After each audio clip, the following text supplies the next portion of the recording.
admonition or for exclusion of the exhibits. And of course, as I indicated, the jury is not present for this. The defendant is present with his attorney, Mr. Harper, and his attorney, Mr. Nash, and the state is represented by Mr. Junk, prosecuting attorney and special prosecutors, Angela Canepa and Andrew Wilson. Also, Ryan Scheider, special agent of IBCI is present. Yesterday, working into the evening, I think we had gotten through double C exhibits. There was an exhibit, I believe it was going to be looked at further, and we'll defer ruling on that one. However, we're going to pick up today with DD, is that correct? Yes, sir. Is the state ready to proceed? We are, Your Honor. Is the defense ready? Yes. State ready to proceed. Thank you, Your Honor. We're going through the pictures and exhibits for DD. That's the search of the Flying W farm. One thing, we're seeking to admit 22 firearms. I didn't bring those down, but they're also pictured as well, too. We've got the exhibit numbers, I guess, for YouTube. I can go up and grab them, but if the defense counsel doesn't object, we'll just use pictures. Okay. We've actually gone over some of these, Your Honor. If I don't list it or mention it, that means we're not going to use it. So, and for the record, these are the pictures we intend to use. These are the ones we aren't. So we do want the court to know we did make a serious attempt to get these pared down. I'll go ahead and list the pictures that we do intend to use. All right. It'll be, and all of these are prefaced with DD. Be 2. What is it? 2? I'm sorry, Your Honor.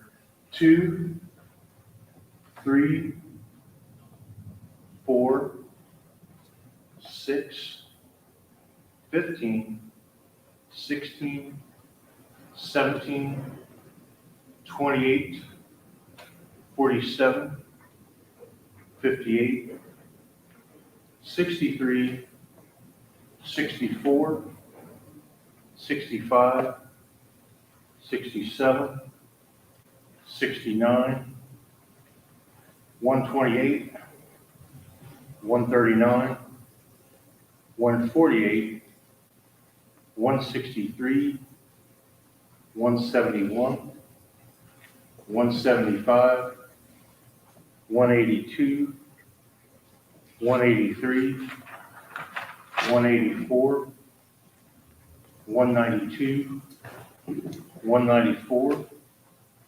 195, 196, 197, 198, 199, 200, 206, 211, 212, 223, 224, 225, 230, 234, 237, 238, 239, 248, 274, 276, 281, 282, 283, 284, 285, 286,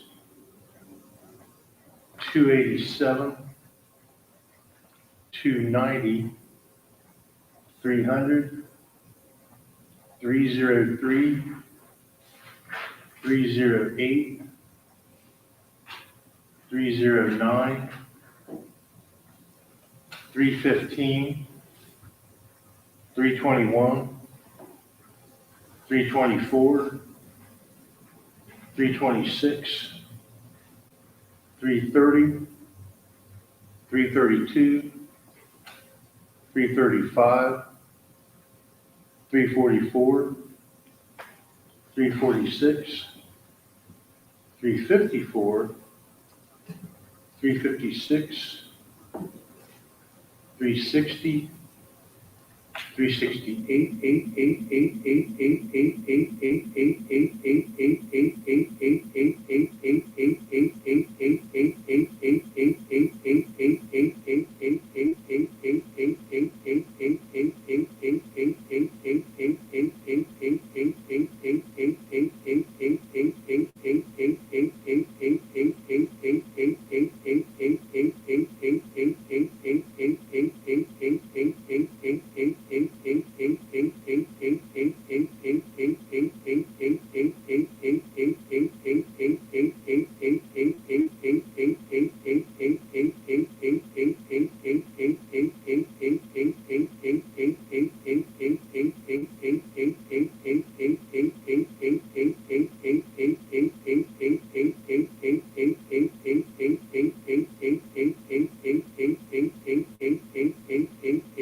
8,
Was the defense going to call a witness then? Yes. Judge, we call George Wagner IV.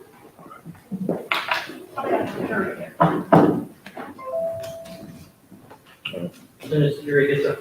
Yeah, we need the jury up then if we're, I had misunderstood. I thought there was no witness here. All right. Yes.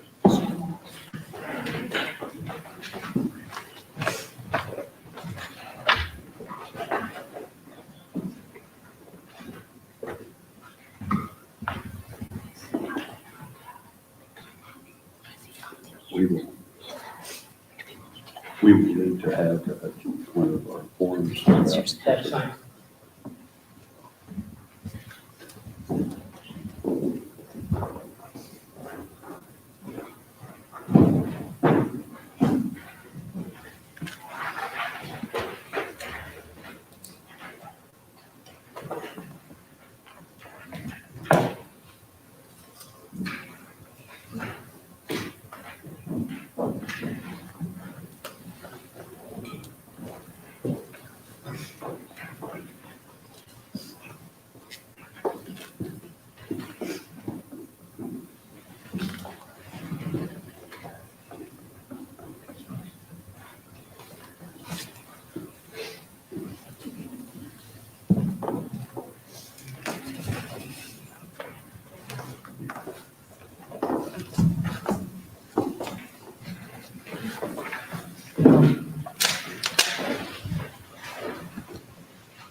Jason. We'll meet up.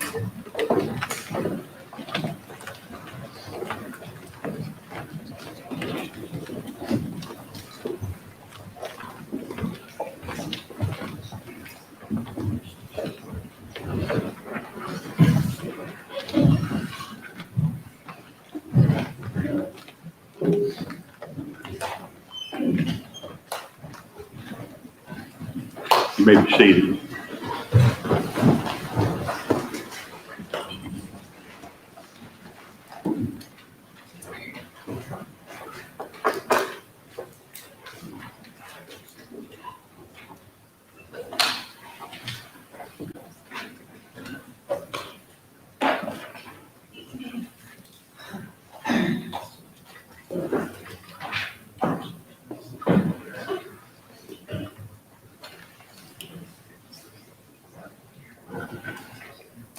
Good morning, ladies and gentlemen. Good to see you all here.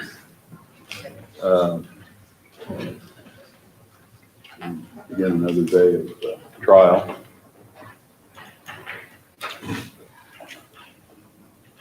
I will state for the record that the defendant is present with his attorneys, John Parker and Richard Nash. The state of Ohio is represented by the prosecuting attorney, Rob Junk, and by special prosecuting attorneys, Angela Canepa and Andrew Wilson, and also Ryan Scheider, special agent of Ohio BCI&I, is present today.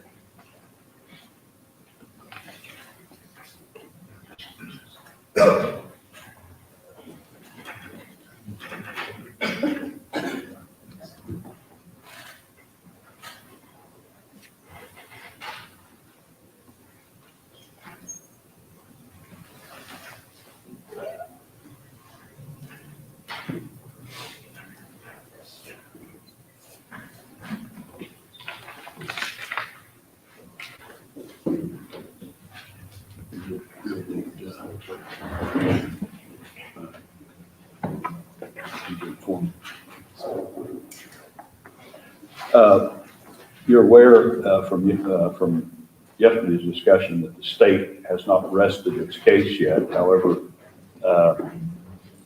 The defense is given an opportunity to call witnesses, we may say out of order in the sense that the state hasn't rested yet, with the state being given the opportunity to cross-examine witnesses called by the defense, just as the defense has the opportunity to cross-examine the state's witnesses. Is the state ready to proceed today? Yes, Your Honor. Is the defense ready? Yes. Do you wish to call a witness at this time then?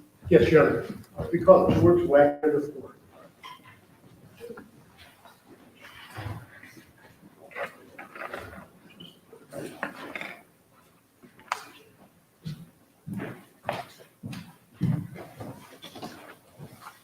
Please raise your right hand. Do you solemnly swear or affirm that the testimony you are about to give shall be the truth, the whole truth, and nothing but the truth, as you shall answer unto God? I do.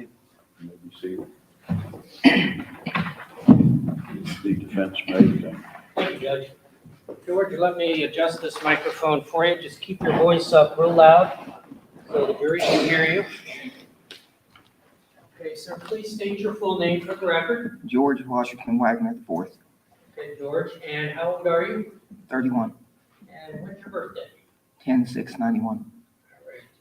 And George, you are the defendant in this case, is that right? Yes, You've been sitting in this trial for many weeks now, right? yes, I'm going to ask you some questions, George. I want you to keep your voice up. If you do not understand a question, please say so. I'll try to rephrase it. You understand? yes. Let's start with some very easy ones, George. Showing you what's previously been marked as Wagner Exhibit 29. You recognize this person. Yes, Who is that? me. Okay, do you remember when this photograph was taken? Approximately. Sometime in 18. Do you remember the circumstances?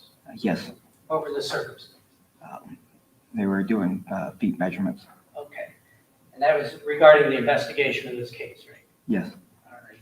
Now, George, how tall are you? 6 foot. Do you know how much you weigh right now? No, Okay. Do you remember about how much you weighed at the time this picture was taken? somewhere around 280. All right.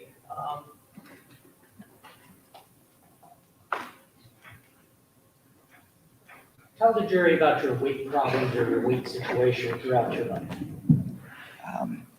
I've spent most of my life being overweight. I probably haven't been under 250 since I was 13, And what's the largest you? 316-ish. All right. Do you struggle with your weight? Yes, All right. And what would you say you averaged since the age of 21? between 280 and 300. You've lost a lot of weight since you were arrested, is that right? Yes, When's the last time that you can remember you were the size that you are now? around 2007, About how old were you? 15. I want to show you what's been marked previously as Wagner Exhibit 37. I'm sure you recognize this person, right? Yes, And who is that? my father, All right. And what does he go by? Billy, And how tall approximately is your father? 6'6". Do you know about how much he lives? At this point, no. All right. Back when you got arrested, let's go back to that date, right? I couldn't tell you. I know he'd lost a lot of weight at that period. All right. Let's go back to the time of the crimes here in 2016. Was he heavier than you? Yes, Significantly heavier? 30, 40 pounds probably. All right. George, where were you born? Lucasville, Ohio. And have you lived in Ohio your pretty much all throughout your youth? All of my youth, yes. All right. And did there come a time when your family lived on what's been called Bethlehem? Yes, And about how old were you when you moved there, if you know? a little over a year. And so you lived there from the time you were about a year old or so until when? So I was like 23. And so that's where you lived your whole life, is on Bethlehem Road, Until that point. until that point, yes. So let's talk about Bethel Hill Road a little bit. Let's talk about your early years on Bethel Hill Road. let's talk about your education first. Okay. Did you ever go to a public school? For a very short period of time. Do you know about how old you were? Not really. I can't remember it too well. Do you know how long you were at the school? A few weeks, maybe. All right. So how did you get your education on Bethel Hill? My mother homeschooled us. Homeschooled you and Jake? Yes. All right. And you are older than Jake, is that right? Yes. How much older than Jake are you? 1 year, 1 month. And we'll talk about Tabby, your ex-wife, later, but about how old is Tabby compared to you and Jake? She is 4 months younger than my brother. All right. So she's a year and a half roughly younger than you? Yes. So let's talk about the homeschooling. How did that work? Mostly like normal. Okay, tell us what your mother did. Tell me like a typical day when you were a youngster in the homeschool. Usually every morning when we wake up, she'd start teaching us whatever was for the day, and it'd end around noon. It would end around noon? Yeah. Okay. And were there certain assignments or how did that work? Just whatever the school had set up for that day. Was this a private company? Yes. All right. And did she have you sit around the kitchen table or explain how that worked? I had my own desk in my room. All right. And did Jake have a similar situation? Yes. All right. So you'd wake up in the morning, would you eat breakfast first? I can't remember that. Okay. And would you sit at your desk by yourself or just explain to the jury how that works? I'd usually just sit there unless I needed help with anything, and then my mother would come in and help. And did you have any subjects that you liked or disliked? Not really. Did you learn how to read? Yes. Did you learn how to do math? Yes. But you didn't have a favorite subject of any sort? Not like I would call a favorite, but I've had ones I like better than others, but Okay, which ones did you like better? math, history. And what would you do, say, at the end of the lesson during the day? I think you said it went till noon about? Yes. What would you do after that? After that, it was just take care of the animals, pick up around the yard, whatever my mom wanted done. All right, let's talk about the farm, okay? What kind of animals did you have when you were younger? Horses, cows, ducks, chickens, pigs, dogs, a little bit of everything. All right, and did you have certain chores or responsibilities? Yes. All right, let's talk about, can you explain to the jury when you were very young what your chores? Every day we had to feed and water the animals, clean their pens, carry water from the pond. All right, and let's start with the animals. I think you said you had chickens, right? Yes, Do you know how many chickens, just generally speaking? a lot, Like a dozen, 2 dozen? 30, 40 probably, maybe more at any given time. All right, and what would be the purpose of having those chickens? In the beginning, they were just my mom's hobbies until I was in my teens, and my dad would buy hundreds of them to fatten them and butcher them every year. Okay, and what else did you have? Horses, Horses. cows, Let's talk about the horses for a minute. Approximately how many horses did you have? it varied between 4 or 5 to 15 or 20. All right, and what came after horses? Cows, Let's talk about the cows for a minute. Approximately how many cows did you have? same with the horses, 4 or 5 to 15, 20, however Okay, many my dad drug in. all right, and what other animals? Pigs, dogs, Let's talk about Goats, the sheep. pigs. How many pigs would you have at any given time? probably no less than 10, sometimes upwards of 80, 90. Okay, what came after pigs? We had sheep, goats, ducks, geese, A little bit of a everything. little bit of everything. All right, and how did you acquire those animals? My father used to run around and buy them and stock them up and then wait till the prices went up and then resell them. And so one of your jobs as a youngster was to take care of these animals. Yes. All right, and explain what you would do on a daily basis. Daily basis, usually we'd start out with feeding and water them, then we'd clean the stalls, move them around from pen to pen, or for sake of cows or horses, we put them in different pastures depending on if they've ate this one down or not. Okay, and what time would your morning start usually? Usually after I was done with my homework, It's around then. So around This noon is is when you would when I often, was a child, yes. when you were a child, but we know we're talking. When you were a child, your chores would start after your school bus. Yes.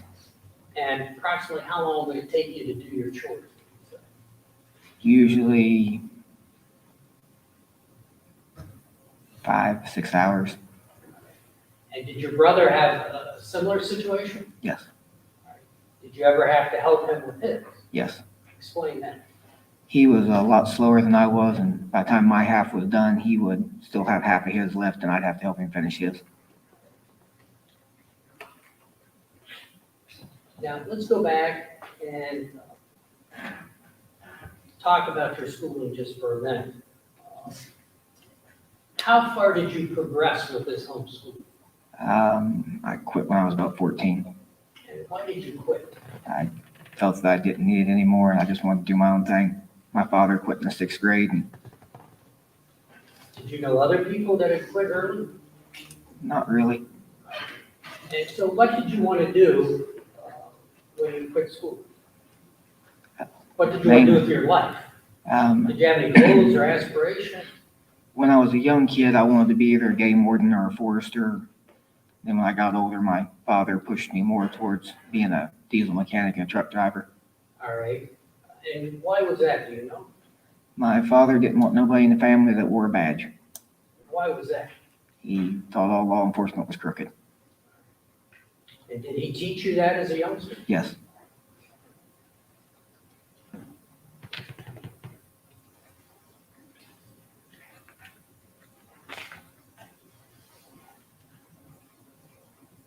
What else did your father teach you when you were a youngster?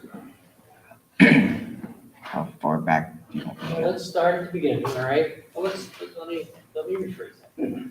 When you were young, did you have a pretty good relationship with your father? Yes. Explain that relationship when you were young. When I was a young kid, my dad used to take me fishing every Saturday and Sunday. He taught me how to ride a horse, he taught me how to hunt, taught me how to do almost anything with a vehicle, All right, and would you hunt and fish with him on a regular basis? almost daily. And where would you do that? My grandparents' farm, All right, let's talk about your grandparents' farm. What is that called? the Flying W. All right, do you know how many acres approximately the Flying W is? I know what I've been told my whole life, but it's been up and down from different people. Approximately Somewhere around 3,000, 3,000 close to it. acres? Yes. All right. And Bethel Hill, is that on the Flying W large property? It's technically part of it, it's just got a road that separates it. Right. Separates it from the main house, right? Yes. And is that where you grew up? Yes. All right. And who founded or who started the main house, the Flying W farm? My grandfather, What was his name? Bob Wagner, or George Washington Wagner Jr. All right. He's your grandfather, right? Yes. But he went by Bob. Yes. All right. And your dad's name is George Washington Wagner III, correct? Yes. But he goes by Bill. Yes. All right. But you're George Washington Wagner IV, and you go by George. Yes. All right. How did you feel about having the same name as your dad and your grandfather and others? Very complicated. Very complicated. Explain that. My mail would go to my dad. They'd mix up our social security numbers. Stuff that he owed on would be sent to debt collectors on my name, and vice versa. His would go to my grandfather's. My grandfather's would go to me. It was complicated. And eventually you had your own son, right? Yes. And what's your son's name? Bullvine Hunter Wagner. Why is it not George Wagner V? He will not have the problems I had What kind of problems do you need? with everything getting mixed up between the name. All right. You wanted him to have his own identification? basically? Yes. All right. Now, let's talk about other things your dad taught you that, well, let me rephrase. Your mom taught you the schooling lessons, right? Yes. Did your dad participate in that at all? Only in history. Only in history? Explain that. My father is a history buff. He liked history, Yes. and he taught you history throughout your life? Yes. How would he do that? Just recite stuff that he's learned in his life. And everything that he's watched and read. Did you enjoy that? Yes and no, as much as a kid can. All right. In your youth, did he teach you other things? Youth as Well, when you were young. Let's say- teenager and younger, or Well, let's start before the age of 10. just how to hunt, fish, ride a horse, how to work on a farm, how to drive a car and a truck. And how about after the age of 10, say between 10 and 15, did he start teaching? Yes. Explain what he started teaching. My father taught me how to open a lock, how to steal fuel, how to steal loads or break into loads, What do you mean by loads? tractor and trailer loads, semi-loads of whatever might be on it. And how did he do that? Just go around and show you how to open them and get in them and drive off with them. And let's start with, I think you said he taught you how to pick a lock. Yes. How did he actually do that? Did he set you down, explain how that worked? He bought like a lock pick set, comes with like a whole bunch of different locks and picks, and then you set us down for hours until we could figure out how to open it. And about how old were you when that started? Around 13. And what would he do, if anything, with you once you learned how to do that? After my brother and I learned how to do it, he would go from like hotel to hotel in different counties and open the vending machines in them.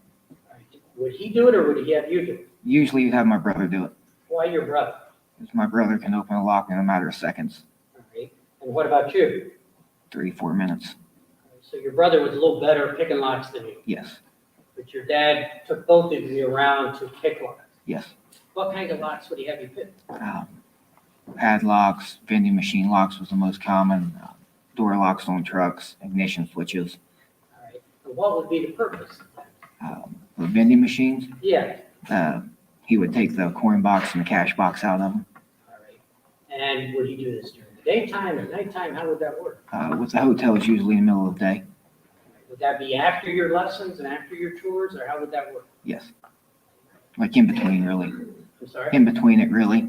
Okay, He'd usually go like once or twice a week. all right. And did he teach you anything else around that age? Just how to break into trailers and drive off with loads and All right, explain how that worked. with the loads, you go around, take the padlock and the hinges off so you don't break the seal. If the seal is broken, it's instantly somebody's been in it, so you got to take a hinge off and open it without it. But you see what's in the trailer. If it's something you wanted, then you unload it. If it's not, you put the hinge back on. Nobody ever knows it was opened. All right. And about how old were you when this started? It started around 2005, So you would have been about 14 or so? roughly. And your brother was with you? Yes. And would your dad drive you, or how did that work? He would load us in his truck with him. We'd just drive around from truck stop to truck stop. All right. And he would pick out the truck? Yes. Did he have any, like, methods or codes or anything like that as far as how would he pick out a certain truck? Usually it had to end up being a company truck, but Walmart was like the one he went after more than anything. And why was that, do you know? He despises Walmart. I don't know why. So you would go into these trucks and steal the content? Yes. Now, did your mother know about these activities? Yes, she was there 99.9% of the time. She was in the truck with you Yes. from this young age, Yes. and she knew your father was teaching. Yes. Were there other things that your father taught you around this? How to steal fuel. Steal fuel? Yes. What do you mean by that? Starting out, it was ground holes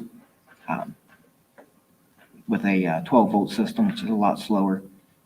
A ground? Yes. Explain what that is. All of your truck stops and gas stations have huge tanks that sit underneath the ground.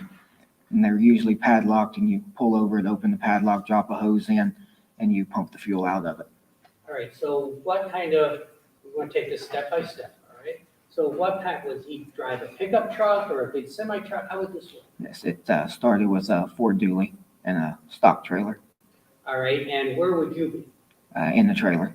All right, and what would your father do? He would pull over it until the hole in the floor of the trailer was even with the lid, and then my brother would open the lock, and then we would drop the hose in until the tank was filled.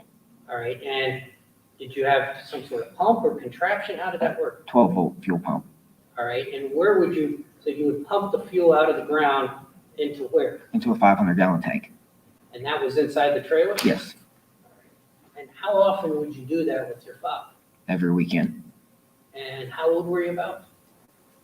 Started in 05, so 14, 15-ish. All right, and how long did this go on? With the stock trailer and the Ford, Yes. a year and a half or so. Was your mother aware of this? Yes, she was in the truck with my father. She knew what was going on. Yes, So what would you do with the fuel once you stole it? my father sold it for half price. Where would he sell it? Anybody he found that wanted fuel that ran a diesel truck, usually he'd go from trucking company to trucking company and sell it. All right, so this was mainly or only diesel fuel? Yes, only. Only diesel. Gas explodes, diesel don't. Okay. So where would he store this 500-gallon tank? Would it just stay in the trailer? Usually it would stay in the trailer, unless he didn't have somebody to buy it at that time. Then it would go into a 2,000-gallon tank at the house. At the house? Yes, So we're talking up on Bethel Hill. yes. Did you have gas tanks or containers there? Many of them. Many of them. Explain that. Probably 20,000 gallons worth at one time. So you had enough storage capacity to hold 20,000 Yes. gallons of fuel. There's never been that much stored there, but we had the capacity for it, What would be the typical amount stored there? around 1,000 gallon. And would that be for your personal use? Would it be for, Mostly personal, okay, because your dad would sell the remainder? yes. And what kind of trucks did you and your family drive at that time? Always a diesel. Always a diesel, It's free fuel. Free fuel, free fuel. So you always had diesel trucks and free fuel. yes. What kind of trucks did you like As growing up? a kid, Yeah, Dodge. Dodge. Why did you like Dodge? I like the Cummins engine, Did there come a point in time when you got a tattoo of a Cummins? yes. Explain that. I had the Cummins C put on my arm, Which arm? my right arm, All right, where on your right arm? on my shoulder. So why did you do that? I was a Cummins fan. Is that common among young people here? It is until they get older and grow some common sense. Okay. So, your dad taught you to steal fuel and pick locks, Yes. steal loads out of semi-trailers. Yes. Did he teach you anything else around the city? My father, Yes. as far as illegal stuff, no. Was, when you would go out with your father, would he ever teach you to look out for things or not look out for things? Was there anything like that? That went into the theft of loads and stuff. Okay, explain. So the job was you were always supposed to make sure you could see a cop before they seen you, or to know where every camera was. All right, so explain how he taught you. It really goes back to when I was a kid and he was still around in Pennsylvania a lot.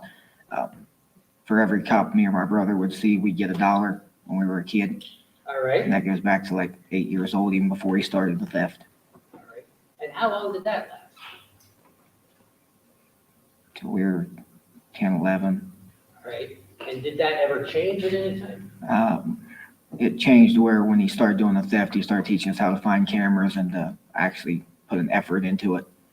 And what would he do? I mean, how would he? He would go around and start out with we'd go down one street or something, and if we missed one that he missed, then we'd lose the four-wheeler for a week. Like if he pointed one out that we didn't see, we'd get four-wheeler taken for a week. All right, so you had four-wheelers up on the farm. Yes, Explain what a four-wheeler is. it's just an ATV. All right, At How that many- time, it was a Honda. pardon me? At that time, it was a Honda. All right, did you have more than one four-wheeler at that time? 5 or 6 of them. It was common to use on the farm. Yes, What would you use the four-wheeler for? hunting, fishing, four-wheeler tag. Most people won't understand what that is. What is that? It's kind of like bumper cars with a four-wheeler. If you get hit, you're it. Then it's your turn to run everybody else down. So where would you take the four? All over my grandparents' farm and all the neighboring farms. Would you ever take it on the surrounding roads too? Yes, many a times. And were there certain paths that you made on the farm? Yes, Did your brother do the same thing? not very often. If he did, it was like 2 mile an hour, and me and my uncle always ran off and left him. And who was your uncle? Chris Newcomb. All All right, Chris testified earlier, right? Yes. Let's talk about Chris for a moment. Explain your relationship with Chris. Chris is more like a brother to me than an uncle. Why do you say that? We're almost identical in everything that we like and do. I'm sorry? We're almost identical in everything we like and do. All right. And how old is Chris compared to you? A year and a half older than me. So what did you consider him? More like a brother and a role model. Best friend, or how would you describe that? Best friend wouldn't cut it. More than a best friend. More than best friend. Yes. Did you spend a lot of time with him? Yes. Explain it. Every weekend when we were kids, sometimes he'd stay a couple weeks at a time, or I'd stay with him. Or All right. And he would stay with you on Bethel Hill? yes, And what type of things would you do to him? go mudding, hunting, fishing, just see how far we could go on a four-wheeler in a day. And would Jake be part of this? In his own way, sometimes yes. All right. He was always left behind. And why was he left behind? He didn't want to get his four-wheeler or his dirt bike, whatever he had, dirty, and he'd run like 2 miles an hour. And how were you and Chris doing? Kind of like a bat out of hell. All right. And let's talk about when you were growing up with your brother Jake. You like to hunt and fish and do the four-wheelers, right? Yes. What did he like? He spent most of his time watching cartoons and playing video games and collecting action figures. Collecting, Action figures. explain that. He had hundreds of them. Every dime he got as a young kid, he spent on action figures. All right. And did he have them in a box in the closet, or explain? He would set them up on a shelf and stare at them for hours. And did you play with them as well? No. But I would go in and move them when he wasn't there just to see if he'd notice it, and you could move it like a centimeter and he'd know. And did that ever cause any problems? Many fights. Would you do that just to kind of devil your brother? Just to antagonize him, yes. Antagonize him? And he liked to watch cartoons, you said? Yes. And what else? Played video games all day. Did he have any particular video games he liked? Marvel Universe, Resident Evil, Left 4 Dead. There's another one, I can't remember what it was. All right, what is the Resident Evil? They've got like movies of it now, but they don't really follow what the comic books were. The games follow the comic books. All right, It's more of a zombie game. more of a zombie game. Okay. Did he like zombies? Yes. And so, if I understand it, he would stay at home and do that type of activity while you and Chris were out doing outdoor activity. Yes. That was common. Yes. And so, what other type of things would you and Chris do as you got older? Drink, party, run girls. All right. Say drink and party. Let's Yes. talk about that for a minute. You mean drinking alcohol? Yes. When did you start drinking alcohol? Like daily or Well, the first time, if you're about 12, 13 years old. I'm sorry? 12 or 13 years old All right. And when did you start partying, so to say? when I got my driver's license. And when was that? When you were what age? October of 07. So when you turned 16? Yes. All right. And who would you drink with, or what were those circumstances? My uncle, a couple friends of mine from Nipshin. When I got a little bit older, I used to drink and party with Frankie a lot. Okay, Frankie. Rhoden. All right. Were you friends with Frankie? Yes. How did you meet Frankie? Complicated situation. Okay, take your time. He texted me one morning at like 5 a.m. in the morning, cussing me out particularly. All right. But you must have known him or somebody in his family before then? I knew Hannah before him, You knew Hannah Rhoden Yes, before but I Frankie? didn't know they were brother and sister at that time. Okay. And at what age approximately did you meet Frankie?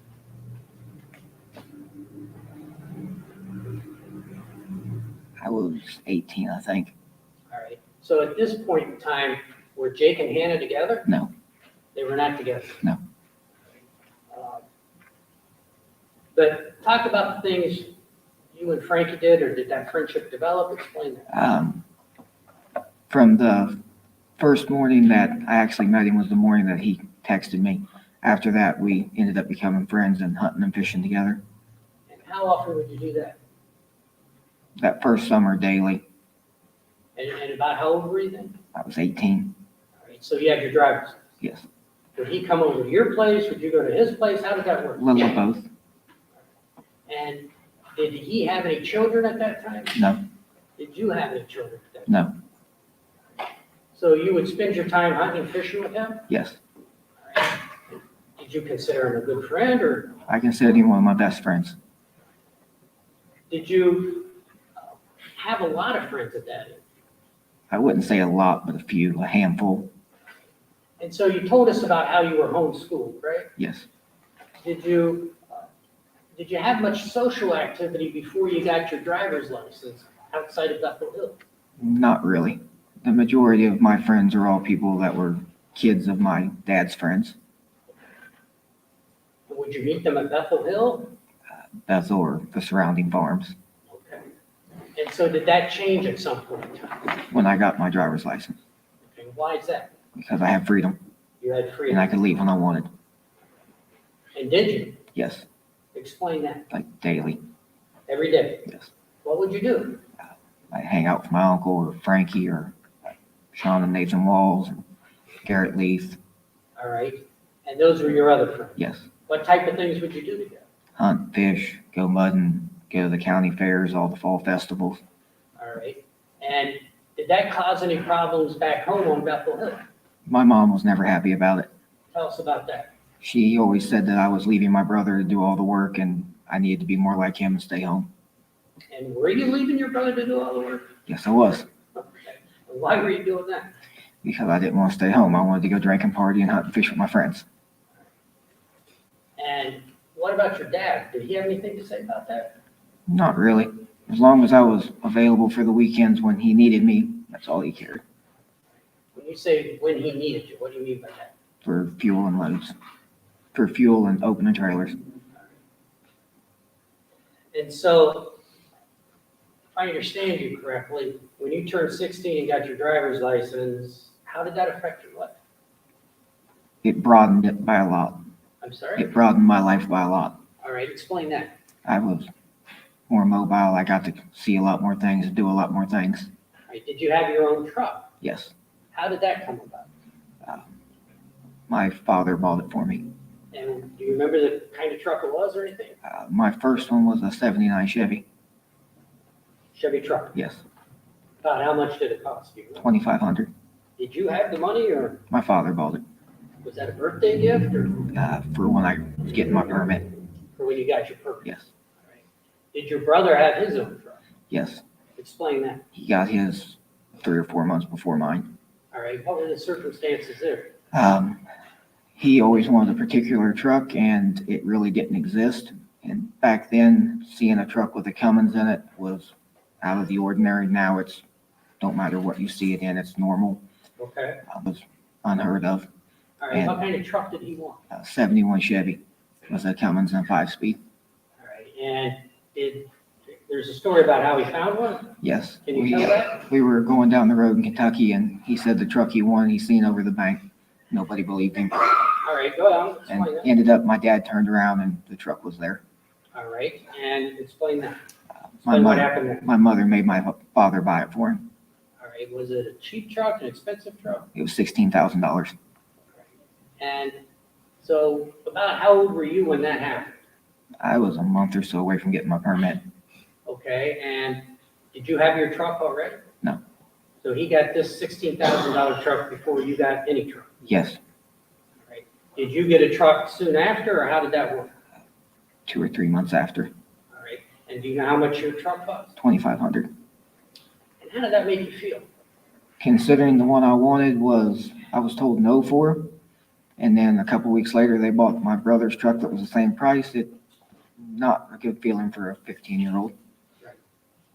And did you express your feelings? I brought it up many a times my entire life. A little bit bitter about that. Yes, still am. And so, with respect to your brother's truck, did he drive it around? Explain what he did with the truck. He left it parked under a portable carport and washed it and waxed it every day, and nobody was allowed to touch it. Nobody is allowed to touch it? No. All right. Was it clean? spotless. Did he have any rules about people? Did he drive the truck around? I'm gonna object to this. I fail to see any relevance to the issues that we're here for. I'm going to overrule the objection. Did your brother drive the truck? When it did get driven, you had to sit on plastic bags or wear Walmart bags on your seat. You couldn't move. There was no eating, no drinking in it, no wiggling, no nothing. And what about your truck?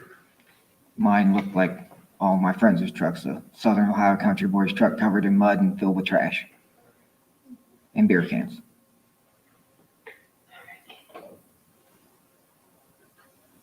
Was there a time when you started hanging out at what's called Big Bear Lake? Yes, when I met Frankie. All right, tell us about that. The first time that I actually went down there with Frankie for a party was some girl he knew's birthday party. All right, what is Big Bear Lake? It's a campground. All right, and describe the campground. It's got a big lake, a store, a whole bunch of campers. It is built below Frazier's old resort. I'm sorry? It's built below Frazier's old resort. Okay, and did you spend a lot of time? With Frankie, yes. About how old were you at that time? 18 and a half, 19 when I started going down there with him. Okay, and describe the activities you would do, how often would you go there, etc. Ride the four-wheeler, drank with all of Frankie's friends, run back and forth to the Briar Patch on beer runs. What's the Briar Patch? It's a gas station, All right, that's where you buy beer? yes. Okay, go on. And then we just sit around campfires all night and play drinking games. And All right, and would you stay overnight? yes, sometimes 2-3 days, Did you, usually the weekends. did you have a tent or anything? Yes, Is that where you would stay? yes, my tent, You had a tent? yes. Describe your tent. A Jeep tent, it's got like 3 rooms in it. Kind of a big tent? It's a big tent, Could you stand up in it? roughly, yeah, Okay. But it had 3 separate rooms? yes. And did you have a particular spot that you would stay at Big Bear Lake? And well, Frankie called him his uncle, but Robin Waddell's yard And who is Robin Wendell? owns the lake, So you would set up the tent in the same spot every time? yes. And describe the drinking parties or whatever that you did there. We played drinking games and drank until one of us fell out, which was usually me. All right. And how many people would be there at this? Between 6 and 15. It varied. Did you make any friends there? A couple. Who?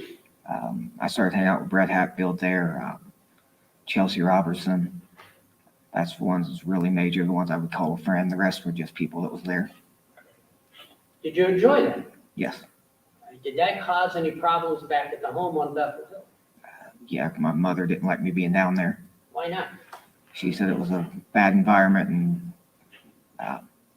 bad influences, and I was basically going to end up sending myself to hell from it And how would she tell you that, or when would she tell you that? almost daily. Was Jake with you? Yes, but not at the drinking party things. He stayed at the tent. All right, describe what he would do while you're at the drink. He would sit in the tent or around the campfire back in the yard where the tent was with Hannah all night. With Hannah, he was with Hannah at this point. Yes. But he wouldn't join in with the drinking. No, he wouldn't let Hannah either. Did Hannah try to join sometimes? Yes. And what would Jake do? Jake wouldn't let her go. Do you know why? He didn't want Hannah having bad influences or drinking or I'm gonna partying. object to this. Did you, were there times that, What's the basis for you? The foundation, Well, what Jake was thinking or feeling, he's not in a position to testify to that. And Mr. Parker's also leading him. Say it again. Mr. Parker is also leading him. All right, you want to ask your last question again? sure, I can rephrase. All right. When you're at Big Bear Lake and you have these drinking games, Yes. Who would participate if you know? The regulars, The regulars. Brett Hatfield, Frankie, me, Chelsea Robertson, those were the regulars. And there were other people that were there Yes, occasionally. but went in and out. All right. Would Jake ever join the drinking party? No, Would Hannah ever join the drinking party? no. So this caused friction, if I understand what you're saying, with your mother. Yes, Did it ever cause any friction with your father? not really. My dad didn't care as long as I wasn't driving. And is that true that you didn't drive? No, I've never drank and drive. You liked to drink Yes, at that time? yes. So how long did this go on down at Big Bear Lake? 2 years roughly. 2 years? Yeah. And it was kind of a common situation, is that right? Yes.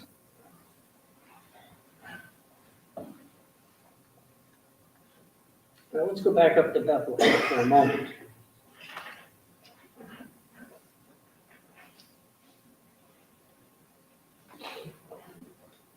Let's describe the living situation. When you were very young, when you were first there, Yes. all right? Which house did you have, or can you describe the house that you were living? The first house was a single wide trailer. Single wide trailer. All right. And how long did you live there? Until what age about? Lived in that one. I don't really know how to answer this one because it's like that house was like morphed into another house. Okay, let's talk about before it was more. 97-ish. Okay, so how old were you about? From a little into 92, early 93 till 97-ish, All right, so in 97, you would have been about 6 years old. somewhere in there. All right, what happened when you were 6 years old to this house? My mother tried to burn the house down that failed because she didn't know what she was doing in the beginning. All right, explain that. If there's no air, it smothers out, and she had everything closed up in the beginning. So just the kitchen, living room area burnt. All right, and your mother set that on fire? She had my father set it on fire, but it was her plan, and she's the one who taught my father how to do it. All right, and you remember this when you were 6 or 7 years Yes. old? And what did you think about that when you were a kid? Really had no input on it. Okay, so she tried to burn it, but it didn't completely burn, is that what you're saying? And my grandmother paid to remodel it because my mother told her it was an accidental fire. Your mother told your grandmother Yes. it was an accidental fire. Yes. Which grandmother do we need? Frederica. And that's your Grandma Wagner? Lives on the Flying Hill? Yes. Okay. So she lied to her so she could get it rebuilt? The inside redone with new sheetrock. Okay. And so is that when you say it morphed into a second house? Then they added another single wide to it and made it kind of like a giant L. Okay.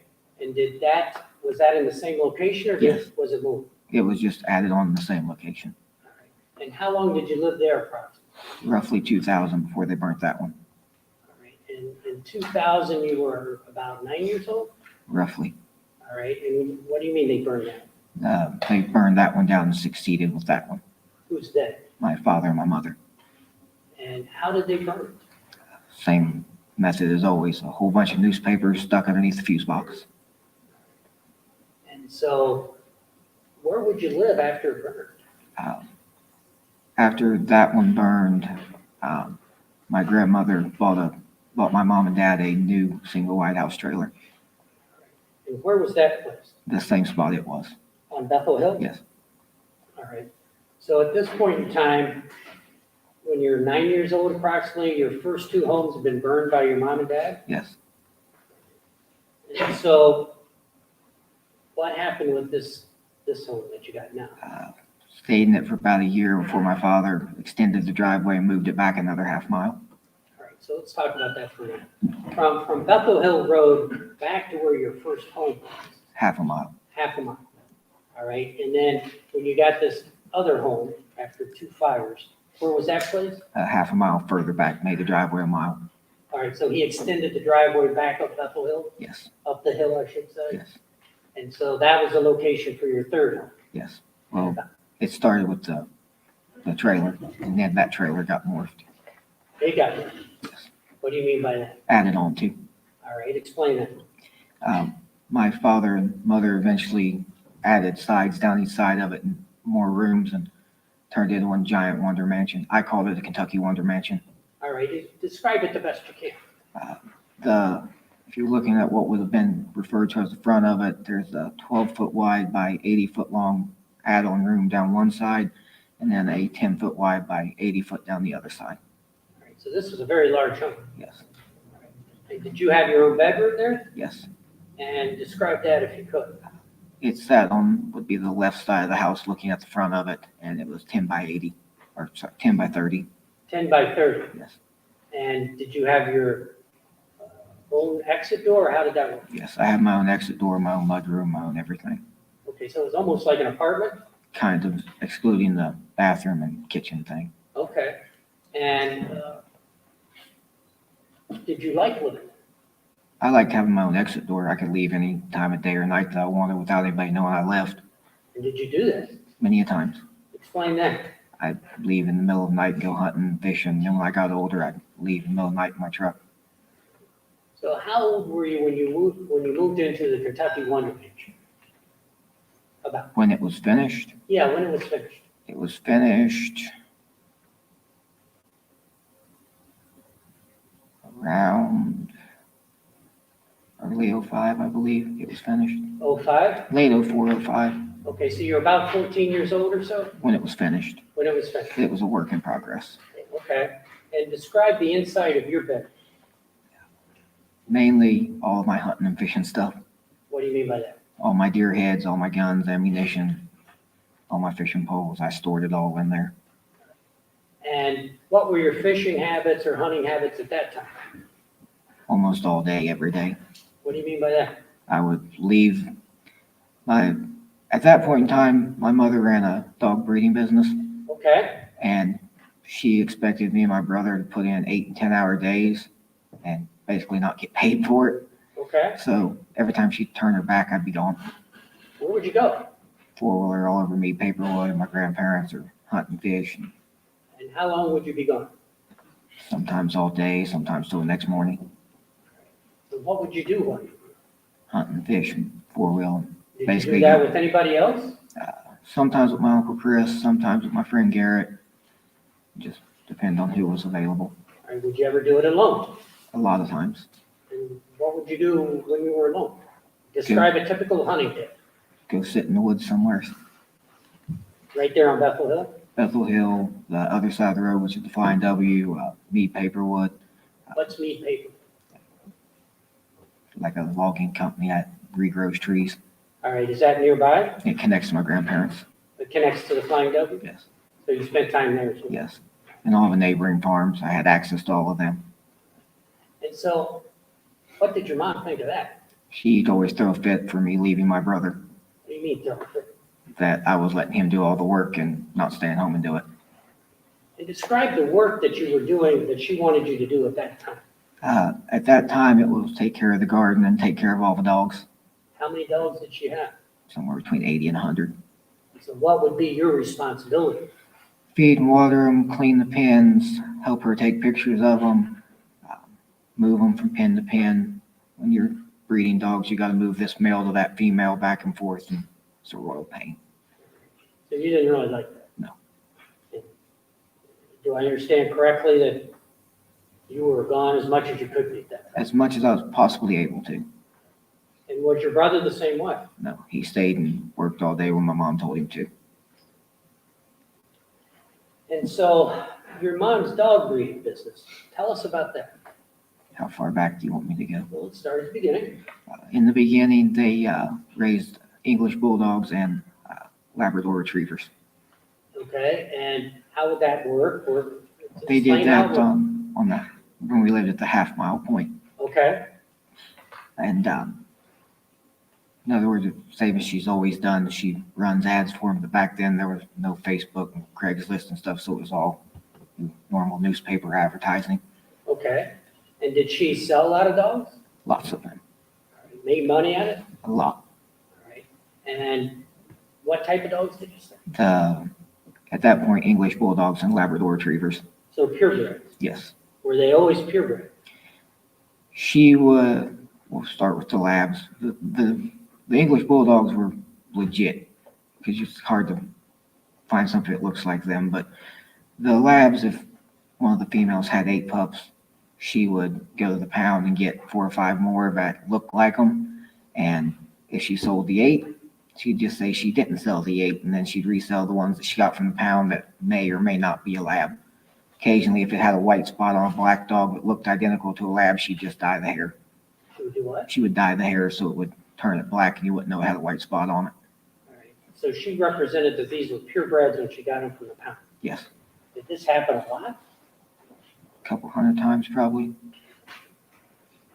And so that was when you lived at the half mile point. Yes, Did the dog breeding business move down the road when you got to the mile point? yes. Explain that. At that point, she started raising Yorkies, Maltese, and Labradoodles. All right. And about how many dogs? Somewhere around 80 or 100. A lot of work. Yes, she had 4 buildings stuffed full of them. And so was that a legitimate business as far as the purebred dogs go?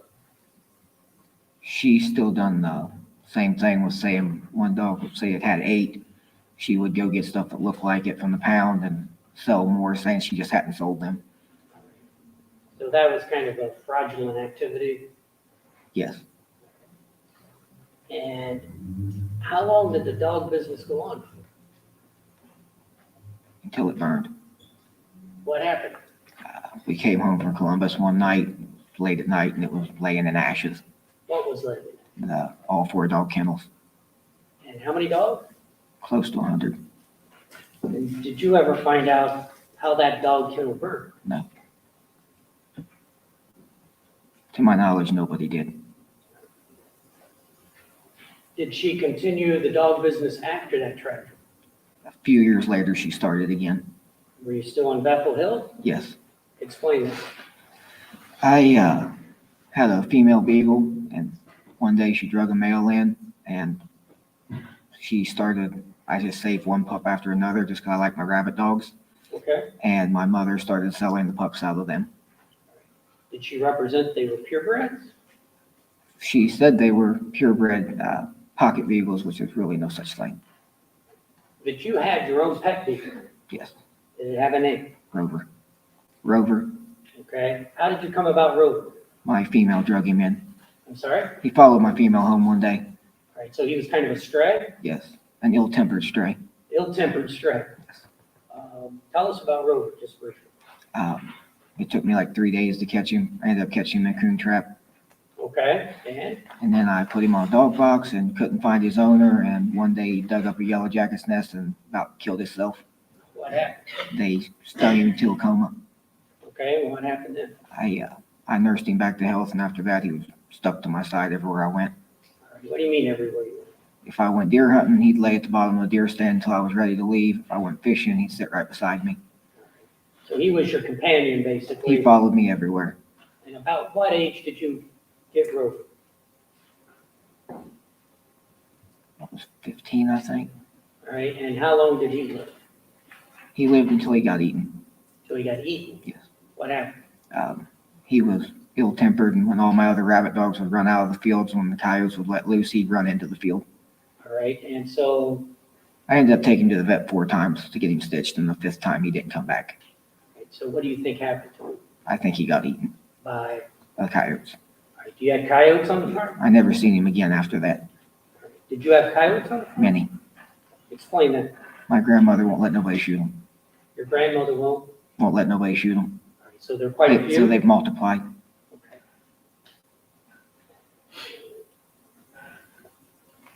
You've talked about your mom's involvement with the arson so far. Now, once you got back, you're in the Kentucky Wonder Mansion, right? Yes. And about how long did you live there?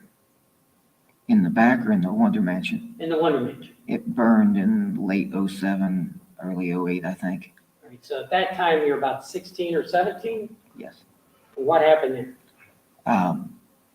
We had come back from Alaska and intended on moving back up there, so my mom and dad burned it. All right. Stop there. You came back from Alaska. Yes. What were the circumstances that took you up to Alaska? My friends from Memphis had moved up there, and we went up there on a vacation with them. All right. Are you talking about the Cinereskis? Yes, That testified earlier? yes, All right. You knew them when you were growing up here in Ohio? yes, All right. And so, do I understand you correctly that your family took a vacation to Alaska when you were 16 or 17? August of 07. August of 07. Describe that vacation. We flew to Alaska. My grandmother Rita and my uncle Chris watched our house for us, and we spent a week in Alaska. How did you like that? I didn't want to come home. Why is that? I love the outdoors, and Alaska is the most beautiful place there is. So, But your family did come back. yes, after they pretty much drug me on the plane. And so you were still living in the Kentucky Wonder Mansion at that time. Yes. And what happened with that? My mom and dad burned it to get some money to move to Alaska. All right. And so, and what happened with the money? Or what happened? After they burned it, my dad decided he didn't want to leave the farm. Okay, so what happened? They rebuilt there. All right, so you built a new place. Yes. Was this a mobile home? No. Describe this new place. It was 40 by 56 with a 40 by 40 basement under it. All right, and who actually built it? The main structure frame of it was built by Pine Top Construction. And what did they actually do? They framed it and put the roof on it. All right, did you have somebody else pour a basement? Yes, Concrete basement? yes. Did you have any involvement in building the interior of the house? The rest of the structure we finished. Who's we? My brother, my mom, and I. Explain how that works. My mother sat around playing foreman, and me and my brother did all the work on it. What type of work did you actually do? Put the wiring in, put the insulation in, all the flooring, the walls, the trim. All right, and what was the basement like? It wasn't finished, it was just concrete. All right, how many rooms did you have in the house? Can you just describe it for us if you could? My brother's bedroom, my bedroom, the mudroom, the living room, the kitchen, 2 bathrooms, and then the master bedroom, and then the basement. Was this a 2-story or 1-story? 1 story above ground, 1 story above ground in the 1 basement. under. What was the basement like? The main section of the basement was used for storage, basically. All right, And then the extra room on the side of it, my father and Chris Sr. had added in the beginning of the plans. all right, and what was that room used for? It was used for growing marijuana. Explain that. It was 10 foot wide by 40 foot long. All right, and were you ever in that room? No. Why not? I don't agree with drugs. All right. Would you help with the growing of that marijuana? No. Did your father ever grow marijuana elsewhere, or was this his first adventure into it, or To my knowledge, once in the field. once in the field? Yes. Explain that. When I was hanging out with Sean and Nathan, Walls, in case you need that for the record, my father had planted like a whole field full of it Where did he plant? in the pine trees. On the Bethel Hill property? Yes, All right. Was that successful? would have been. It would have been. Yes. What happened? My grandmother hired a company from Georgia, I believe it was, to trim the limbs on the pine trees. And they were coming in middle of July to trim them. And so what happened? My father ended up having to cut the stuff early.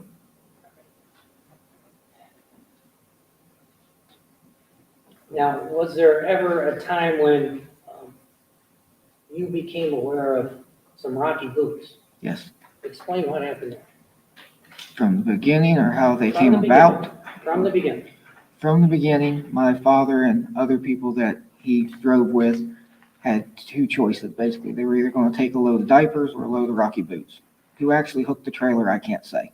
I was not there. I don't know who hooked it. But the plan was either the diapers or the boots. My mother was pushing for the diapers, and my father and his friends all wanted the boots. So my mother sided with them, and they went with the boots.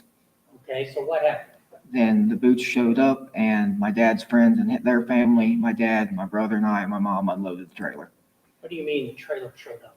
53102 semi-trailer, Where did it show up? Bethel Hill. All right, so someone brought a huge trailer? Yeah. And I don't know if it was my dad that pulled it or if it was one of his friends. The trailer was just sitting there in the morning. All right, and so what happened next? We unloaded it. It got divided 3 ways, and then they hauled the trailer out while everybody hauled their boots to whoever's house they were going to. And how many boots are we talking about here? 53102 load. Thousands. Thousands of boots. Yes. All right. And your mom was involved in that? Yes. She helped plan it. She helped plan it? Yes. And so did you guys get some of the boots? Everybody in Pike County was wearing Rocky boots at that point.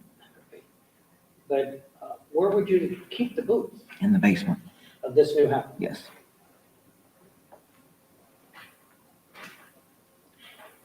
Are you aware of any other thefts, like between 2005, 2014, that your mom or dad or family was involved in? How many do you want me to go into? 'Cause I can go for days. You know anything about hot tub? Yes. Tell us about that. My father, and I don't know who hooked it, but him and his friend stole a load of hot tubs. Still hot tub? Yes. A trailer full of hot tub? Yes. Is that what you mean? A trailer load of hot tubs. All right, and where did that come about? Where did you know about that? It came from right outside of Waverly here at the old Plateau truck stop. All right, and where did the trailer go? Did that end up on Bethel Hill? It was unloaded outside of Waverly. Where outside of that? I don't remember the name of the road. It's down by Ricer's equipment. All right, were you there? No. All right, did you get a hot tub out of it? We got a hot tub out of it, and then the remainder, after they were split between whoever was with my dad that got them, my dad shared, my mom, my dad, my brother, and me went around selling hot tubs to everybody. Were there other types of thefts that your family was involved Many. in? Pick one and tell us about it. A load of Dell laptops. Tell us about that. That came from, I don't remember the name of the truck stop. It was halfway between Winchester and Eastgate, Cincinnati. It's on the left down there. There's a little restaurant and a truck stop. All right, what happened there? It was not really a whole load. We just opened it and emptied it. It was me, my mom, my dad, and brother. About how old were you at that point? This would have been around 06. Was there, did your dad ever tell you something about a pension plan he had? My father used to say that he buried money across the U.S. in different spots. What do you mean by that? When he'd get big loads of stuff that he would take and haul it to Mexico and sell, he would take the money and bury it. Where would he bury it? Can't say that. I just know somewhere between here and Texas. That's what he told He you? said multiple places. And so if I understand you, he would take a load of what? Copper, aluminum, zinc. And he would come back? Yes. What would he come back with? Brown paper bags full of money. How much money? Anywhere between 100 and 200,000, depending on what the price of scrap was at that time. And how do you know that? Because my brother and I would count it. That was your job? Yes. To count that money? Yes. And how old were you at this point? And so again, around 06, 06, so you were in 15 or so? 15, 16, Okay. 15, yeah. I think I just turned 15. My father missed Christmas that year taking a load down there. And how often did that happen? I think that happened 4 different occasions. If I remember correctly, it's 2 loads of copper, a load of zinc, and a load of aluminum.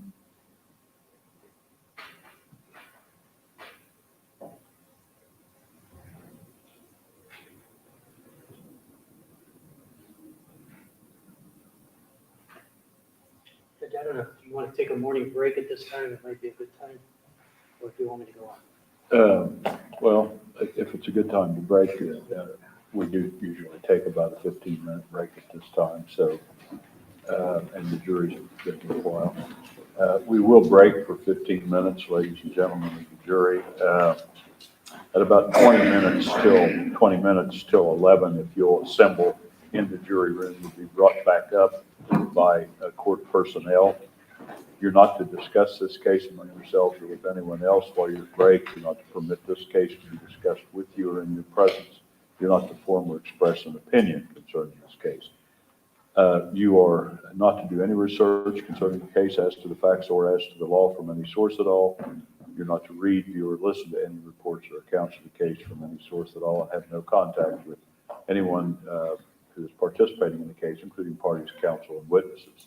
Does counsel for either side have anything you wish to put on the record before we take our morning break? Yeah. We are in recess then until 20 before 11.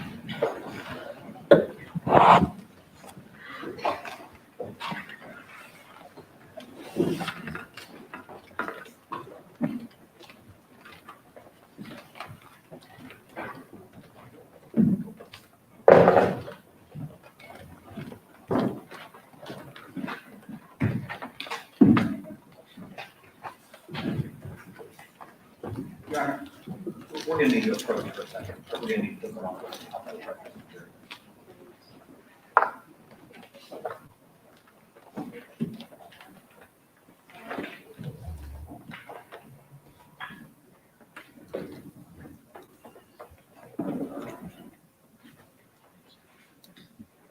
think we'd ask for the same instruction with respect to this witness that we got, that he's not to have any contact with the attorneys while he's on the stand. I have no objection to that for this break. We would also ask that nobody have any contact with him. as All far right, as so Discussions. no one is to have contact then with the defendant while he is on the witness stand. He may, of course, need to recess. He may have a bathroom break or something like that. The parties, the people who are in charge of security, of course, can have contact with him for the normal purposes. Judge, if I may, I believe the motion, the oral motion that was just made was for this break. That there be For the entire time. Deal with that. For now, yeah. But yes, for this break, presently, for this break, but Yeah. we will continue to ask. All right, there was no objections to that. You said as long No as objections. as long as applied to everybody other than, of course, his the people in charge. Yeah, of they have to. security. All right. Okay, so you are so instructed, all people here, and the witnesses too instructed. All right. Thank you. Thank you. You're welcome.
may be seated.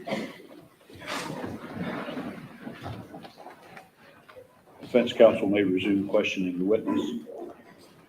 Thank you, Your Honor. You're welcome.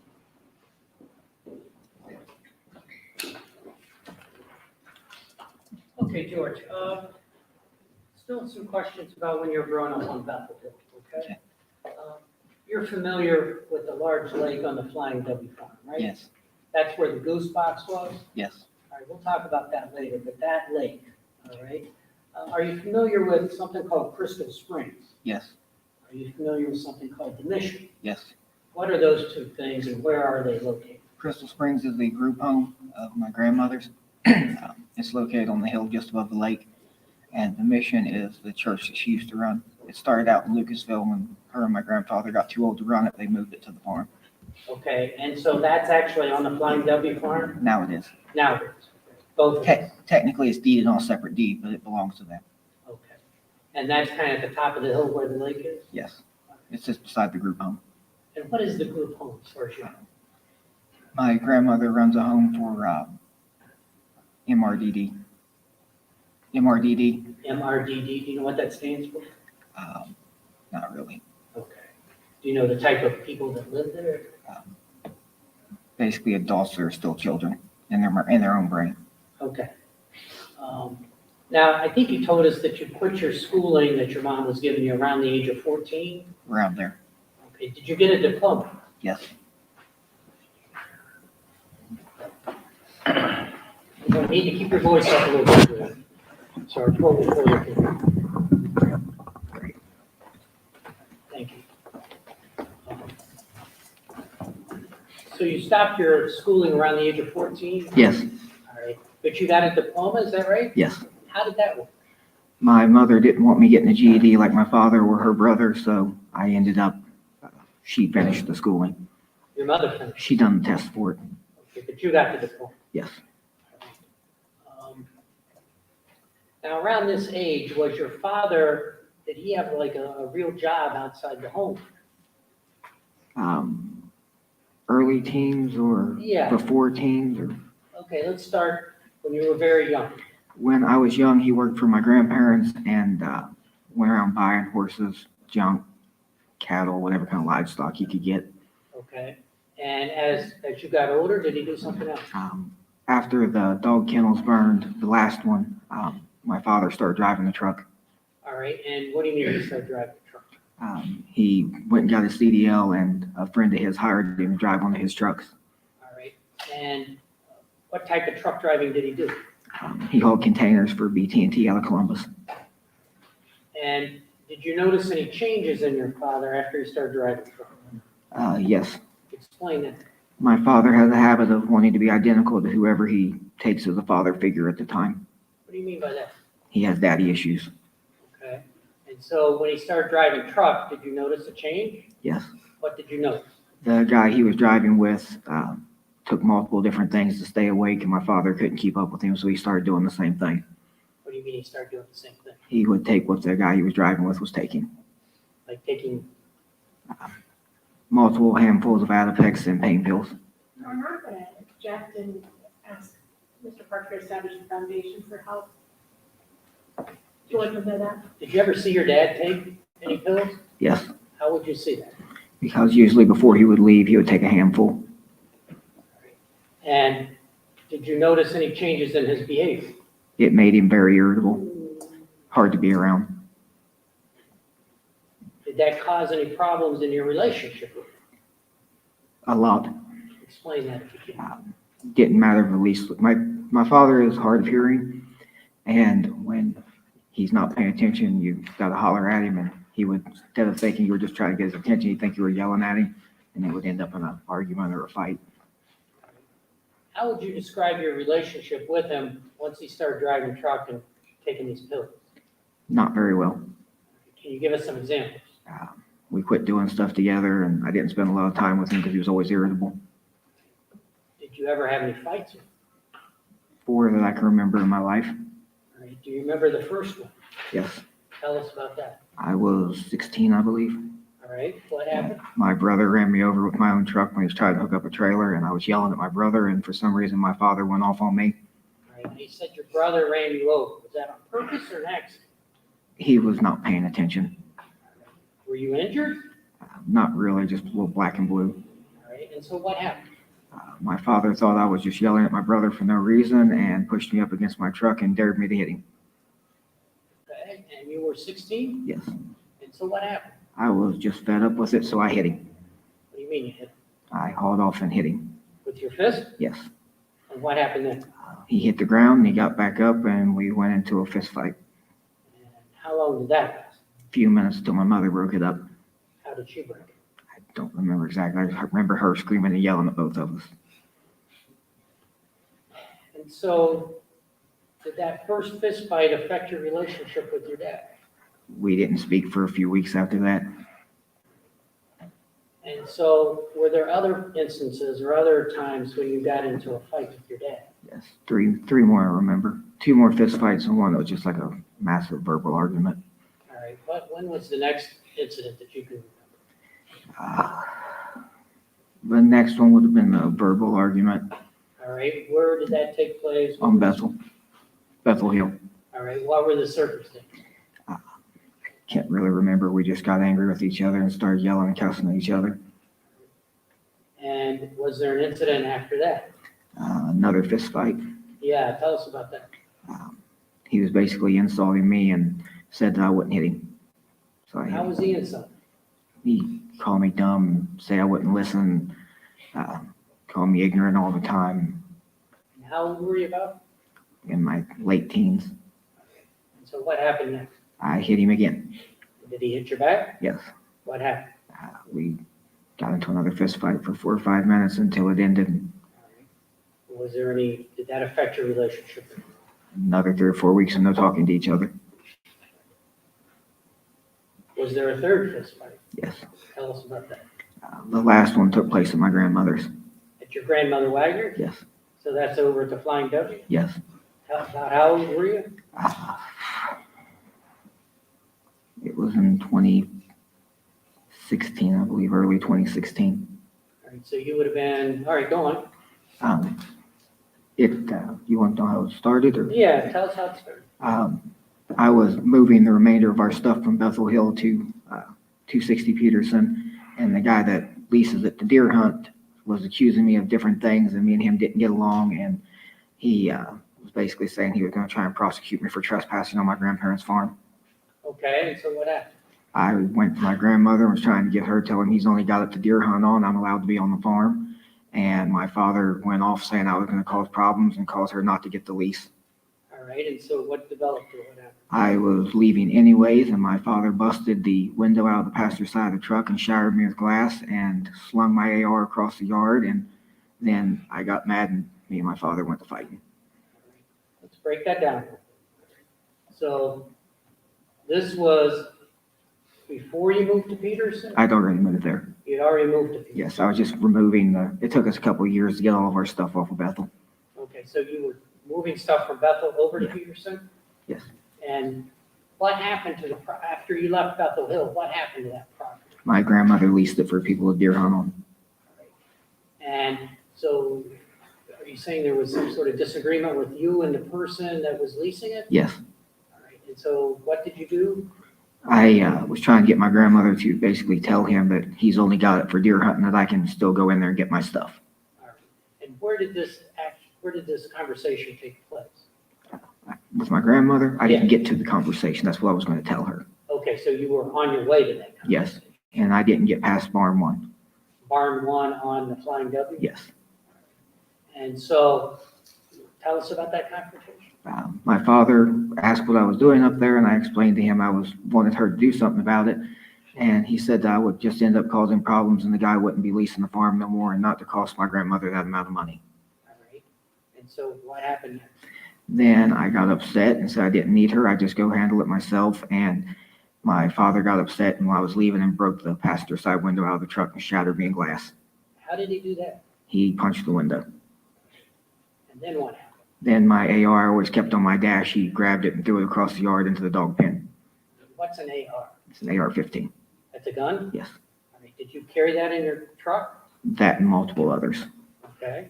And so he broke out the passenger side window and grabbed your gun that was on the dash, did Yes. you say? Every time I go to the Flying W, I always put one of my rifles on my dash in case I see a deer or something.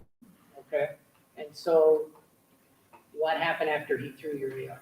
I got upset because he just threw my AR that I just recently bought a few months prior, and me and my father went to another fist fight. And what happened then? Not to really go into a lot of detail, but my father lost. So did that affect your relationship? Yes, we went over 2 months without speaking, I want to say. And this was when you're living over on Peterson? Yes, Was your dad living with you when you moved over to Peterson? no. Explain his living situation He stayed with my grandparents. on the Flying W. Yes, Do you know why? multiple reasons. One, he couldn't stand being around my mother anymore, and two, my grandfather was bedridden. He couldn't get out of bed. His father, Yes, your grandfather. and there was nobody, if he fell out of the bed in the middle of the night, there was nobody there to put him back in it. So if I understand you correctly, your father was spending a lot of time at the Flying W helping with his father's care, Yes, and kind of also at the same time, what was the relationship between him and your mother? it basically went to, they might as well just called it friends after a divorce, even though they weren't divorced. Would he come over to Peterson Road, Yes, to visit the kids, my son and my niece, your son and your niece? And what's your niece's name? Sophie. That's Jake's kid. Yes,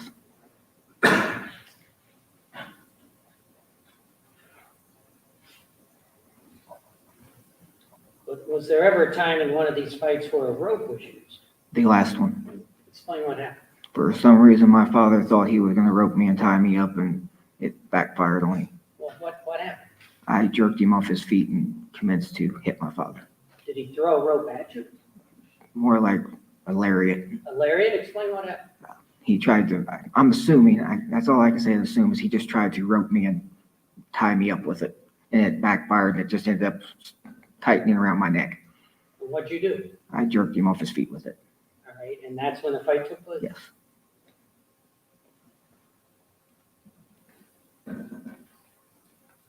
Now, over on Bethel Hill, did there come a point in time when you met Tabby? Yes. All right. Tabby testified, right? Yes, she did. All right. That's your ex-wife. Yes. All right. Explain the circumstances on how you met Tabby. My aunt set it up. All right. And who was your aunt? Robin Wagner. And is that your dad's sister? Yes. And where does she live? The Flying W. Has her whole life. She's lived there her whole life. Yes, aside from the trip to Arizona. Okay. So explain how you met Tabby. My aunt thought that her and her sisters were saints and thought it would be good to hook me and my brother up with them. And how old were you at the time? I was 12 And how old was Tabby? and just turned 11. And did Tabby have a sister? Yes, What's her sister? she actually has four sisters, I believe.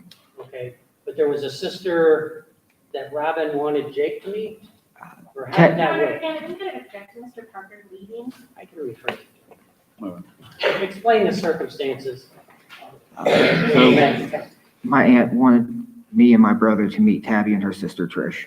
It started out she wanted me to meet Trish and my brother to meet Tabby. Did that actually happen? We met, but it just backfired and went the opposite direction. What do you mean? Tabby ended up going with me. And what did you do? Went fishing all day, rode the four-wheeler, and went back to my house. And you were how old? 12, And she was, 11. right? And explain how that relationship developed. Tell us what happened. About the same thing we did every weekend for about 3 weeks. And then she started staying at my house with us, her and her sister. Her and her sister Trish? Yes, And where was that? Bethel Hill. What do you mean she started staying? They'd stay a week, sometimes 2, sometimes 3, till their mom would come get them. What was her mom's name? Tess, And did you know Tess? fairly.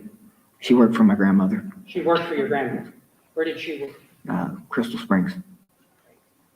And so just describe how you were 12 and Tabby was 11. Describe how this friendship developed or whatever. developed. After a few months of them staying with us, Trish decided she didn't want to come anymore.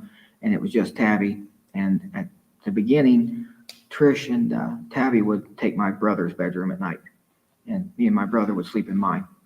After Trish quit coming, then my brother wanted his room back, so my mom tried to make Tabby sleep on the couch, and I didn't want her on the couch, so I volunteered for the couch. And my mom wouldn't have none of that, so my dad just let Tabby sleep in the room with me. And how old were you when that started? I was maybe a month off of being 13. And so Tabby was staying in your room, was this every once in a while, or how did this work? For weeks at a time till her mom would come get her.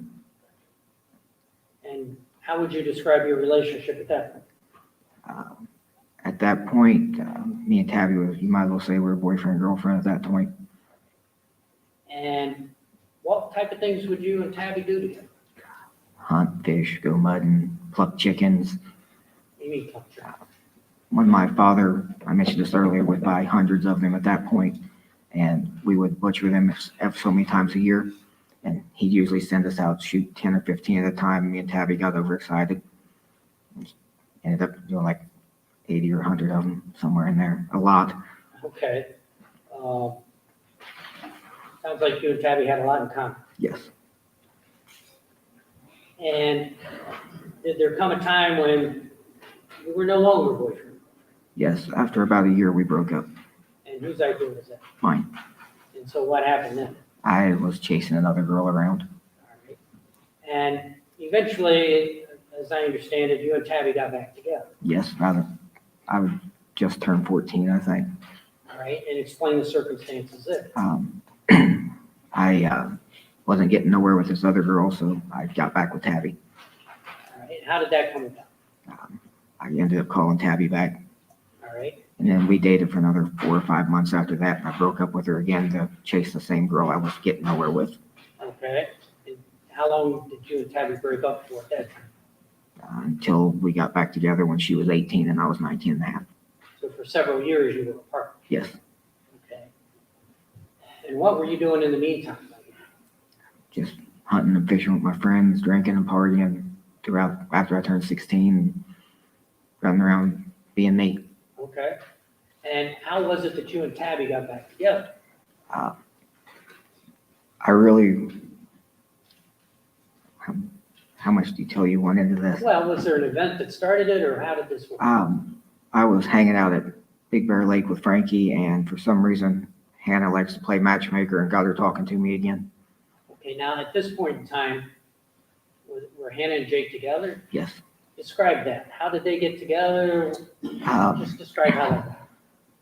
So like the first time Jake ever met Hannah, or Yeah, when's the first time you know? the Pike County Fair. What happened there? Hannah chased him around with a rabbit, wanting him to pet the rabbit. All right. And describe the relationship. How old was Jake about how old was he at that time? 17 and a half. All right. And Hannah was how old, if you know? How much 13. younger? She was 13. She was 13. So there's about 4.5 years difference between them? 4 3/4, I believe. Okay. And so did Hannah move in? Just describe the relationship. Not between really. Hannah and After we left the fair that night, Jake went home. Me and Frankie went somewhere. I don't remember exactly where we went. And then when I came home later that night, Hannah was prank texting my brother. Okay. And did Hannah know Tabby? At that point, not that I know of. How did they meet? Through Facebook, I believe. I can't be 100% on that. So you were telling us how you and Tabby got back together. Yes. So what happened? Hannah had got Tabby sending me messages again, and we talked for a little while, and I was at Big Bear Lake with Frankie, and we were all going to the Briar Patch after beer, and I stopped on the way back and picked Tabby up. What do you mean you picked her up? I picked her up at her house on my four-wheeler and took her back to the lake with us. Had you seen her or been in touch with her in a while? Or? Other than a few Facebook messages, no. And so that was the rekindling of your relationship? Yes. Did you, at this point in time, did you know Hannah? Yes. How did you meet Hannah?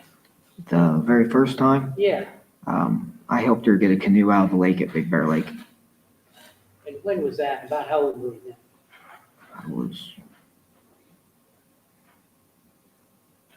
I think I was 18. Okay. And had she started dating Jake yet? No. So did you meet Hannah? I met her probably 3-4 months before my brother did. And how would you describe your relationship with Hannah at that point? At that point, that's the only time I'd ever seen her. Okay. Until the fair? Yeah. Okay. Now, we've heard a lot about Jake and Hannah's relationship. Describe your relationship with Hannah. I looked at Hannah as a baby sister. What do you mean by that? My brother might be biologically my brother, but we never acted like brothers. Hannah acted like a baby sister to me, and my Uncle Chris acted like a brother to me. Would you do things with Hannah? We'd go fishing together, four-wheeling, fix buckeyes during the holidays, What do you tell mean dirty fix jokes buckeyes? back and forth, talk to each other about what was bothering each other. All right, let's break that down. You said you fix buckeyes? Yes, Explain. all the holidays we would fix buckeyes together. Is that a food? Yeah. All right. Who would do that? Me and Hannah, You two together? yes, Where would that take place? usually in the kitchen. Was she living at your house at the time? Yes,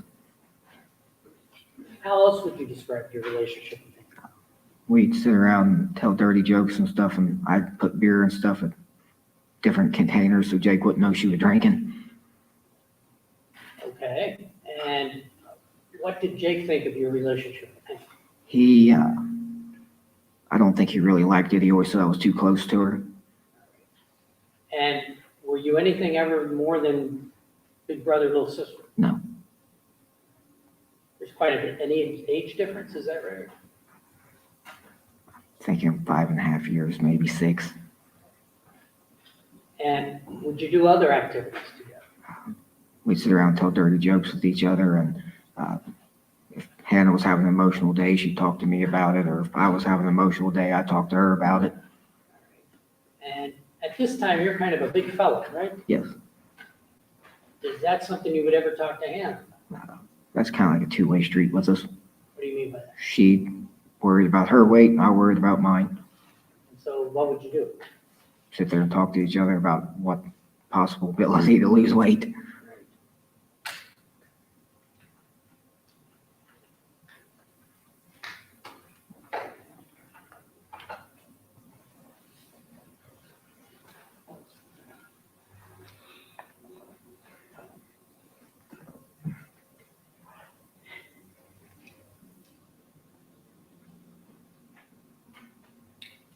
So I want you to talk to the jury, to explain to the jury, I should say. Explain to the jury, like, what was your relationship with your brother when you were growing up on Bethel Hill? How would you describe it? How far back? Well, let's start at the beginning. In You the- were very young, In the beginning, we were just like normal kids. okay? Done the farm chores together, watched TV together, stuff when it was dark. That's starting out as like young kids. Did there come a point in time when that kind of changed? Yes. Explain that. When my mother had him paranoid that he was going to go to hell, and she kept beating into everybody's head, if you do anything, that you're making Jesus cry and you're going to end up going to hell. What do you mean by that? She would say that all the time. If you say one curse word, or if you do anything that she thought was inappropriate, What would she say? that you're going down an entirely bad road, or you're making Jesus cry for this or that, or depending on the situation. What was your reaction to all this? I really didn't have one. I did what I wanted to do. What about Jake? Jake was always terrified of going to hell. How would you describe Jake as compared to you at this point? At this point, Yeah. we are nothing alike.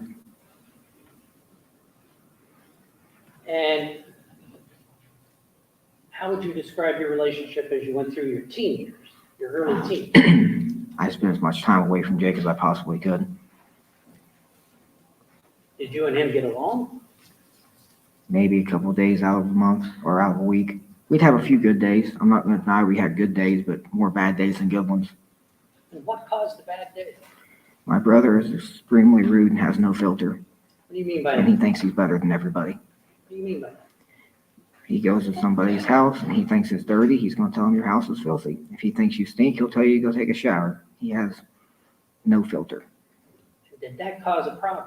Yes, he insults people, and a lot of my friends and stuff didn't like him being around. Did that cause you problems? Yes, because then they didn't want to hang out with me. And how would you deal with Jake in these situations? I would leave my brother behind 90% of the time.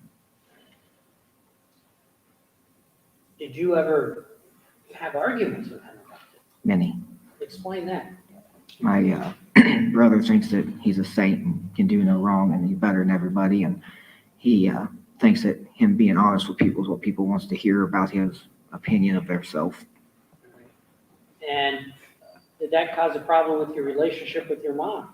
Yes, my mother thinks that I should be like him. She's always said that. What do you mean? She thinks that he's a saint and does no wrong, and she thinks that I'm basically going to hell. Would Jake have you said your mom would tell you that? Yes, Chris, yes.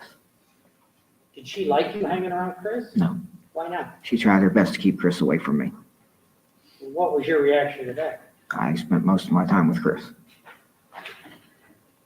And how would you spend time with Chris if your mom didn't want you to? because he would come over and me and him would take off and go hunting and fishing. And once you got your driver's license, did that change or what? Yes, me and Chris was constantly together at that point. And what type of things did you do? Hunt, fish, drink, party, four-wheel in the mud.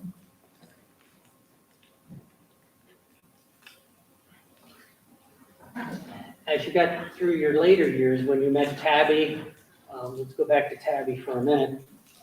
You were how old when you finally, the last time you connected with her? 19 and a half, And how old was she? 18. There came a point in time where you got married. Was there an engagement? Yes, Explain that. we were in Cedar Key, Florida at the time. Who was with? Me, Tabby, Jake, Hannah, my mom and dad. All right. And why were you there? I have a friend of mine that runs a hunting outfitter down there. Okay. And so were you on a vacation? Yes. And so what happened in Florida?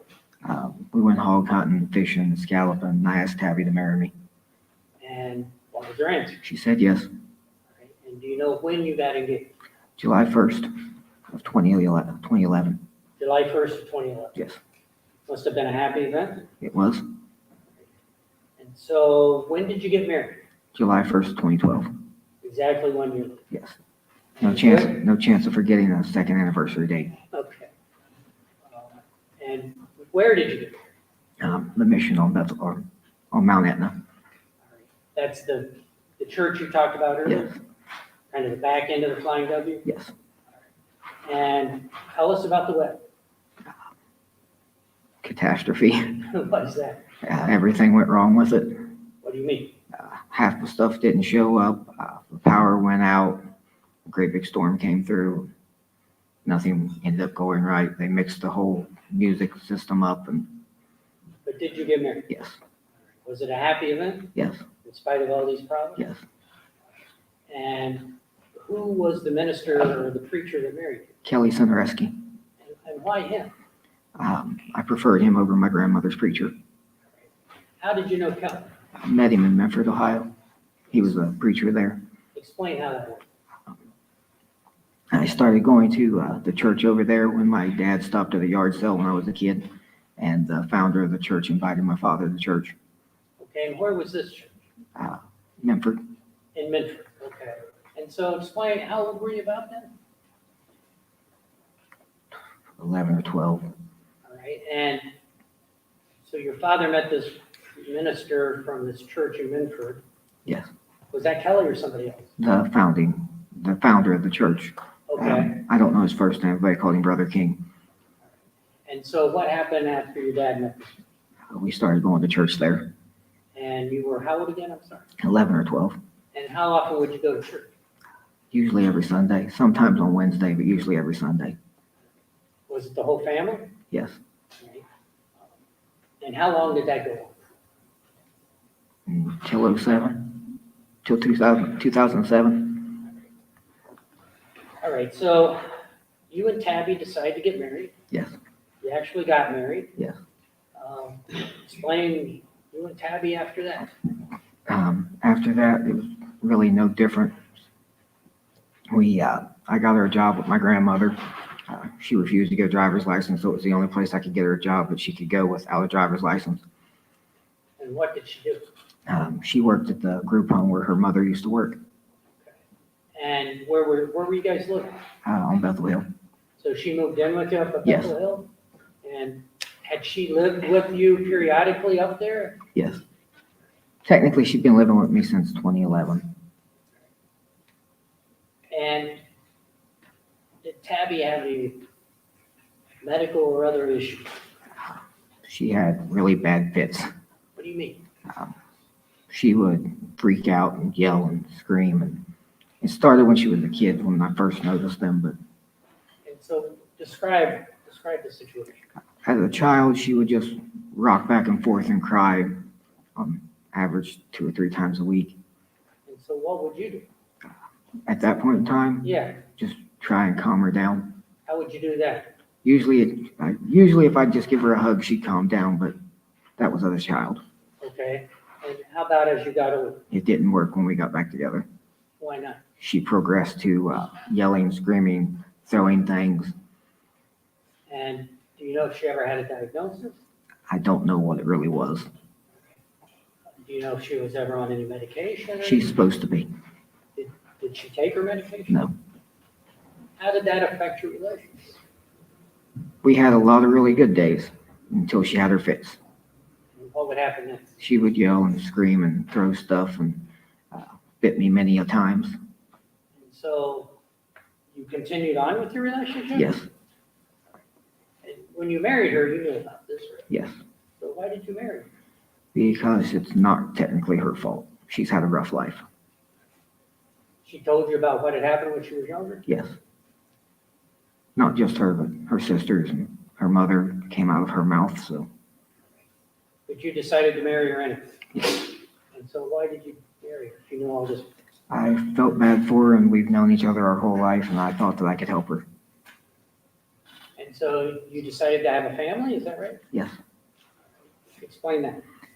We tried for over a year to have our son, Okay. and finally she got pregnant with him. How did that make you feel? Best moment of my life.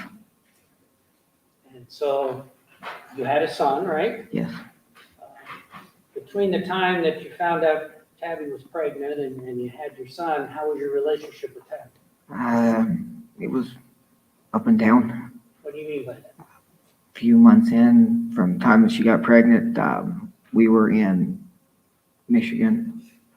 Or no, sorry. The first time I was cutting firewood when she called and said the doctor diagnosed her with chlamydia. All right, and what was that about? The doctor tried explaining it can lay dormant for years, and like an idiot, I believed this. All right. And so did you talk to Tabby about this? She went with the doctor's statement. Okay. You stayed with her? Yes, they prescribed her some kind of antibiotics and ended up, she got rid of it. Okay. And this is while she was pregnant? Yes. All right. And then did anything else happen before your son was born? A couple months before he was born, we were in Dundee, Michigan, and she ended up getting another call from the doctor saying she had it again. And so what was your reaction to that? I might have been dumb for the first time, but not the second. What do you mean by that? It's not going to lay dormant after it's done been gone, so she ended up telling me that she was screwing her best friend's dad. And so what was your reaction? I mean, it's kind of heartbreaking in a way, but she swore that the baby was mine, and we went on with it. And do you remember when your son was born? Yes. Tell us about that. When he was born, I ended up getting a DNA test to make sure he was mine. But while we were in the hospital, it was driving me nuts with everything that she had done, and I tried to leave her at that point. What do you mean you tried to? She begged and cried and pleaded for me not to leave her, saying she couldn't raise a kid on her own. So what did you do? I ended up caving and stayed with her. And your son was born, right? Yes. What did you think of that? It was nice to have my son, but it's not nice to not know if he's yours or not, so Did that cause any problems in your relationship? it's always in the back of your head. It doesn't leave. But you had a DNA test. Yes. And your son is yours? Yes. And so what happened after your son was born? Where did you live? I still lived on Bethel.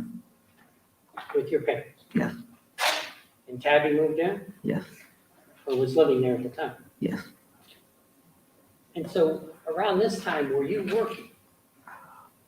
For myself, yes, at that point. All right. Now, you talked earlier about your education and stopped when you were about 14, right? Yes. And then your mom did some tests and you got a diploma, right? Yes. Did you get any education after that Uh, or training? I went to school to be a diesel mechanic. Okay, explain that to me. It's just like a year program. Afterwards, they give you your CDL with it, so you can be a truck driver if you want. All right. And where did you do that? The program's at Scioto County's Technical Career Center, but they actually do the training at Glockner's. All right. And did your brother do that with you? Yes. You guys go at the same time? Yes. All right. And how did you like that training? I enjoyed it. And so once you got that, did you complete the coursework? Yes. All right. And how long did it take you? Took a year. And were you working while you were in school? No. Okay. Did you get a job after you got your training? Yes. And what did you do? I went to Bennett's Collision. Bennett's Collision? Yes. And what did you do there? Sachs Trucking, it's the same company. Okay. What did you do there? I was a mechanic there. And for how long were you a mechanic there? 6 months, I think. All right. Did Something you like enjoy that? Yes. Other than being on call overtime. All right. Explain that. Once I got called out in the middle of the night after a 16-hour day just to adjust a seat for a driver. Okay. So It got annoying. it got it. Did you get a job after that? Yes. What kind of job? I drove for Strickland Logging for a little while.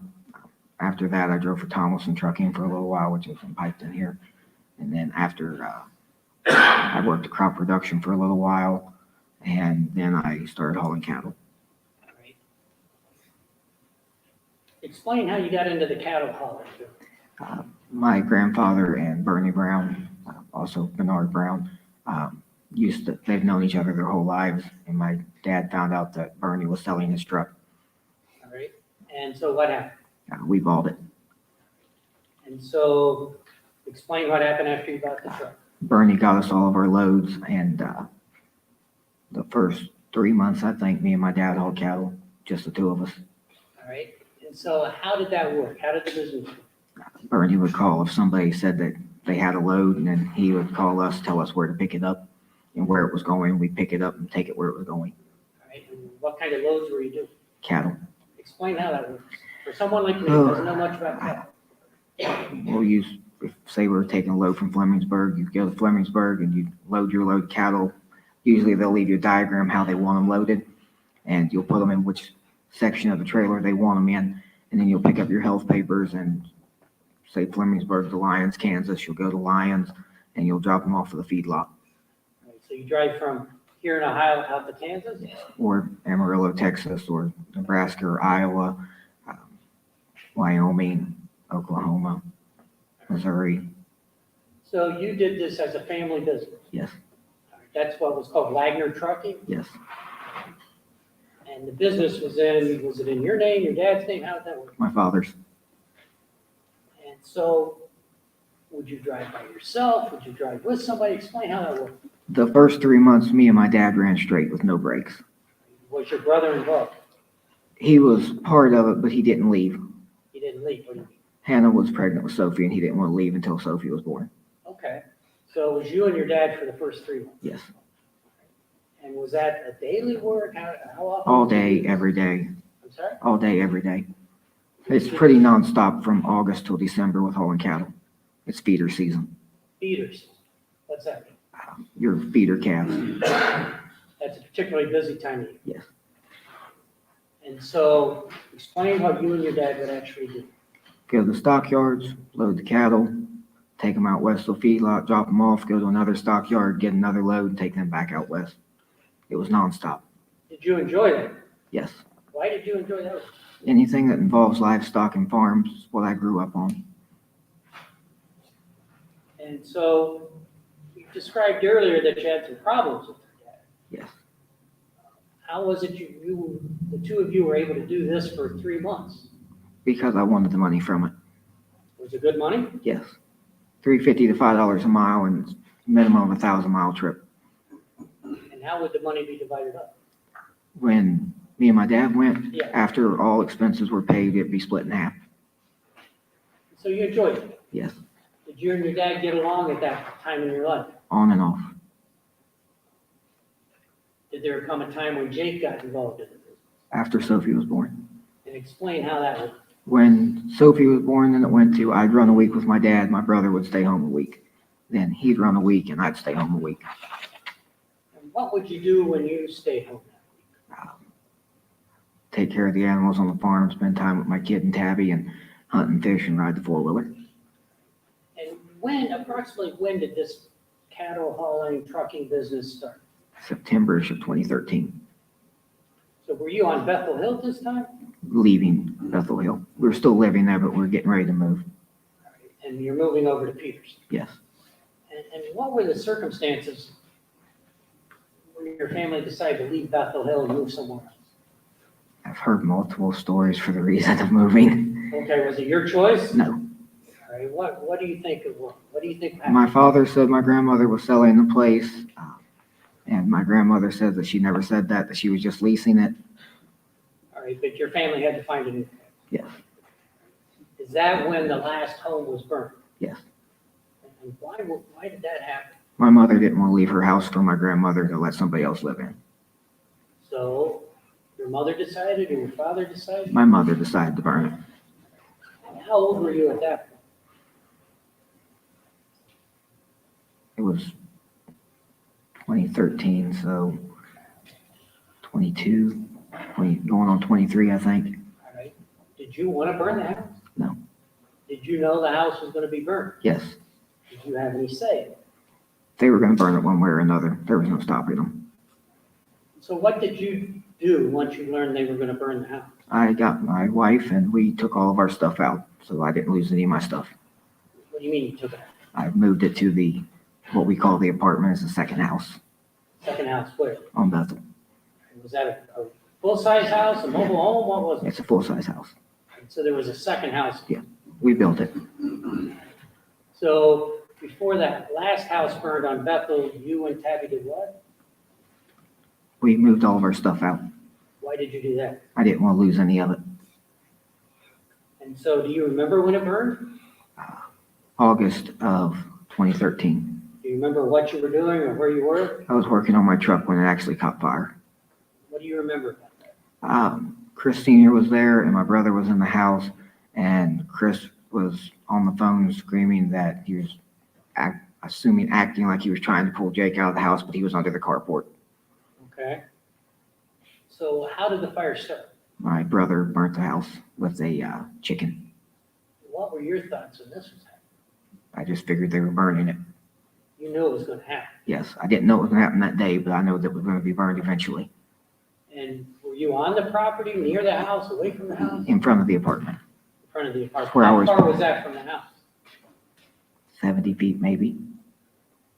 What thoughts went through your head at that point? They're burning the house. Just another burning of the house? Yeah.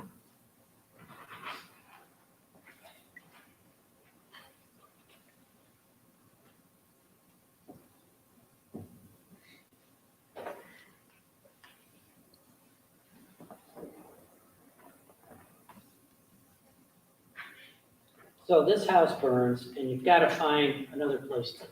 Yes.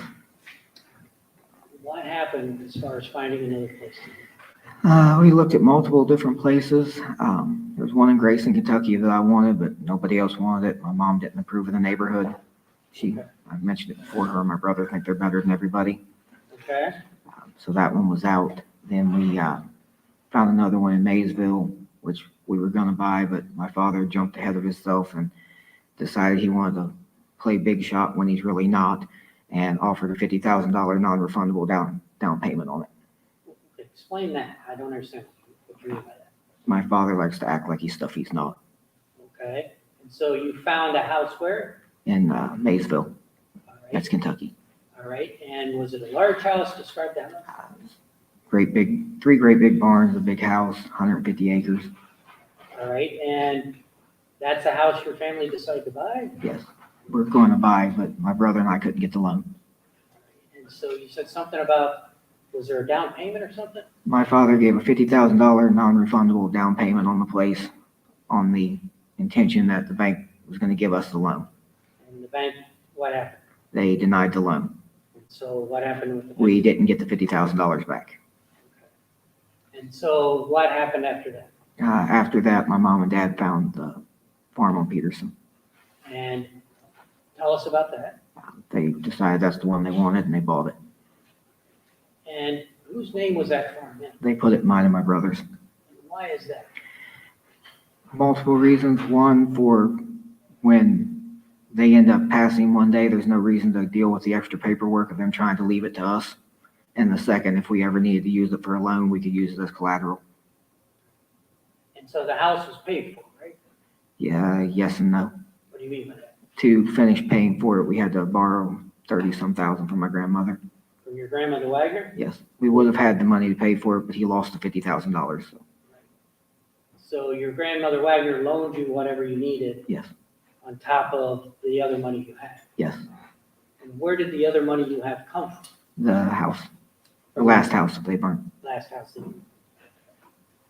And so it was in you and your brother's name.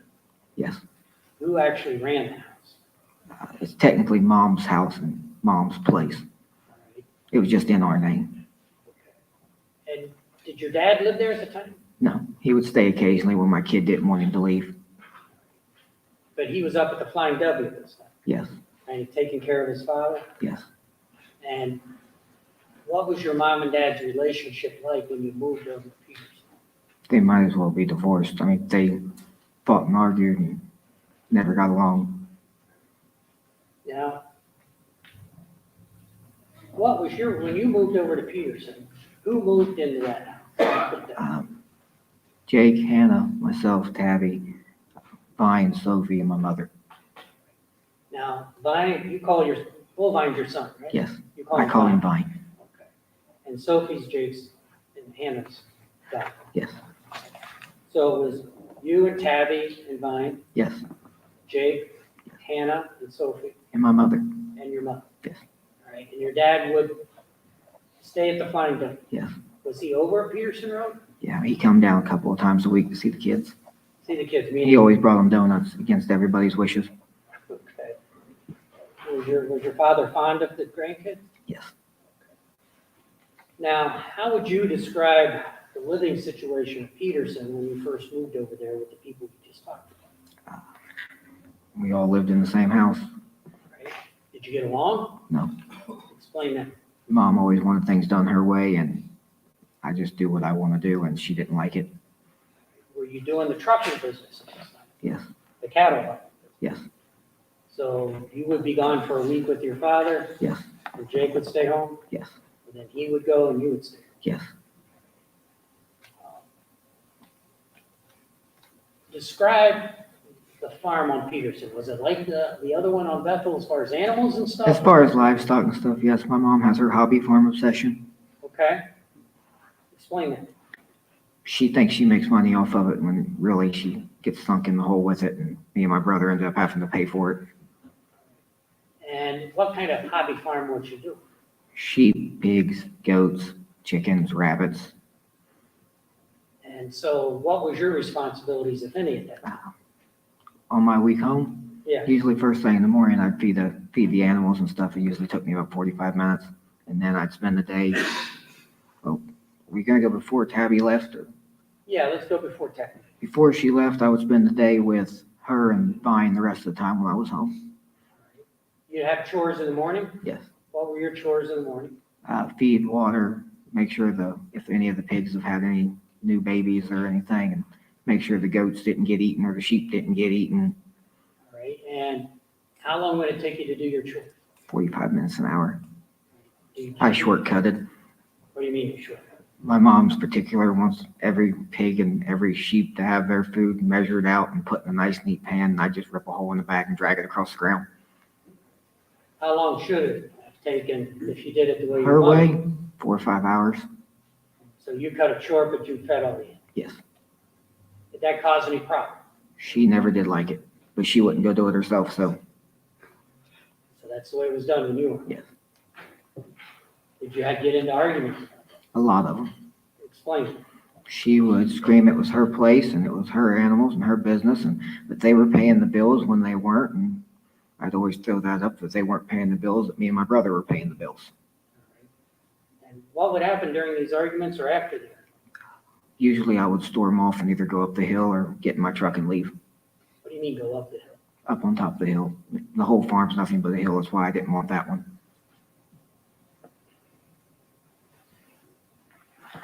So you described who was living there. Your father was not living there, right? Right. Did he have a job? He drove with us, Yeah, that's right. He drove with you. Did he have any other job? not that I'm aware of. So how were the bills paid at the house there at Peterson? Whatever water, electric, whatever bills was rounded up, groceries for the month, cell phone bills, whatever. I don't remember exact amount it was, but we'll use a figure of say like 3,000. My brother would take $3,000, or he would take $1,500 and I'd take $1,500, and we'd just give it to my mom and she'd do the money orders and stuff and send all the bill money in. All right, so break that down a little bit. Just explain what you would do with your portion. So 1 month I might be paying the electric bill and the water bill, and my brother would be paying the grocery bill. And then I'd send my credit card payment in, or my truck payment when I ended up getting a truck payment. And my brother would do similar. When it comes to the actual household bills, 1 month he might pay this one and I pay this one. It just came down to where he paid half and I paid half. Did your mother actually pay the bills, or did you pay the bills, or how did that work? We paid the bills, but it was looked at as she didn't do much else, so she can do the paperwork of sending them in. Would you give her cash? Would you give her your credit Cash. card? How did that work? Usually it was cash. If she was ordering stuff for the kids, she had the credit card to use. Okay, she had your credit card? Yes. All right, and she had permission to use it? Yes, anything my kid needed, she had permission to use it. She had my debit card number too. If I was on the road, my kid wanted something, it was there. Would you actually review the bills that were sent as far as the credit card or anything? No. So how would that get paid? She'd mail them in. You'd give her the cash? Yeah. She'd take care of the payment? Yes. The payment. And how long did this go on? Pretty much all the time we lived together. Did you find this to be unusual in any way? Not really. It's how I've always done it.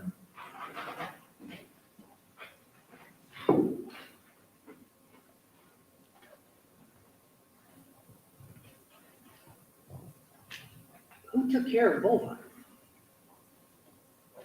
When you were living over on Peterson, who took care of them? Starting there, or Yes, sorry. a mixture, when I was home, a mixture between me, my mom, and Tabby. All right. And who had, would you say, primary responsibility? Who took care of him the most? Yeah. Me and my mother. What about Tabby?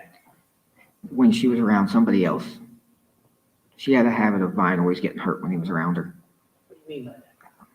She'd bring him out of the bathroom and give him a bath. He'd have a new knot on his head, or she shoved his hand in some hot vegetables once, and another time she might have tried to catch him, but I think she pushed him off the picnic table is what it looked like to me. Do you think she was abusing him? Define that. Well, do you think she was purposely harming him? I can't say on any of them other than the vegetables, and she did that on purpose. What happened there? He kept trying to reach for him, and she shoved his hand in them when they were too hot and held it there until it burned him. Were you there? No, that's just what she said she did. So what was your reaction? Didn't trust her to make sure he didn't get hurt. Even her own mother said she couldn't handle raising a child. And what was your mother's responsibility with respect to Ryan and so forth? Like when I was gone, Yeah, well, let's start when you were there.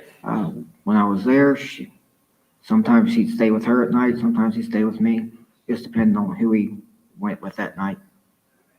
Would she take care of Ryan if you were out doing something else? Yeah, while I was gone, while I was feeding or gone or at work or something, she watched him. Right. Was that kind of her job, or describe? Kind of, like an in-home babysitter. And did you have any problem with that? Not really. So let's talk about the house at Peterson. Describe the inside of the house. You got a mudroom, a living room, you got the kitchen, bathroom, my bedroom, you got the kids' toy room downstairs. Upstairs, you've got kind of like an intermediate area in my brother's room, my mom's room. All right, so let's break that down. Then on the second floor, how many rooms? 2 bedrooms and kind of like a little, like, I call it an intermediate room between the 2 rooms and stairway. Okay, and then there are stairs that come down, Yes, all right, and where's your bed? underneath my mother's. On the first floor, Yes. all right? And describe your bed. My room, if you're looking at the front door, would be in the left corner of the house. Okay, and what else is in that area? The stairway that goes upstairs, the front porch, sits underneath my mom's, which is in the top left corner. And the outside of the house, describe the property. You got, if you pull in the driveway, you got the house to the left, a little white shed building. Then you've got my hunting cabin that I brought from Bethel Hill. Okay, let's stop there for a minute. What is that? Me and my friend James and his father built the cabin. Peters. I took it down and moved it to Peterson. When you moved from Bethel Hill to Peterson? Yes. And where is that on the Peterson property? It originally sat at the half-mile point.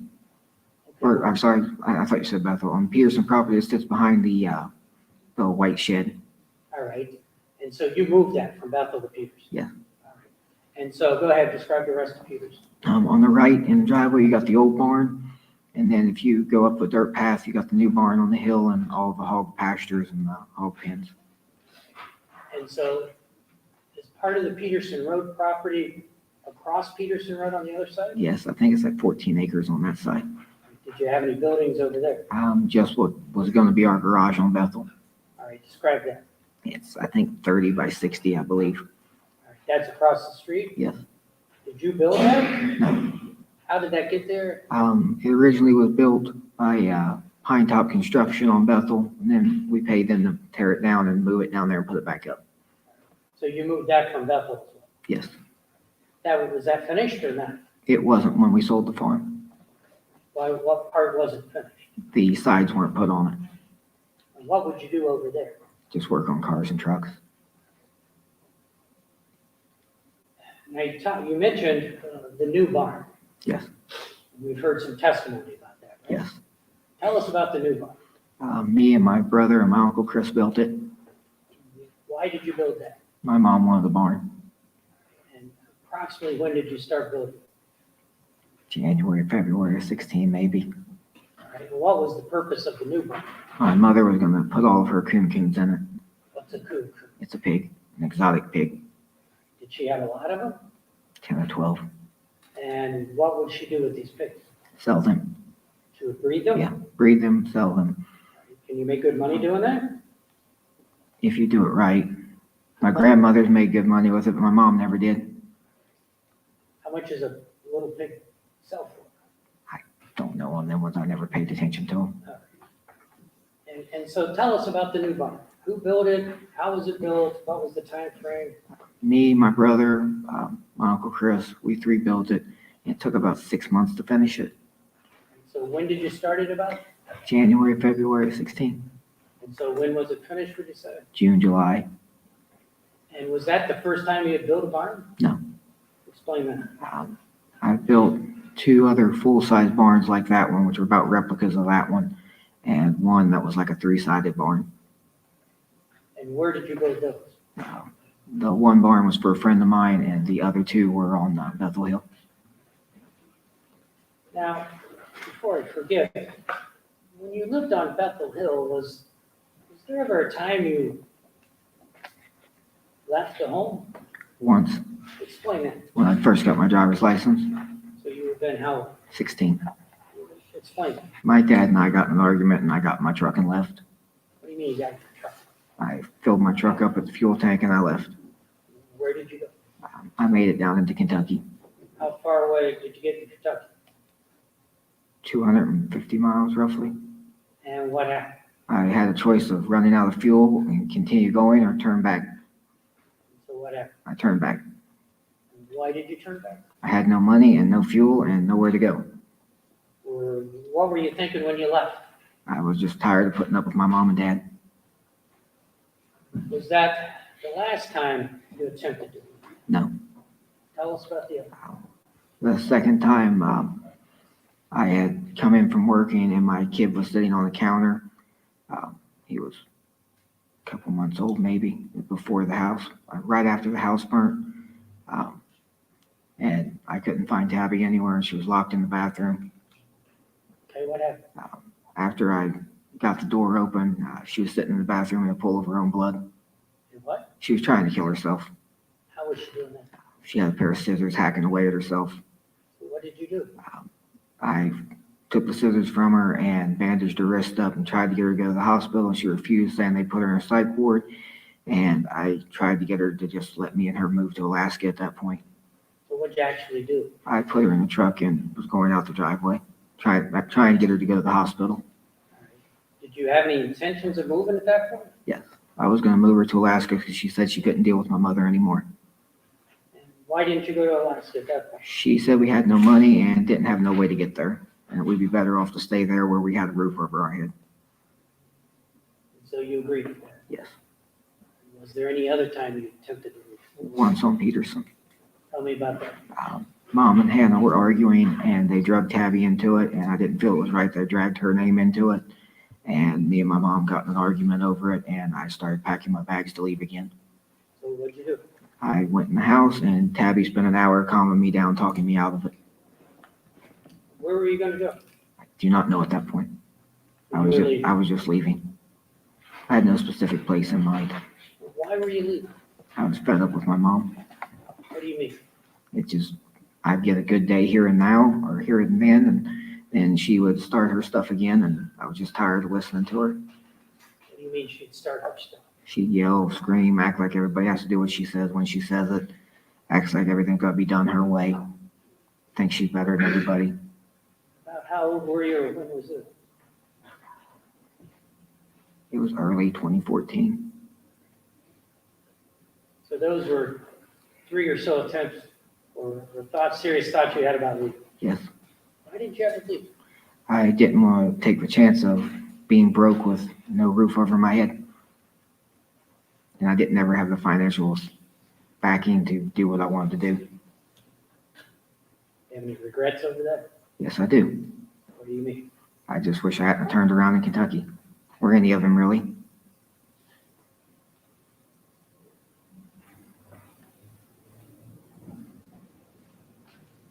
At that point in time,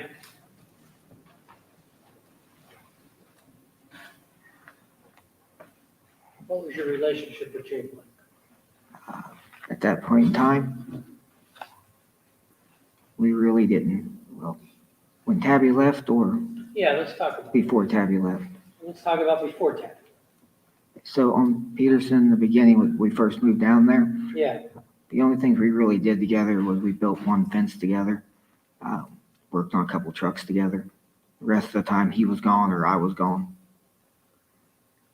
did you really consider having a brother at that point? Not really. He was more of an associate Why do you say that? because we had nothing in common with each other.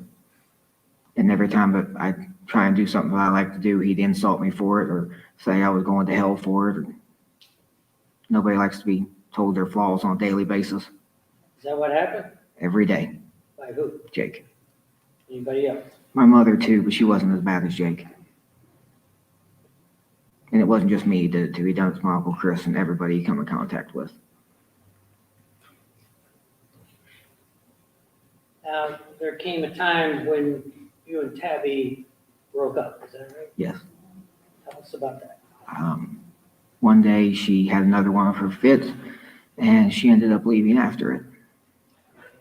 What were the circumstances? Explain what happened. Me and my brother and Hannah was sitting in the living room Is and this on Peterson? yes, Okay, go on. and Tabby was in my room changing Vine's diaper and he was wailing, which for some reason she can't change a diaper without him wailing. And I went to find out what was wrong with him. So she was kind of like holding him down, telling him to quit kicking and stuff and being, I think, overly pushy with him. So I told her to calm down, quit yelling at him, and I'll do it. And she got mad and tried to swing Vine around and bumped his head off the wall. So I took Vine from Tabby and gave him to Hannah. All right, and what happened then? After that, Tabby got mad and stormed out of the house and went out on the patio. And then what? I went out trying to calm her down, and she was doing her normal fits, yelling, screaming, and hollering. And about that time, my mother came home. Because your mother wasn't there initially? No. All right, so your mother came home, what happened? She tried to put herself in the middle of our argument, and I told her it was none of her business, and she went in the house after I yelled at her a couple of times. Okay, so what happened? After that, I tried calming Tabby down. Usually I can get her to calm down. Sometimes a hug will work, but not generally. But I tried to hug her, and she bit me. And after she bit me, she hit me with a board and took off out through the driveway. So I said the hell with it and went in the house. So what happened next? After that, a few hours went by, and she never came back. So Mom and Hannah went to look for her. And then what happened? They ended up saying that she was halfway to the truck stop. So what did you do? I decided to go calm her down, and for some reason, before I got to the truck, my mom had sent my brother to go with me. So you and your brother go looking for Tabby? Yes. And what happened? She wouldn't calm down, so eventually, where she has her fits and she's tried to kill herself multiple times, I ended up calling the sheriff's department. Where were you when this happened? The truck stop on 41 in Adams County. Is that the first stop? It's first stop. And so what happened when you called the sheriff? They came out, talked to her, talked to me, asked if I wanted to press charges. What was your answer? I told them no. So did she come back to the house with you? No, her mom and sister, I believe, came and got her. So what did you do at that point? After that, I went home and spent the next 3 days with my kid, taking care of Did you and him. Tabby communicate with each other? Not for those 3 days, because I didn't know it, but I guess that night that she had put a letter in my mailbox. It took me 3 days to find it. All right. And what was the letter? Your Honor, I'm going to object. It's hearsay. The letter was to you? Yes, All right, from Tabby? yes. What was your understanding of the letter? No, objection, Your Honor, to any contact. I've been letting a lot of this stuff go, but Well, for what purpose is it being offered? Is there some statement of fact that's being offered? to prove No, the it's truth to of it? explain his conduct next, after receiving the letter. What was the nature of the letter? She was just basically saying that she Your was Honor, doing, objection to, Well, I'm going to overrule the objection to the last question that's asked, the nature of the letter. What was the nature of the letter? she was saying that she wanted Vine to stay there with me. objection to the response. He's testifying as to what he claims Tabby said. You have to respond to the question asked. What was the general nature of the letter?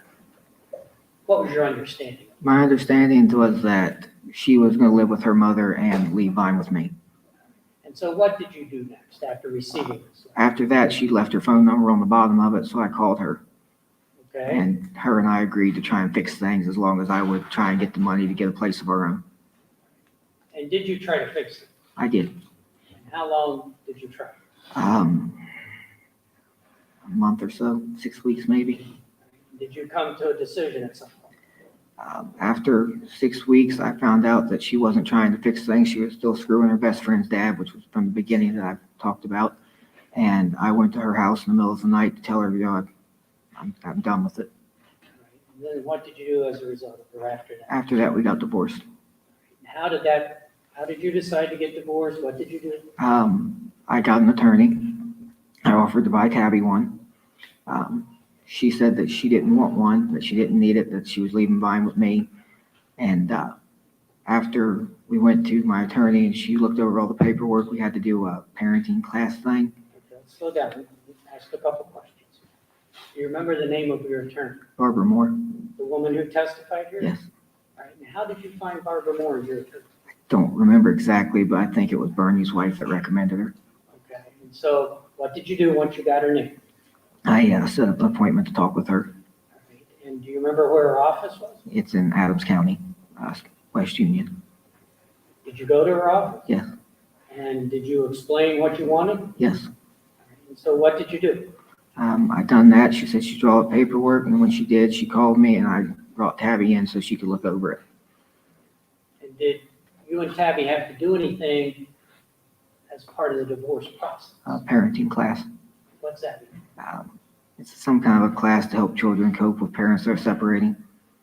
Did you do those classes? Yes, Both of you? yes. How do you know that she did? She sat right directly beside me. It was one of our remarks from our instructor that we were the only couple that sat together. And did you go to the classes together? Yes, I went and picked her up every night. And how many times did you have to go? I think twice. And so you went through the parenting classes, Yes. all right? And then did you go back to the lawyer at that point? I don't think so. I think after that, we just had a court hearing. Okay. And so you went to court, Yes, and you were there with your attorney. yes. Did Tabby show up? I drove her to court. I went and picked her up. You picked her up and drove her to court? Yes. Everything to do with the attorney, the parenting, and court, I went and picked her up. How were you guys, what was your relationship like at that point? Normal. She come to see Vine. She spent Thanksgiving with us. She come for Christmas. All right, so you were friendly towards each other? Yes, Did you want her to be part of Vine's life? yes. Explain that. She ended up having supervised visits, and she could come visit him as long as I was present And why did you have supervised visits? because of her fits and because of the fact of everything that happened to her as a child that she thought was normal for all children to have to go through. You're gonna have to explain that just a little bit if you can. So she has like massive blow up fits, and she doesn't really pay attention to what she's doing. And she gets really violent when she has these fits All right. And you mentioned something, do you know where she was living at this point? with her mother and her stepfather. And did you want Vine in that environment? No, Why not? because of everything that her mother let happen to Tabby and her sisters. I don't want you going into too much detail, but tell the jury what you mean by that. As a child, my ex-wife and her sisters, from the time they were between 7 and 9 years old, her mother would hold them down for her stepfather. So there was sexual abuse? Yes, And you knew about yes, it? And is that why you didn't want Vine over? yes, Is that why you wanted supervised visits yes, with Tabby? yes, And so you got divorced? yes. And did you ever live together again? No, not after that. Was she involved in Vine's life after, She come to see him many times. at your house? Yes, And where was that? Peterson, Would she come by herself? mostly. A couple of times she tried to bring her sisters. I think once her boyfriend. Were you okay with that? No.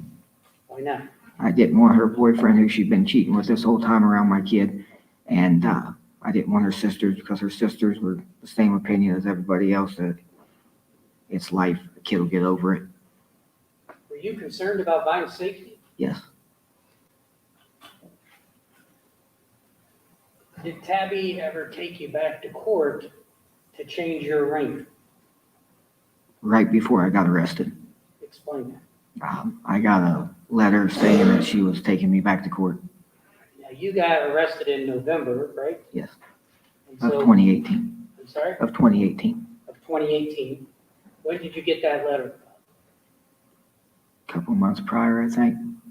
Were you able to go to court? No, I was my hearing with her was 3 weeks after I got arrested. So once you got arrested, that was it? Yeah.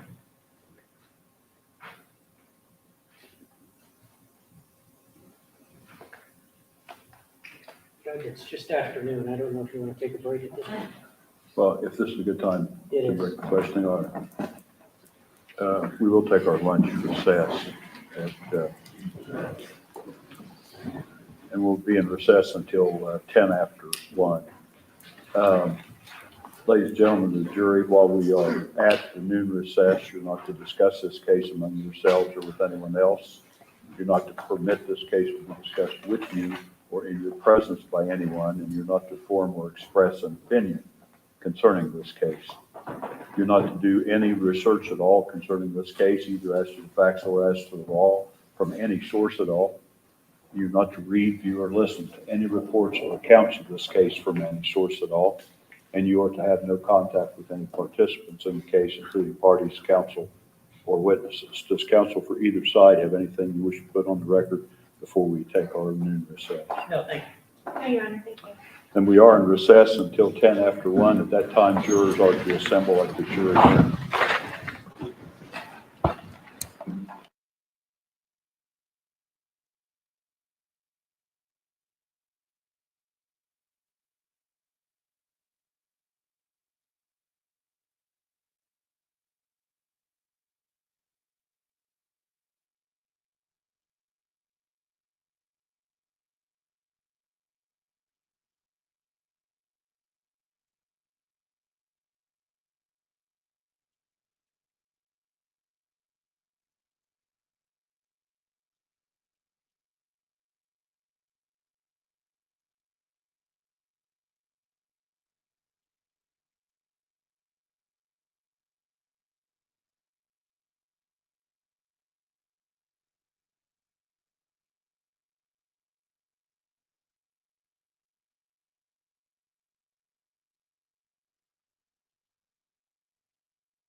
may be seated.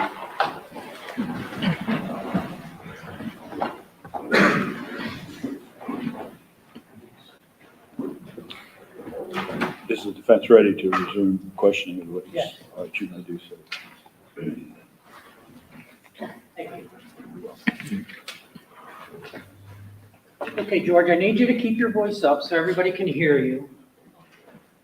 I think where we left off before lunch was you and Tabby had just gotten divorced, is that Yes. right? Yes, When you were going through that process with the attorney, did you ever trick or force Tabby to do anything? no. Explain how the process was. In the beginning, when she left, she wanted Vine to stay with me because she said she wasn't mentally, physically, or financially able to take care of him. And so that's when you decided to get the lawyer. Yes. Objection, lady. I want to show you some exhibits, George. Wagner Exhibit 53, I'll mark it. You recognize this? Yes, What is that? When did that take place? that is July 1st of 2012, my wedding day. All right. And so you're in this picture, right? Yes, I want you to describe everybody that's in this picture and where you are. from left to right, Well, why don't we start on the right over here? from right to left then is my wife Tabby, ex-wife Tabby, me, Frankie, little Chris, Chris Senior, Hannah, my dad, my mom, my brother. And showing you what's been marked as Wagner Exhibit 21. You recognize that? Yes, What is that? me and my son, All right. And do you know about when that was taken? Easterish, All right. Do you know which year? 2015, 2016 maybe, All right. And do you know where that was taken? the house on Peterson.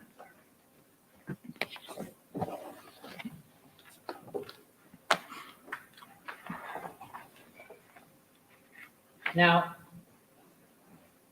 would you describe your Wagner family, Jay, yourself, Sophie, Vine, your mom and dad, Ann and Tab? Would you describe yourself as a close family or not close family? How would you describe it? Lady. How would you describe it? No different than anybody else's family that I know of. All We right. fought and argued a lot, but I'm sorry? but other than that, no different. All right. And when you say no different in other families, who do you have in mind, if any? Have other members of my family, distant family, Like who? my uncle Chris, my cousin Katie. All right, your Uncle Chris, that's your Chris Newcomb who testified. Yes, And why did you think your family was like his? we all lived pretty much the same way. What do you mean by that? I lived around my family. My uncle lived with his family. My aunt lived with her family. My cousin lived with her family. All right, when you say your aunt, My aunt Robin, all right, where does she live? Flying W, All right, and how old is she about? almost 60, I think. All right, and you said your cousin? Yes, my cousin Katie. Your cousin Katie who testified. Yes, Where does she live? Athens. Do you know who she lives with? Her mom and dad. All right. Anybody else that you know? My uncle Chris. Your uncle, you just said, who does he live with? He lives with his mother and grandmother. And anybody else? Off the top of my head, I think that's it. Is he married? He's his fiance, Okay, who's that? Randy Hughes. Right, she testified. Yes, All right, do they live together? yes. Anybody else that you can think of?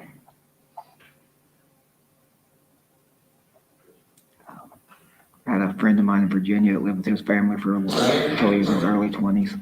All right, and what was his name? James Do you know his last name? Rhoden. And that's spelled with a T? Yes, All right, let's talk about the Rhoden. Who are the Rhodens? friends of mine. And how did you become friends with them? Started out they leased our farm to deer hunt on. All right, and who is that? James Rhoden and his father, Rick Rhoden. All right, and was there another family member? Later on, And who was that? James's mother, Edie. All right. And so describe how you got to know them and what they did. They started hunting up there in 05, I believe. And we just started hunting together, eventually became friends. All right. And was James your age, older, younger? I think he's 2 years older than me. All right. And do you know his father's name? Yes, Rick Rhoden. Rick Rhoden, Rick. And did you develop a relationship with Rick and James? yes. Tell us about that. James became a really close friend of mine, and I kind of looked at Rick as a second father figure. Why do you say Rick was a second father? He always gave me a lot of advice growing up. And was that advice different than what you'd received earlier? Yes. Explain that. He basically told me not to continue down the road I was going doing the stuff that my father did.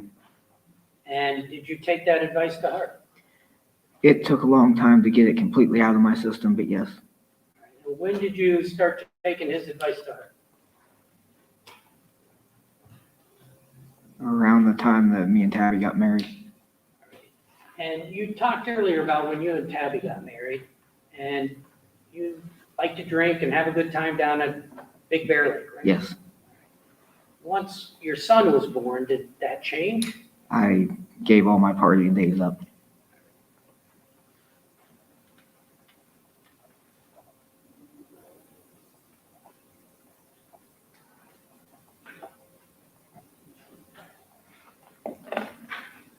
Did you ever visit the Rhodens in Virginia? Yes, multiple times. Explain it. They would hunt up here with me, and I'd go down there and hunt and fish with them. Did there come a point in time when your friend James got married? Yes. Explain that. He got married a little bit after I did the same year. Okay. Did you attend his wedding? Yes, Okay. Where was that? Virginia. And what time of year was that? His wife decided to have their wedding opening day of deer season. And how did that make you feel? I've never missed deer season in my life except for that. So you went to his wedding. Yes. Now, you just mentioned deer season. Let's talk about that for a minute. Tell us about your deer hunting and how that works. I'm more of a deer addict. A deer addict. Yes. Tell the jury what that means to you. I live, eat, breathe, and sleep deer. Now, when you lived on Bethel Hill, was that a good deer hunting area? One of the best that I've ever been on, yes. And did you tell us about how you would go hunt deer, how you would prepare, what you did? How far back do you? Well, let's start at the beginning. In the beginning, I just hunted at night with my father Okay, until I met Rick and James. all right, and explain. Then I started hunting like them during the daylight hours, and done that for quite a few years. All right, what would be a typical hunting day for you? 2-3 hours before the sun came up till 2 or 3 after it went down. All right, and would you have deer stands? Would you hunt by yourself? Explain how it worked. Depending on who was hunting up there, depending on who got what stand, but I would just sit in a stand all day. All right, and explain what a deer stand is. Sarah, can we approach? Can we approach? Yes.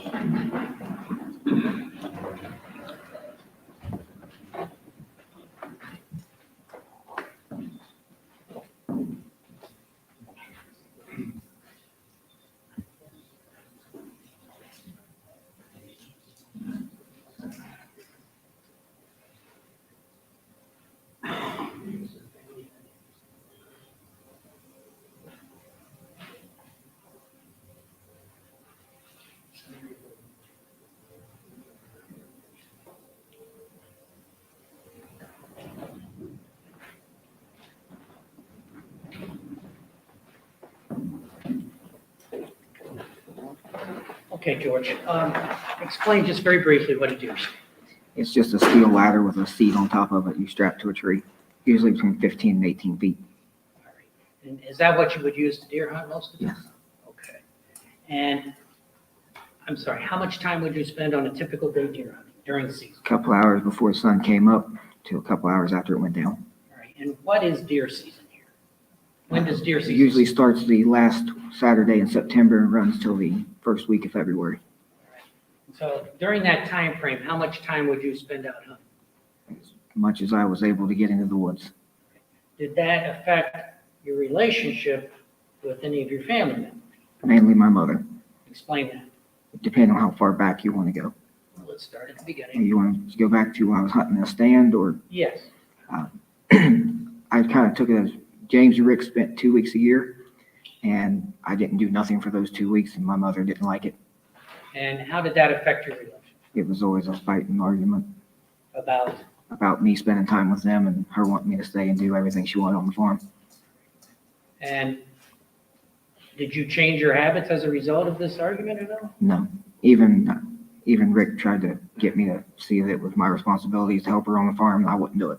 I went with them. And so during deer season, did you spend time away from the home even when the Rhodens weren't there? Yes, How much time did you spend? a lot, hours upon hours every day. And did that continue to affect your relationship? Yes, In what way? I was constantly being told that I was leaving my brother to do everything.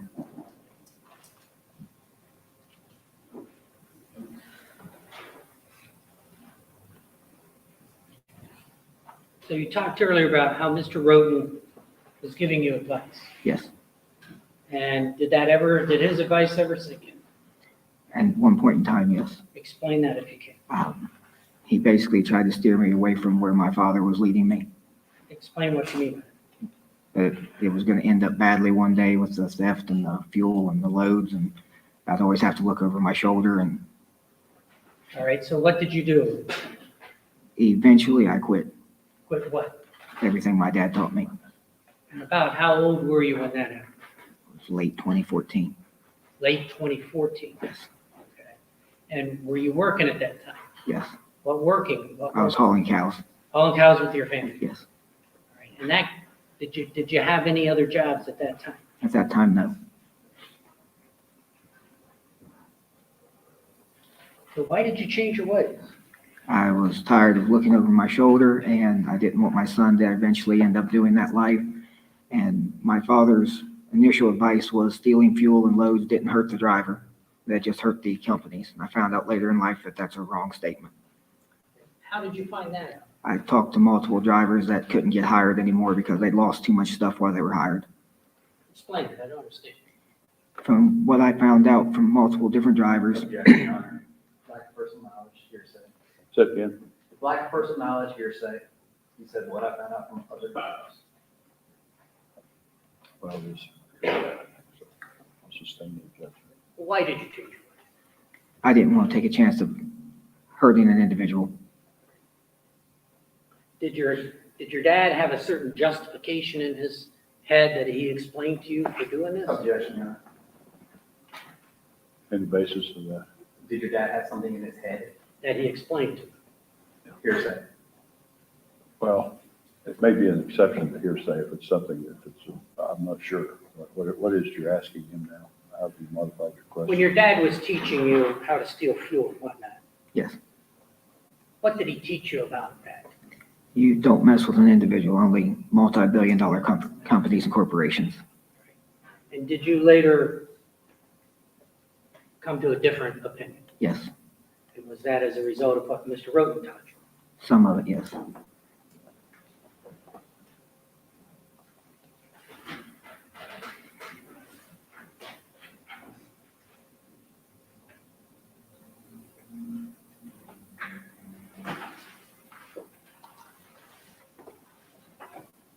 right, I want to show you some more photographs here, George. Well, these are state's exhibits that have already been identified. This is a triple R. Do you recognize that? Yes, it's the farm on Peterson. Okay, and the jury's already seen this, but what color is the house? Red. Okay, and looking at this photo to the left, what is this item here? The new barn. Okay, and directly over here on the other side of the house? The old barn. All right. And on the other side of the road here, what's that? Eventually would have been the garage. All right, is this what you moved? From Bethel, yes. Okay, and there's an item right here near the house, what's that? That is the hunting cabin that I moved. Moved from, Bethel. all right, why did you move that? It was sentimental to me In what way? because Rick and James and me built it.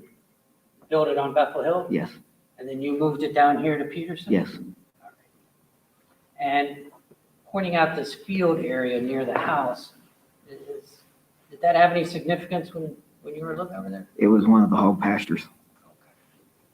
And did your property kind of go up the hill? Yes, And then you had property on this side of the road? yes. I believe 14 acres on that side.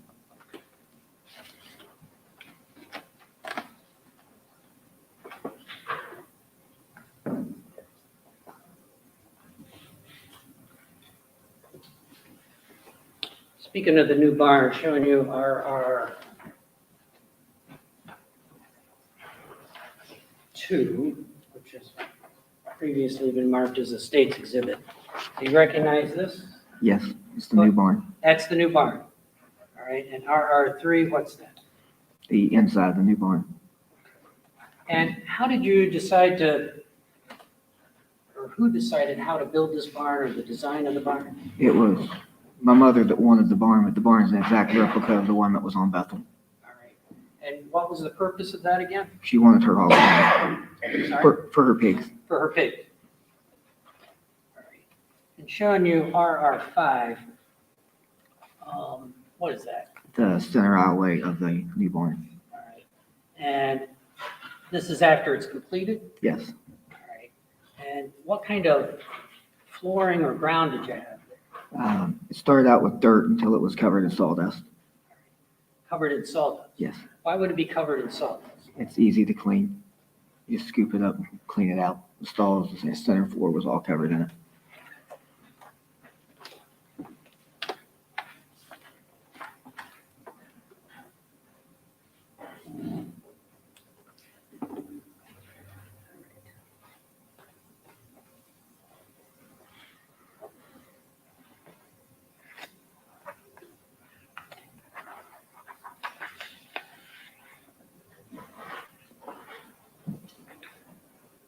You described earlier the sleeping arrangements when you lived at Peterson, right? Yes. Where did Vine normally sleep? Depending on what mood he was in. Okay. What were the options then? What were his habits? Sometimes he'd sleep upstairs in my mom's room. Sometimes he'd sleep in mine. Sometimes he'd do half and half. Now, inside your bedroom there at Peterson, did you have a television? No. Did you ever have a radio? I had a Bluetooth external speaker for my phone. Is that something you would use frequently or as a habit?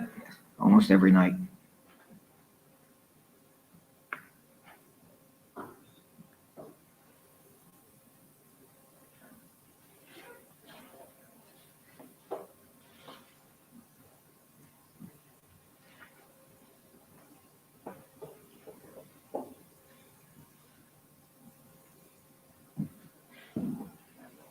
Let's talk about Jake and Hannah just for a minute. How would you describe their relationship when they first met, first started going out? When they first started dating or first met, First started dating. I don't know if I can really put a date when they first started dating because it kind of just like, it just started out as Hannah hanging out at the house and then she pretty much just said, he's mine. Okay. Did you think they had a good relationship? Starting out, I could say it was kind of good. Did they seem to enjoy each other? Yes, Did you like having Hannah around? yes. Why is that? She was like a baby sister to me. What was her relationship with your father? Her and Dad was always goofing off with each other. How about Hannah and your mother? My mother and Hannah used to do a lot of stuff together. They bake all the time, cook all the time. She followed her around like a lovesick puppy dog, basically. You thought they had a good relationship? Yes. Did you ever know of a time when the relationship soured in any way? Between my mom and Hannah, Yes. not really. What about between her and Jake? Got to where they fought and argued a lot. Did there come a time when they separated? Yes. Explain what you know about that. Not much. I was in Kansas when they, I can't remember if they called me or texted me and said that they'd split up. Did that surprise you? Yes and no. What do you mean by that? My brother and Hannah are daylight and dark to each other. What do you mean? And I didn't think she'd ever leave him, but they also didn't get along because Hannah wanted to do her things and Jake didn't want her to. What kind of things did Hannah want to do? Hang out with her friends, do normal teenage stuff. She kind of missed out on being a teenager when she got with Jake.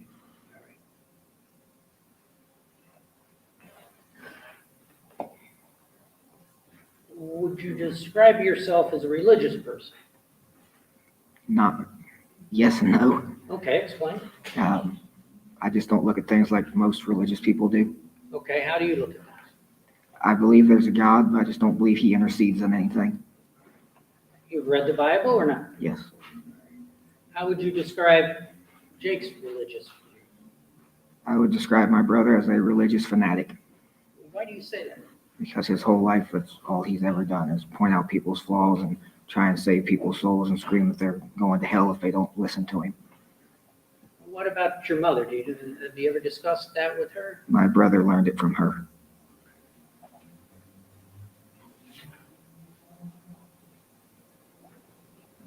When you were growing up with Jake, did he ever get you in trouble? Many times. Describe that. Me and my uncle went fishing or something when we were like really young before we got our driver's license and stuff.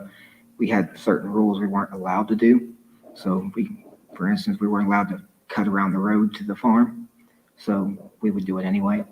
And my brother would instantly say we went around the road. Okay. And did that cause you problems? Usually we would get the four-wheeler taken. Didn't help much, but Now, before you got your driver's license, was there any time that your mom and dad, this is over on Bethel Hill, was there any time your mom and dad left you and Jake alone on the farm? many. Explain that. Every month for 2.5, 3 years probably, they went to Florida. And what was your understanding of why they were going to Florida? They were running pills back and forth from Florida. What do you mean running pills? They would go to the doctor down there, you get an x-ray, and they give you scripts of pain pills. Unless he was present for this. Were you ever present for him? At the doctor's office, No, on these trips to Florida. one vacation I was there when they went and done that while me and my brother was on the beach. And but you were saying that there were times they left you behind on Bethel Hill and they went and did. I was only present for one of these runs out 2.5, 3 years. Did they ever tell you what they did in Florida? Yes. And how old were you about when this was going on? Started when I was like 16, I think, 15 or 16 years old. And what was it like to be there on the farm, just you and Jake, without your mom and dad? I enjoyed it. I just spent the time hunting and fishing. When you came back, were there ever any arguments or problems that your parents had to resolve? 2 different occasions. Explain. One occasion, my brother had left and went to Samantha Frederick's house, and my parents found out about it. He wasn't supposed to leave the farm while they were gone. Right, so what happened? I got the blame for it because I didn't keep him home. Right. Was there another instance? The other instance, they were in Florida, and we weren't supposed to have anybody over at the farm while they were gone. And Jake brought Chris Jr., Hannah, and one of Hannah's friends over. Okay, and did your parents find out about that? Yes. What happened? They blamed me for him bringing them over. How did that make you feel? Not fun getting the blame for something.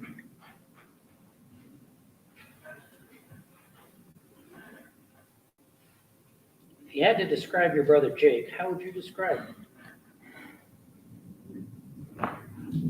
Over-opinionated, rude would fit it, selfish.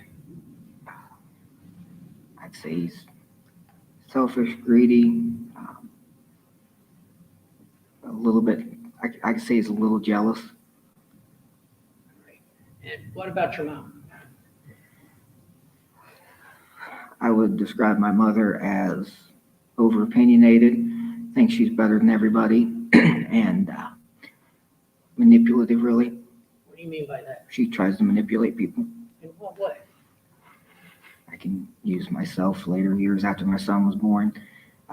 She started out when I wouldn't stay home at night or stuff like that. She started trying to use my kid to get me to stay home, In what way? telling my kid that I was choosing women or deer hunting over him. How did that make you feel? She's not something you should be telling a 3-year-old. Did you get in arguments with her? Many of them. What kind of, describe the arguments? They usually just started out with me telling her it wasn't her business to be telling him that, and it would end up with her yelling at me and me cussing her, and then I'd get mad and leave. And how would you describe your father? What point in time? Well, let's say when you were growing up. As a young child before he Yes. started driving truck, Yes. my father was a good person. And once he started driving a truck, The medication he was on changed him. in what way? Not to say he wasn't a good person, he just really irritable and would have outbursts. And as you got older, did you realize, how would you describe it? Did it change or not? Not really. It stayed that way as far as I can remember.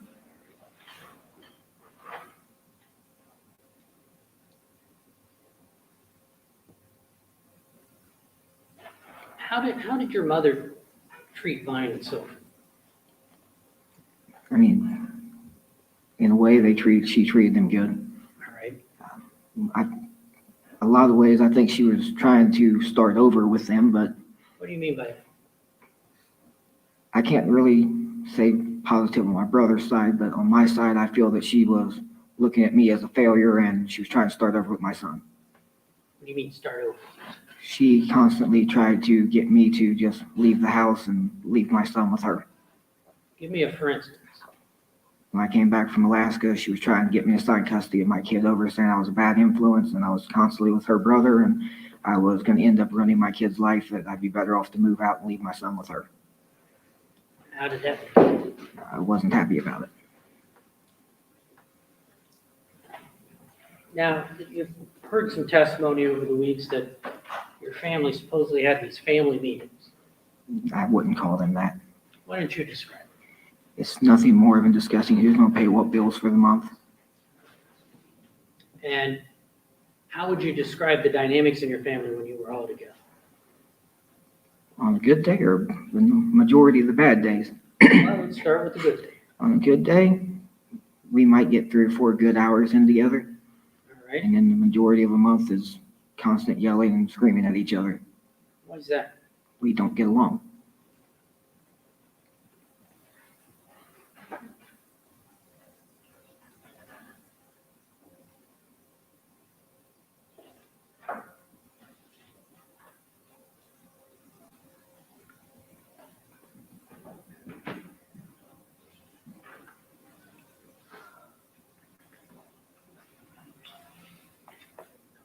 I want to show you a few more exhibits.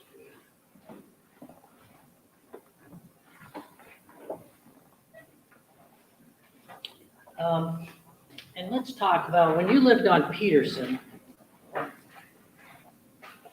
You've heard testimony about a goose box, right? Yes. What do you know about the goose box? It was built for my grandfather's birthday. All right, and who built it? How did that come about? Me and my brother built it. My father wanted it built for his birthday present. All right, and explain how you built it, how much time it took, et cetera. It took 2 hours, 3 at most. All right, and was it you and your brother both working on it? Yes, Do you remember when that was? early February of 2016. Do you know why, what the occasion was? My grandfather's birthday, Do you know when his birthday? I think. Okay. And do you know how that goose box got out to the Flying W? Yes, I hauled it out there in my truck. You hauled it out there in your truck? Yes. Which truck did you have? It's a 2007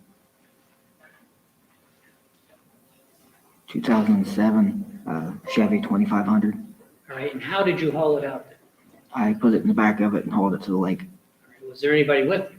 My mom, my son, my niece, and my brother. All right, did you all ride in the truck or? In my truck, yes. All right, and I want to show you what's previously been marked as triple S, 1, 2, and 3, I believe, yes. 1, 2, and 3. This is triple S1. Do you recognize that? Yes, this is the lake. Okay, this is the lake on the Flying W. Yes, All right, and triple S2, it's still the lake. all right, just another view. Just a different view of it. All right, and what about SS3? Just another view of it. All right, so looking at SS3 here, can you describe what you did with the goose box It, that was on your truck? it got slid in by the tree on the lower end of it. All right, point out. It got slid in by the tree here. And then once it was in the water, I took my truck around this side of it and ran a rope across and pulled it across the water. Okay, so there's a tree here in the foreground, or right in the middle, right? Yes, Were you on this side or the other side of the tree? this side of it. All right, and so how did you get it into the water? Me and my dad and brother pushed it out of my truck and down into the water. All right, and then what did you do next? Then I went around and we ran a rope across and pulled it across. All right, so show the path that your truck took. It would have come back down the dam side of it and down the road, up the hill, around this side of it, and back over here on the other side of the briar patch. All right, and why did you make this trip? Because I needed to run a rope from here to there to get the goose box to here, Okay, and what was the final placement of the goose box? roughly in this area. Okay, you're pointing away from the shore, kind of in the middle of the water Yes. right there? And when was that?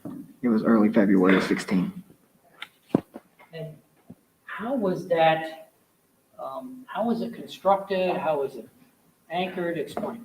It was built out of pressure treated plywood, and it had a piece of foam underneath of it, and we anchored it with 2 chunks of steel.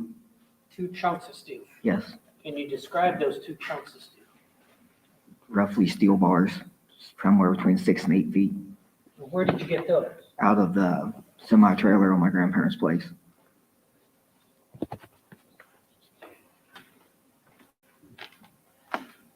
Did you ever go in the water? No, Did you see that goose box there after you put it in? yes. And how was it that you came about seeing it? Every time I went fishing at the lake, it was there. Did the geese use it? No. And what was the purpose of it? My grandfather's obsessed with Canadian geese, used to be obsessed with Canadian geese. Are there Canadian geese on that lake? A lot of them. He's had many of nesting boxes for them.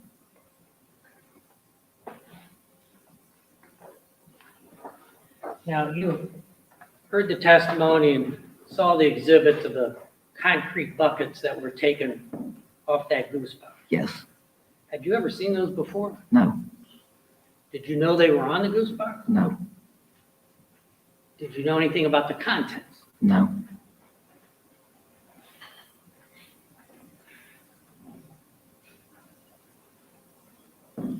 Now, when you lived over on Peterson, or even on Bethel Hill, let's start there. When you lived on Bethel Hill, did your family have a gun safe? Yes. Describe that. It was burgundy safe with gold tumbler, gold handles on the front, and a picture of a deer. All right. And approximately how big was it? I think it held 36 guns. So how high was it? It was probably 6 foot in height. All right. Was it heavy? Yes. What was it made of? Steel. And did there come a point in time when you moved that from Bethel Hill to Peterson? Yes. How did that happen? We ended up loading it onto a trailer and hauling it to Peterson, then putting it in the mudroom at Peterson. And what was it used for there at Peterson? It's where we kept the majority of our firearms. All right. Did you keep anything else in it? My bows, any kind of legal documents, titles, money, whatever else was needed, kept in a safe. And who had the combination to the safe? Or was it a combination? Yes. Who had the combination? My father, myself, and my brother. Did your mother have it? She had it at one point. I don't know if she remembered it or not, but All right. And you said you kept money. yes, I mean, cash money. yes. Typically, how much cash money would be in the safe? Between 5,000 and 20,000. All right. And what was the purpose of having that money? I just prefer to keep my money in the safe instead of a bank. And so would any of your family members have access to that? To the safe, or To the inside of the safe? they could get in it if they wanted to. And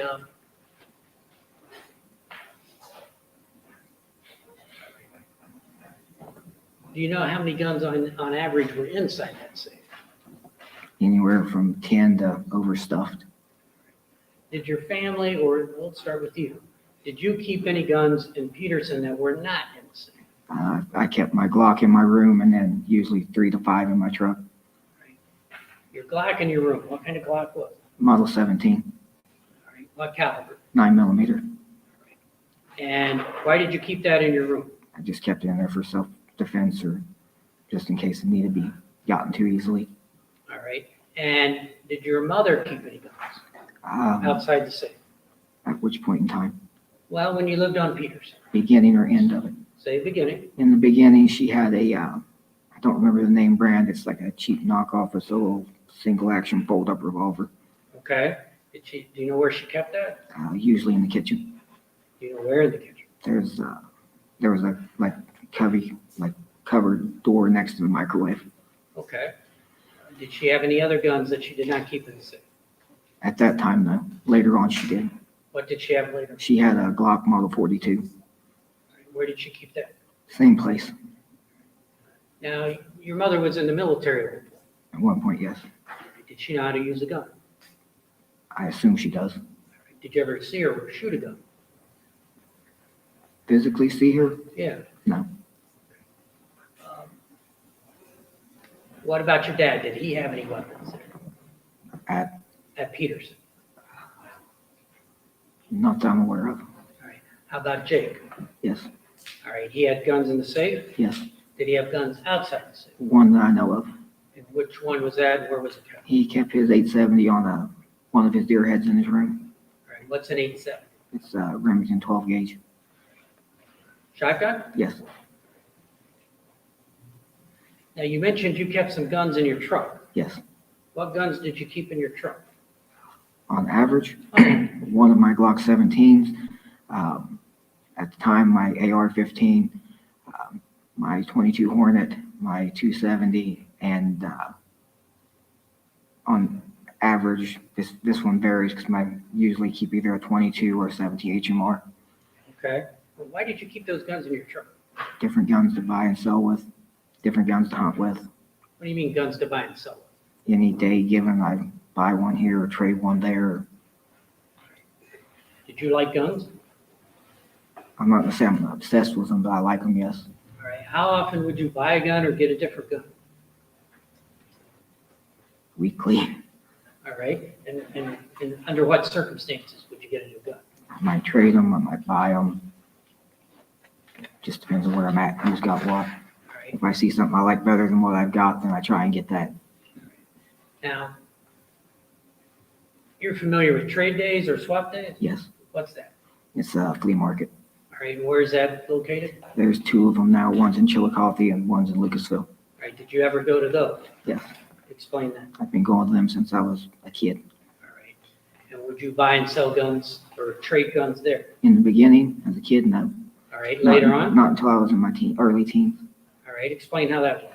13, 14 years of age, I just walk up and down the street and buy and sell them. And I believe Chris Newcomb talked about guns a little bit. Yes. Describe your relationship with Chris with respect to guns. We've bought and sold thousands of them together. Explain how somebody can buy something with a gun. At swap days or Or anywhere. just in general.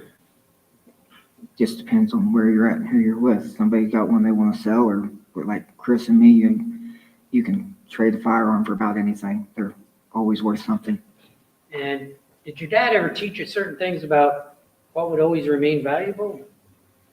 Yes, What would he teach you? gold, firearms, drugs, alcohol, and I think that's about it. And so how would you, or what would you trade guns for? Junk cars, Why that? other guns. Why junk cars? Trade a $500 gun for $2,000, $3,000 worth of junk cars. And if you bought a junk car, what would you do with it?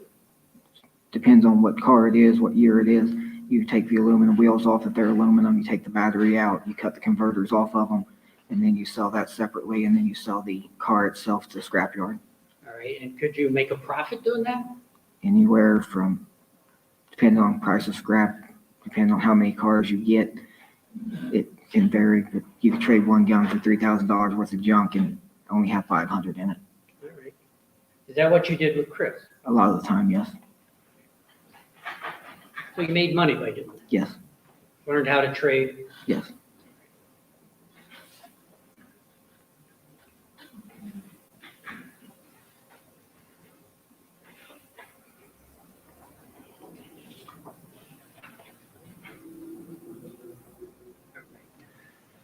Now, George, in this picture you identified earlier, Wagner Exhibit 21,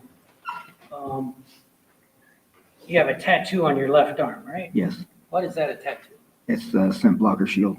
Scent blocker shield. Yes. What is that? It's a camouflage and scent prevention company. All right, and what's scent blocker used for? Deer hunting. Explain how that works. In long terms, it's the clothing, the products they sell eliminates all human odor.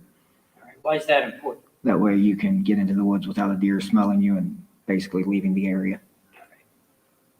And you use that product? Yes. Spent Um, thousands with that product. I'm sorry? I have spent thousands with their products. Okay. Helps you with the deer hunting? Yes. Now, on your other arm, it's hard to see here, but did you have another tattoo on that other arm? Yes. What kind of tattoo did you have there? At what point in time? Well, when you the first tattoo you had. The first one was my come and see. All right, and about how old were you when you got that?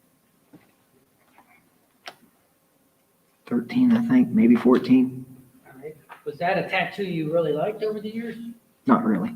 Why is that? I got a discount with getting it because the guy that owned the shop was letting his kid put it on me. It was his kid's first tattoo he was doing. All right. Was it a good tattoo? The C turned out okay, but what was supposed to be smoke looked like bubbles. Did that cause you any problems? Multiple people I know picked on the tattoo. Why is that? They always went around calling it bubbles. You didn't like that? No. All right. Did there come a point in time when you had that tattoo covered? Yes. Explain that. My father come to me one day and asked me if I wanted to get my tattoo covered up because he was getting a new one and I went and got it covered up. He volunteered to pay for it. You know when that was about? June or July 2016. Randa and Chris were having their first kid when I was getting it done. Showing you Wagner Exhibit 45. Do you recognize that? Yes, that's what I covered up to come and see with. All right. And you saw the gentleman come in here that actually put that tattoo on you, right? Yes. Did you know him before this tattoo? No. Explain how this happened. So when I went to get the tattoo, he said there was very few things we could actually use to cover it. So he started off with putting the hand-drawn 8-ball on my arm, and then he just started drawing stuff around that. All right. And so was it your idea to have the 8-ball? No, it was his. He said that's the only thing he could really cover it with and get rid of the entire come and see. Were you okay with that? Whatever covered it. All right. And what about the other items on here? Describe what this is above the 8-ball. He added the skull to the top of it, and he added the dice and the spider webs and the cards to it. And did you pick any of that out? No, I just okayed it when he was done, So what was the purpose of getting this tattoo? just to cover the come and see.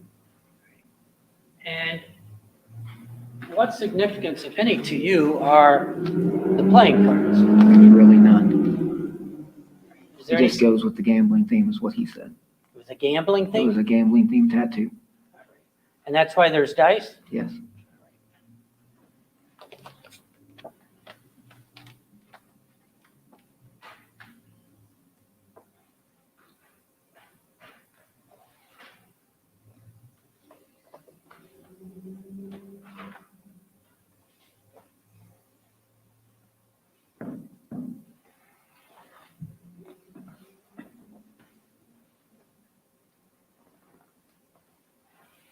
All right, let's talk about when you lived on Peterson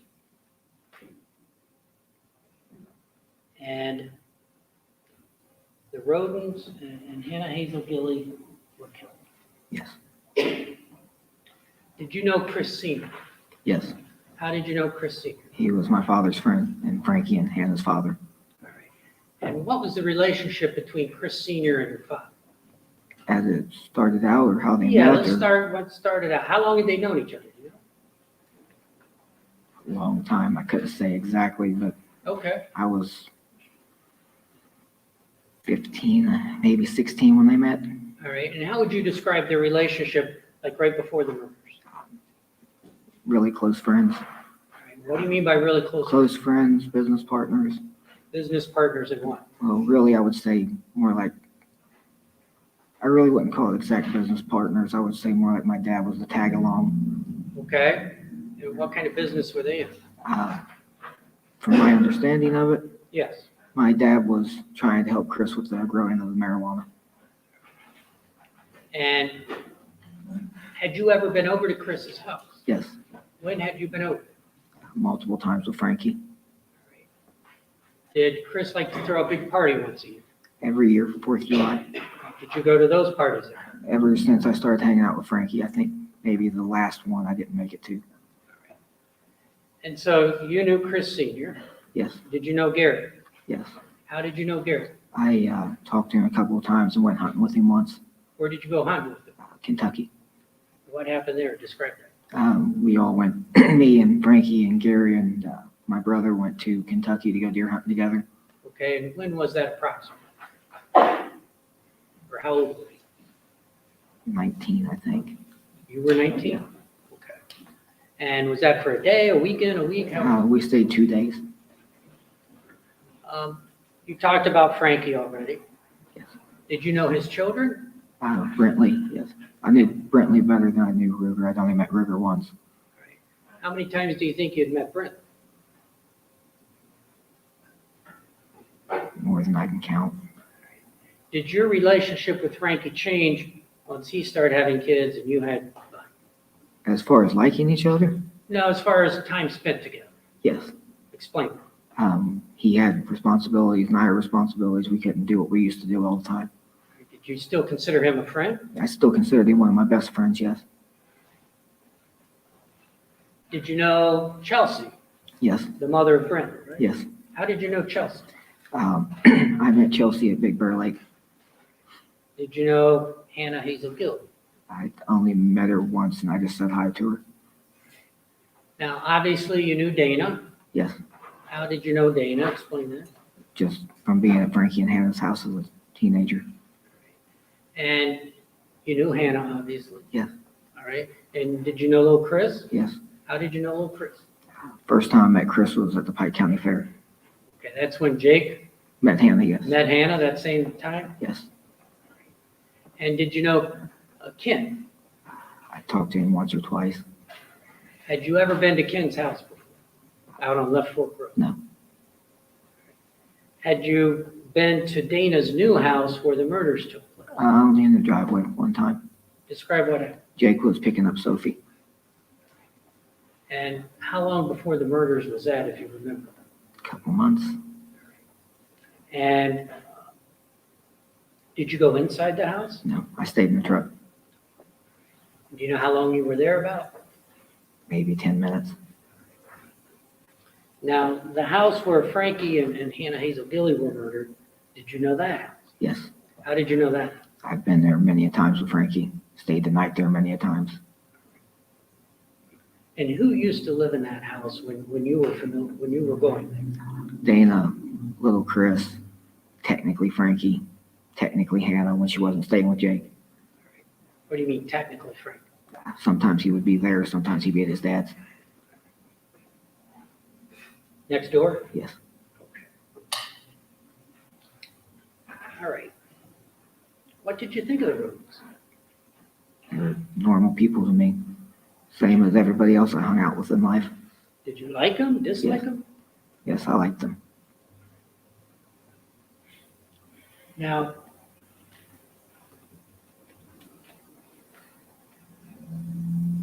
you've heard testimony from Jake, correct? Yes, You heard your mom testify, right? yes. Was in April of 2016, all right, or March of 2016, or going all the way back to January of 2016.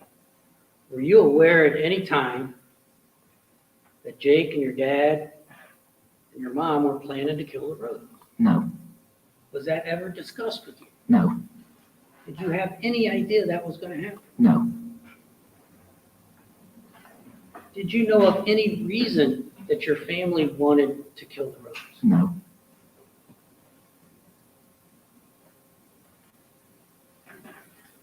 Did Jake ever come to you and explain what was going to happen? no, Did Jake ever ask you to help in any way? no, What about your mother? no, What about your father? no.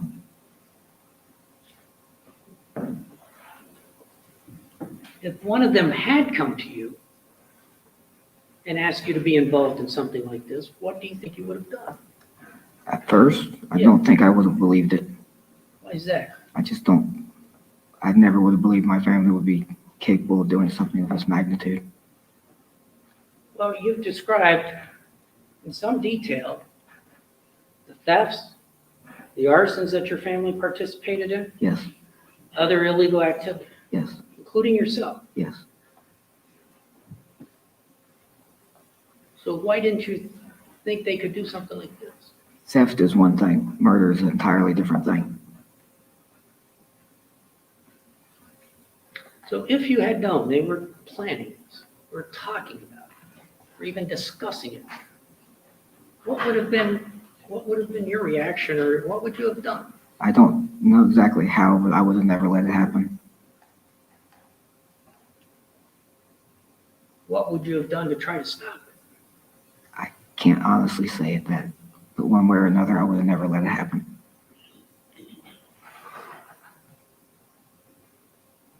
How did you find out about the murders?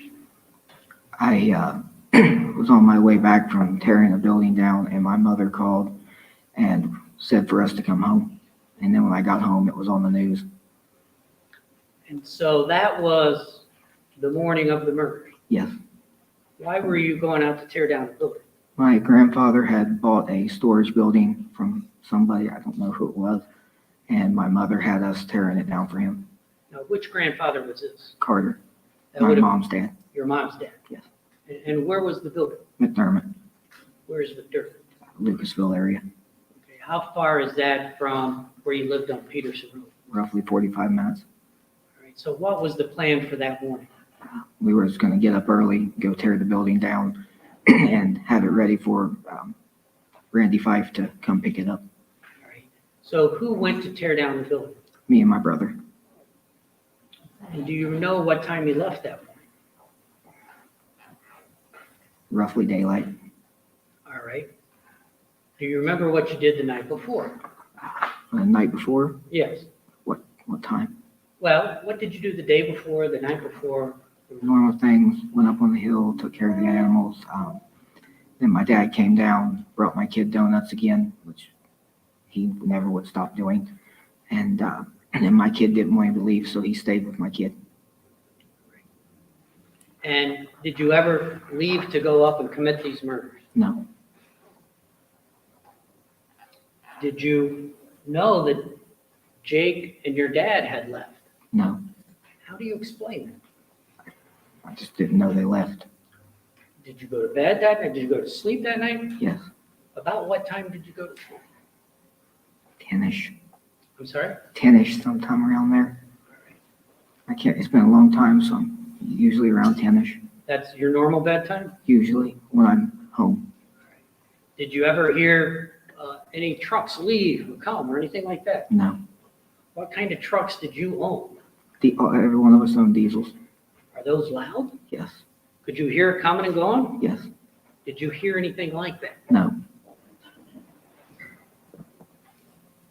Was Vine sleeping with you that night, if you remember? don't think so. Did you wake up at any time in the middle of the night? Not that I can remember. So explain the morning when you got up. Explain what you did, what happened. When I got up, my brother was in the living room and I was going to make coffee like I do almost every morning. And he said we didn't have time for that. We had to go tear the building down. He had to get back. So what happened? We went and tore the building down. And how long did it take you from Peterson to get out to that place? About 45 minutes. Did you have everything you needed? I thought I did. Explain. I ended up leaving my chainsaw at home. All right, so what did you do? After we tore down what we could with what we had, we turned around to come back and get the saw with the intention of going back to finish, but So explain what happened when you returned to the house that morning. When I got back to the house, the news was saying that there had been people killed on Union Hill. And my dad was freaking out, saying he couldn't get a hold of Chris Sr. And where was Jake? Jake was outside on the phone, Right. Where was your mother? the mudroom, I believe. Right. So what was your reaction? I was trying to ask my dad what was really on the news and what was going on, and he was still freaking out, saying Chris wouldn't answer the phone. And then Jake come in and said that Andrew Carson had told him that Hannah and Frankie and everybody had been killed. What was your reaction? I really don't know how to put it into words. Take a minute. It Do the best you can. was more heartbreaking and more of a trauma than I've ever been through in my life. So what did you do? I ended up getting on my four-wheeler and going up the hill. Up the hill behind your farm? Yes, Why did you do that? I always go out in the woods when I need to calm down or need a little bit of therapy. Did anybody go with you? No, just me. And how long did you stay there? A couple hours maybe. What did you do then? I came back down the hill. And what did you find? When I come back down, Samantha Frederick called me a little after her, and my ex-wife Tabby called me. What was Jake doing? He was sitting in the living room in kind of like a daze. What was your dad doing? He was still in the living room and just kind of sitting there talking to Jake, and Jake really wasn't responding. What was your mother doing? If I remember correctly, she was in the kitchen with the kids. Was there a time when Jake left? I was told that he had tried to go to Union Hill and they wouldn't let him through. Did you see him leave, or was he not around the house for some period of I time? did not see him leave.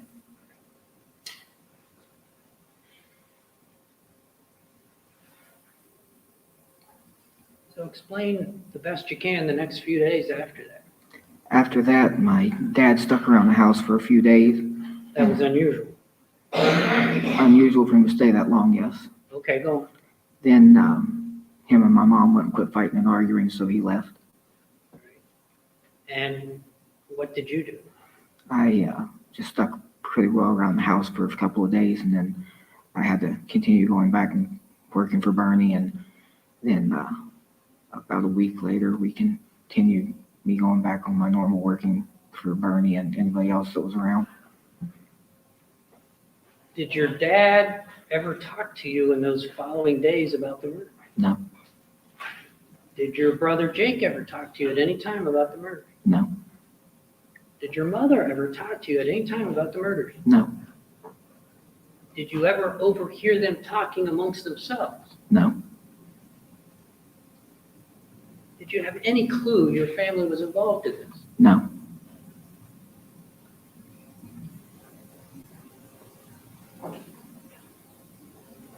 Did you go to the funeral? Yes. Explain that. I believe Gary's was first. Funeral for that, we just went to the viewing. Okay, who's we? Me, my dad, and my brother. And explain how that was. We took my truck to Kentucky somewhere. Who drove? Me, Whose idea was it to go? everybody's. Then we went there, stayed for the viewing, then left. Did you ever talk about the murders on the way? No. How about on the way home? No. What was your dad's demeanor? Acted like my dad. What about Jake? Jake just acted like Jake. He doesn't hardly ever show emotion. Well, you saw him testify here, right? Yes. Did you see him laugh and smile and smirk? Yes. Had you ever seen him act like that? No. Never? Never in my life. You said he doesn't show emotion. No. What do you mean by that? He won't even let you give him a hug. What about towards Sophie? Sophie's the only person I know of that could hug him. Nobody else. He doesn't like being touched. Did you go to the other funeral? Yes. Explain that. We went to the viewing of Hannah and little Chris, Frankie, and the rest of their family. And after the viewing, we went to the actual funeral of it. All right. And how did you arrive there? We took my truck. You? Yes, me, my dad, and brother. All right. And who drove? Me, until we got to the funeral. Explain that. When I got to the actual service, my dad and brother sat together there, and I waited on Tabby, and me and her sat together. So what did you do after the service? We went to the cemetery. And how did that work? What were the, Dad and Jake took my truck, and I rode with Tabby. all right. And then after the service at the cemetery? I got in my truck and came home. With who? My dad and brother. At any point in time were the murders discussed? No, Did you know they had any involvement whatsoever? no.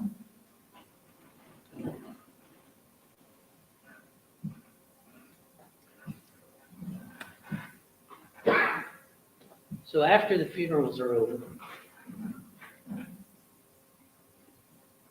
and the investigation was ongoing, you're aware of the investigation? Yes. Did BCI or Pike County Sheriff or anybody else come and talk to you or want to talk to you as far as you know about anything you knew about? No. What about your dad? I believe they talked to him once, maybe twice. Did he discuss that with you? No.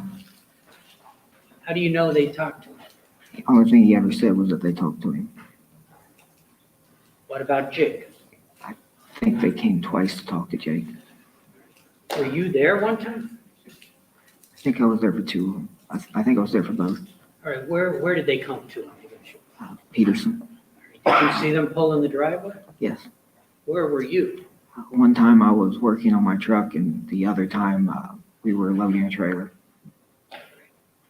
And where were you working on the truck? in the driveway. And what did you do when you saw BCI? Just continue working on my truck. Did they ever come up and say, hey, George, we'd like to talk to you? No.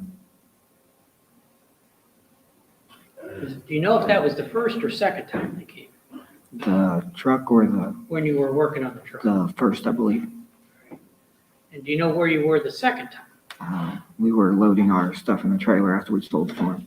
That was after you sold your farm? Yes. Okay. Let's talk about that first one for a minute. Who was home when BCI came on that day? Me, my brother, my son, my niece, and my mother.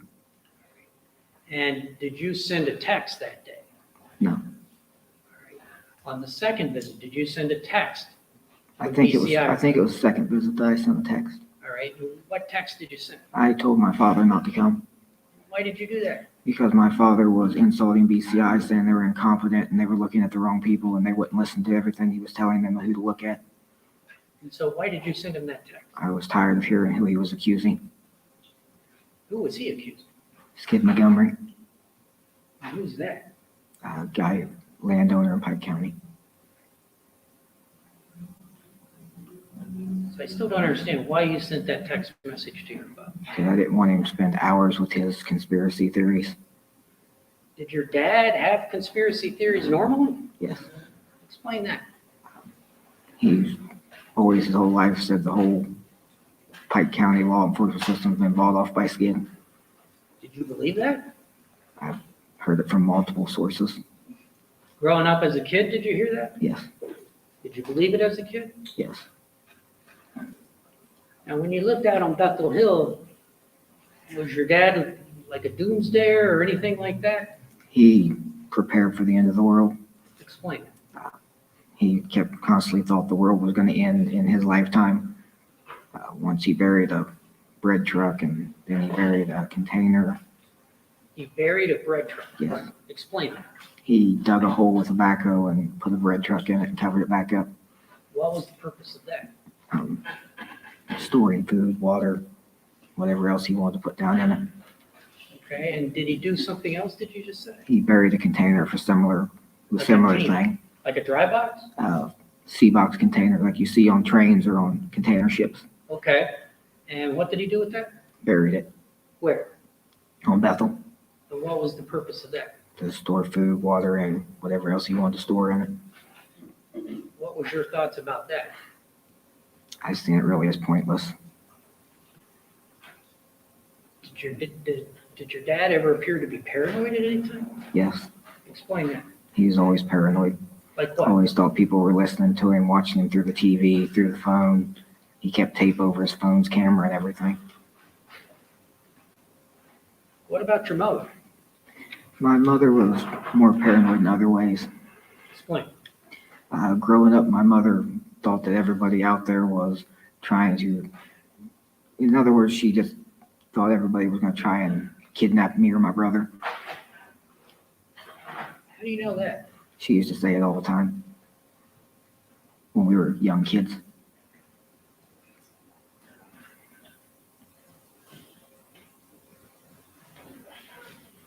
So these murders happened.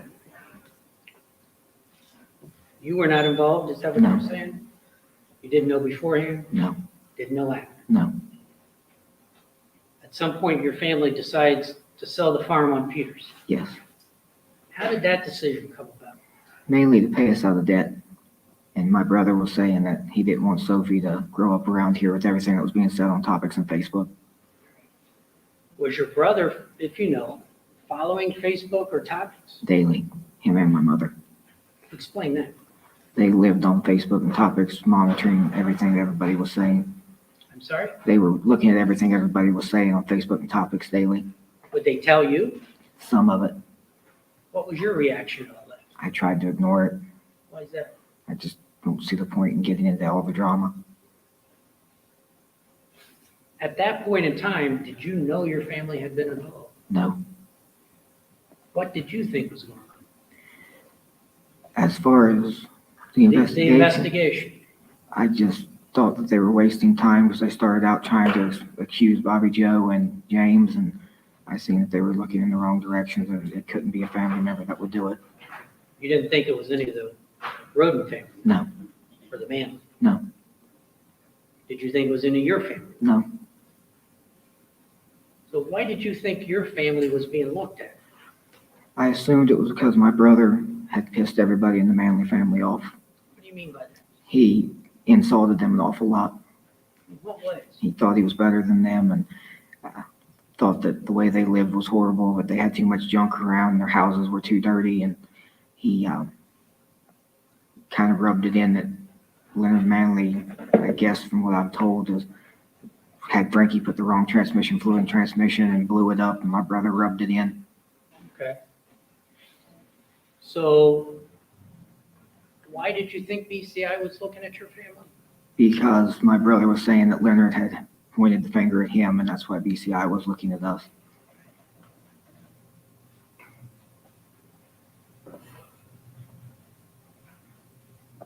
What was your understanding of the reason for going up to Alaska after the murders? The original was to get Sophie away from everything that was being said on topics. Okay. And you knew the Cinereskis. Yes. They lived up in Your Honor, Alaska. I'm going to object to Mr. Parker continuing to testify. Please ask the question. All right, well, objection sustained. Did you know anybody in Alaska? Yes, multiple people. Who did you know? Caleb Cinereski, Jake Cinereski, Kelly Cinereski, Russell Almbacher. And why did you want to move to Alaska? My family's talked about it since before I was 10. We talked about it for years. And so you sold the farm on Peterson. Yes. What did you do next? Paid ourselves out of debt and then went on a 2-week vacation to Alaska to see if it was really where we still wanted to go. And how did you get there? We drove. In one car, two cars? One, Which car did you take? the Suburban. So it was you, Me, my mom, my dad, my brother, my son, and my niece. must have been pretty crowded. It was How long did it take you to get up to Alaska? 4 days, I think. Right. Would you stop and stay overnight or drive straight through? I think we stayed at 3 different hotels. The rest of it we drove on the way up. So you got up to Alaska? Yeah. What did you do? Drove around, went fishing a couple times, talked to a couple people about jobs, looked at a couple places that we might buy or rent. I went and seen Caleb, and then drove around the state of Alaska on kind of like a vacationing thing, just to see the sights in Alaska. And did you make any decision about, while you were in Alaska, did you make any decisions about where you were going to live? On permanently staying there, Yeah, not at that point. all right. You ended your vacation. Yes, What did you do? drove back. All right. And describe that. We came back through Canada, came back into Montana, and then from Montana we came back to the Flying W. All right. Now, something happened in Montana, right? Yes, we were interrogated there. All right. Explain what happened. When we got to the border crossing, the border patrol took us into separate different rooms and started talking to us. All right. And when was this approximately? May of 17, I believe. Were you surprised or at what happened at the border? Yes, Why were you surprised? because BCI had been notified that we would talk to them at their office when we came back. I'm sorry? We had notified BCI that we would talk to them at their office when we came back. How did that happen? My mom and brother had called them after they had searched everything on 41 in Peterson. So while you were on this trip to Alaska, did you find out what happened on Route 41? Yes, What was your understanding? that they were searching everything on all of our belongings and the farm and our trailers and the old farm. And how did that make you feel? I wasn't very happy about it Why is that? because they were destroying everything on my kids. And did you, at this point in time, know if your family had any involvement in these murders? No, Were you upset that BCI was still looking at your family after all Yes. this time? yes, I was very upset And why is that? because I was under the assumption that they were just trying to point the finger at anybody they could so they wouldn't continue to be like Facebook Topics was saying that they didn't know what they were doing for their job. And I thought they were just trying to frame my mom and brother. And was your demeanor affected by that belief? Yes, In what way? because I was severely upset with them. So you were interrogated at the Montana border. Yes, And how long were you interrogated, if you remember? hours. I don't know the exact amount, just hours. Did BCI accuse you of anything? Starting out, not starting off, no. Okay, how did the If I interviews? remember correctly, they started off talking about hunting and fishing. Okay. And then what happened? Then they started asking questions about receipts and shell casings and shoes. And Did they show you any photographs or any documents? Did they show you? yes, they showed me pictures of shell casings, a picture, I believe a picture of a Walmart receipt and a pair of shoes. And what kind of questions were they asking? They were saying that my mom bought the pair of shoes and the receipt showed she bought them and that those were the shoes that was used. And then they said that they found a shell casing at the crime scene that matched my father's gun. And what was your reaction to all this? I didn't believe what they were saying. Were you told that your family was involved? They accused my brother and my mother of it. Yes. What was your reaction? I was just upset about it. I was emotionally distraught that they would accuse my family. And who had been driving from Alaska to Montana? Me. How long had you been driving? Counting the whole trip around Alaska. Well, just on the way back to the United States, and you stopped in Montana, right? Got stopped in Montana. 2 or 3 days. I'm sorry? 2 or 3 days, maybe. You'd been driving for 2 or 3 days? Yes. With sleep, without sleep? Hardly any. When you were driving either on this trip or with your truck jobs cross country, did you have any habits as far as caffeine goes? Massive amounts of it. Explain. On an average Sure. day, 4 packs of Stacker 2s, 8 to 10 Monsters and Red Bulls a day, 6 to 8 coffees, What are stackers? caffeine tablets you buy at Pilot. And why would you take so many? to So stay, much. to stay awake. Did that affect your personality or how, your demeanor in any way? Makes me very irritable when I go days without sleep. So you've been driving for how long when you got stopped in Montana? 2-3 days. Were you taking this caffeine that you normally take? Yes. Did anybody else in your family share in the driving? That's that from Alaska to Montana? Yes. No. So you're in this interview or interrogation in Montana. What was your understanding at the end of the interview? At the end of it, Yeah. my understanding of it was that they were either going to call me a suspect or a witness, whichever they decided, and that they wanted me to basically spy on my brother. Did you agree to do that? Yes. Did you ever have a conversation with your brother after this Montana interrogation? Yes. Explain that. I asked my brother if he had had anything to do with it, or if he knew who did. When did you have that conversation? When we got back from Montana and was on the farm reloading everything. Was anybody else around? No, it was just me and him. What was his response?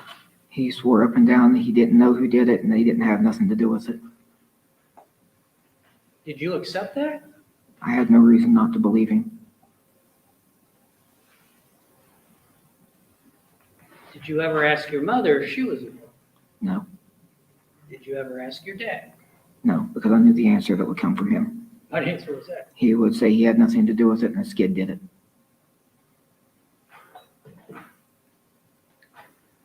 So you're back in Ohio after this trip, this little vacation, right? Yes, You're stopped in Montana, yes, like you just described. yes. Now, when you get out of interrogation, did they release all of your family members? Yes. All right. Explain what happened immediately after they released you. After they were done talking to me, Yes. they let me out and then they brought my kid to me and I went to the car. All right. Was there anybody at the car before you? My mom and father. Where was Jake? He was still talking to them, I guess. I know he was still in the building. Did you have any conversation with your mom and dad? Not really.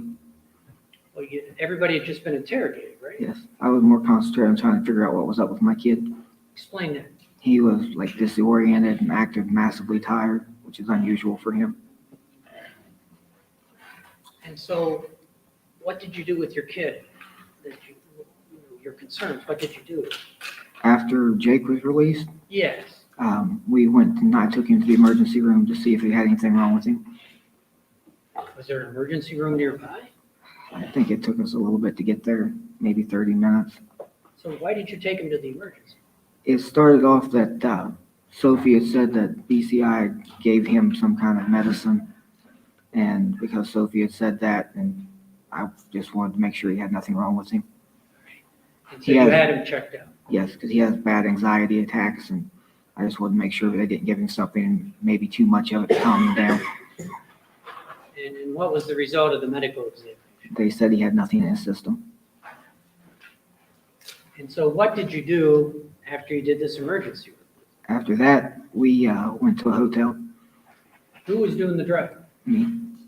Why were you doing all the driving? My dad said he was too stressed to drive. My mom and brother said they were too stressed to drive. So you got a hotel? Yes. Spent the night? Yes. And then you came back to Ohio? Yes. All right. What were the plans after you got back to Ohio? To clean up everything that was left out in the rain. Over on Route 41? Yes. Where did you stay when you got back to Ohio? I dropped my dad off at the Flying W and we went to Jackson and stayed in the hotel. Why did you stay in a hotel in Jackson? Because my uncle was going to help me clean everything and put it all back on the trailers. And it's easier for me to pick him up on the way from Jackson through South Webster than to stay where it'd be closer at Piketon. I'd have had to went to South Webster and get him, then come back here, then go take him home in South Webster. It was quicker just to go one straight trip back and forth. What were your plans at this point as far as staying in Ohio or going to Alaska? After the trailers were reloaded, After the trailer? it was kind of up in the air whether I stayed close to the Flying W or if we went up, but it ended up going to Alaska. All right. And what were the travel arrangements or circumstances of that? After everything was loaded, one trailer was on my truck, one was on my brother's, and my mom and dad had the Suburban, and we drove to Seattle. So there were 3 vehicles. Yes, at least to Seattle, there was 3. And what happened in Seattle? We shipped the Suburban from Seattle to Alaska. And how did you get to Alaska? My brother and I took the Alcan. So what's the out? It's a highway. So you and your brother drove from Seattle up to Alaska? Yes, What about your mom and your dad and the children? they flew. They flew from Seattle to Anchorage. So how long did it take you roughly to get from Seattle up to Alaska? 3.5 days, 3.5 days. When you got there, your mom and dad and the kids were already there. Yes. So what were the living arrangements? The first couple of days, or Sure. the first couple of days, my mom and dad had a hotel And where did you stay? in my truck. What do you mean you stayed in your truck? I sleep in my truck Why do you sleep in your truck? because it's the only thing that's ever actually been 100% mine. It's like my castle. I keep everything in my truck. Did there come a time when you got a place to live up there? Yes. How did that come about? My mom had found a place to rent and we rented it. And what was it like? Kind of just like a house trailer with an add-on on it. All right. It ended up not being what my mother had said it was, but it was the only place that we found that was rentable. So So what did you do once you found this place? after we rented that, my brother and I went and found a place to go to work. How did you find the place to go to work? Just started going from garage to garage, seeing who was hiring. And you found a job. Yes. Where did you find a job? Buddy's garage. And Mike came in to testify from Alaska. Yes. You know him? Yes. How did you know him? He was my foreman. At Buddy's garage? Yes. Describe briefly Buddy's garage? It's got 3 bays on it, 2 on the big side of the shop, 1 on the small side of the shop. How many people work there about? 6, not counting Buddy. What would the typical workday be? Usually 6 to 4 or 5 in the afternoon, depending on if something needed done. All right. And was it 5 days a week? Yes, unless something needed done on the weekend or unless I was out on a record call. How much were you making it? $17.50 starting out. And did you get a raise at some point? I was offered a raise at some point, How long did you work? 3 or 4 months. And what was your daily duty? Whatever truck came into the shop, I would fix it, or if somebody called for a tow, I would take the wrecker out and tow somebody. All right. So Buddy had you driving the wrecker. Yes. Explain what those were. I drove the semi-wrecker. And what was that? What was your job there? If an RV needed towed or another semi or anything that was big, I would go and tow it. Did you like that job? Yes. Did you like the people you worked with? Yes. Did Jake work there as well? Yes. Did you have the same responsibilities or different? Entirely different. Explain. My brother was basically just being taught how to clean tanks, You mean clean tank? clean tankers out. Okay. And were you working in the same part of the garage? He worked in the far left bay and out the back of the garage, and I worked in the far right bay. It's kind of a separate part of the garage, but still the same building. It's got an Okay. inner wall that divides it. And did there come a time when you left that job? Yes. Why did you leave that job? I was getting $17.50 an hour, and Kenai Marine and Diesel offered me 30. Big pay raise. Yes. So you decided to take that. Yes. And so how did that work out? I went over there, even though Buddy and Mike informed me that I wouldn't be over there long before they laid me off, but I wanted the extra money, and I went over there. And how far away is that from Buddy's? Quarter mile, maybe. All right. And how long did you work at Kenai Marine? 3.5 months roughly before I got laid off. What time of year did you get laid off? October-ish, right at the beginning of winter. And what did you learn about being laid off in Alaska that time of year? You can't hardly find another job because everybody's laying everybody off. So what'd you do after you got laid off? I pretty much just spent my time with my kid after that. Was your dad working? Yes, he worked for a towing truck, or tow truck company. Was Jake? Yes, until he got laid off. Okay, he was at Buddy's with you, right? Yes. Did he leave Buddy's? Eventually, yes. He, when I found out Kenai was hiring, I went there to see if they would give me a raise because Mike recommended me to him. Then when I got the job from them, they asked me if I could convince my brother to come over there because he wanted more mechanics and was basically Buddy's rival. Okay, and so your brother came over. Yes, he offered my brother 25 from 17.50 an hour. And you worked there a few months, you said? 3.5 before I got laid off. Right. Did your brother get laid off? 3 weeks, I think, after me, 3 or 4 weeks after me. So you're in Alaska. What time of year is it now that you're laid off? October. All right. And was your mom working at all? No, she just stayed home, watched the kids while we went to work. But your dad had this tow truck job. Yes. Did there come a point in time when you made a decision to leave Alaska? Yes. Explain that. I couldn't find another job and I got homesick and wanted to get closer back to my uncle and my Aunt Randa, and I started looking for jobs out of the state. All right. And explain what you did to find another job. I just started looking up job advertisements until I found ones that were hiring. And did you find one? Yes, eventually. Which one was that? R&L Carriers. And what is that? It's a trucking company. What was your understanding of where the job was? My understanding, it was Kansas City. Kansas City, Missouri. Yes. So you found this job online? Yes. Did you call anybody and have an interview? How did that work? The first person I talked to said that the job was available and that they were always hiring team drivers and that they would have plenty of them until I was able to get from Alaska to Kansas City. What's a team driver? You put 2 drivers in a truck and it never stops. One's supposed to sleep while one drives. Did that job appeal to you? Yes. Why did that job appeal I to you? was already used to it from hauling cattle. Did you consider that to be a good company? Yes. Why is that? R&L is a really good company. They have good benefits, good retirement. Is that something you were looking for? Yes, and they take care of their drivers. How old were you at this point?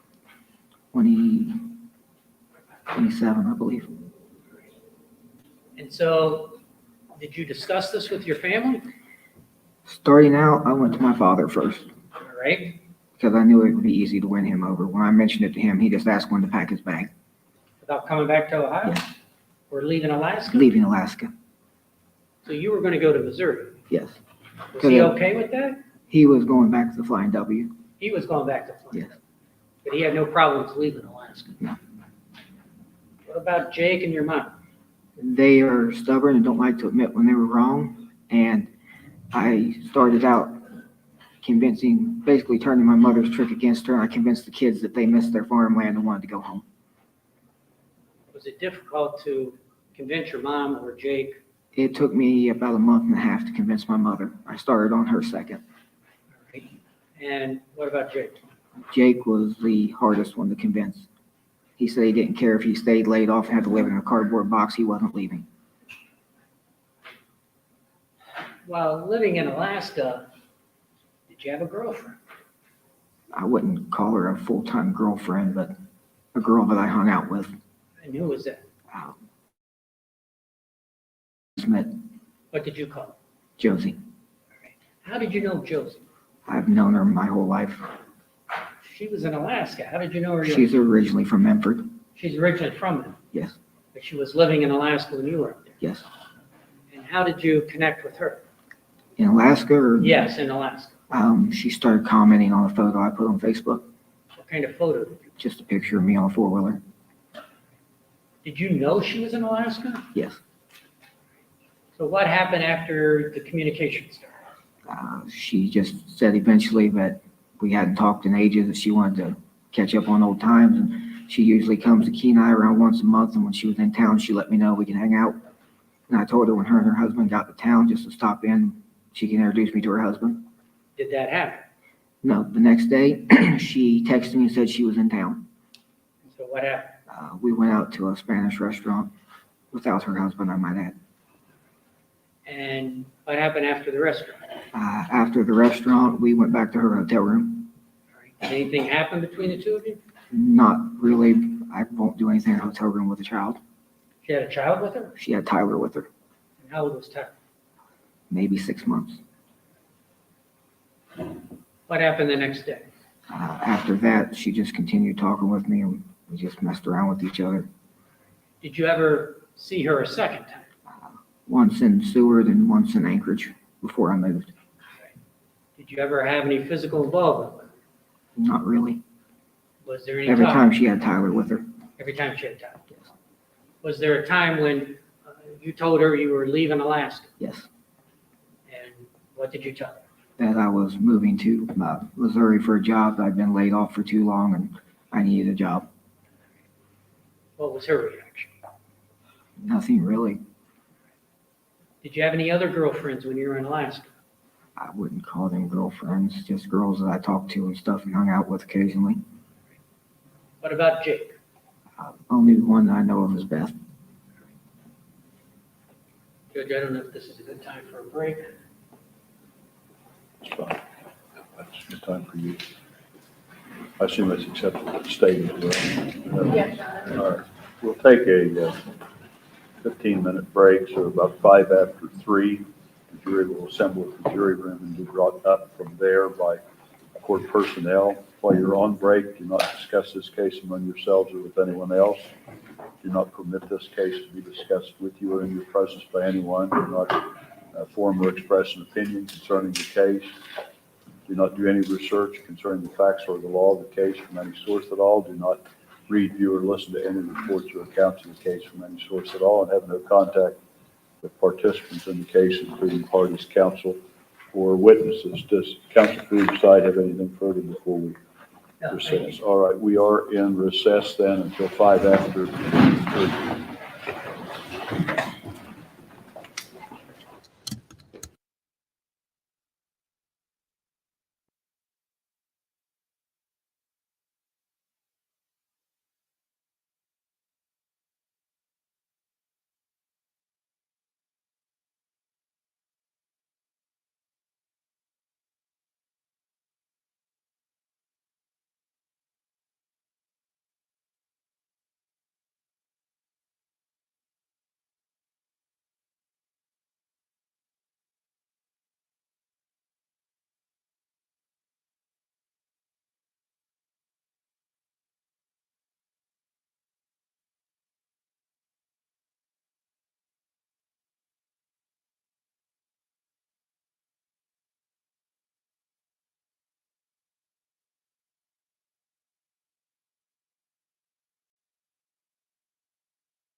Yeah, first side ready for the jury. Let's Yes. go ahead and bring it up. Yes, Your Honor.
You may be seated.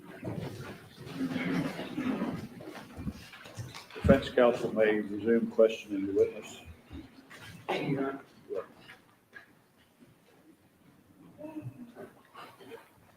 Okay, George, I just remind you, keep your voice up so everybody can hear you, especially our COVID reporter. I think we left off where talking about Alaska and your brother meeting Beth. Yes. Explain what you know about your brother meeting Beth in Alaska. If I remember correctly, I think he met her off of Facebook. I think it's the first time he talked to her. All right. Did you go to church in Alaska? A few times. Which church did you go to? Caleb Son Rescue's church.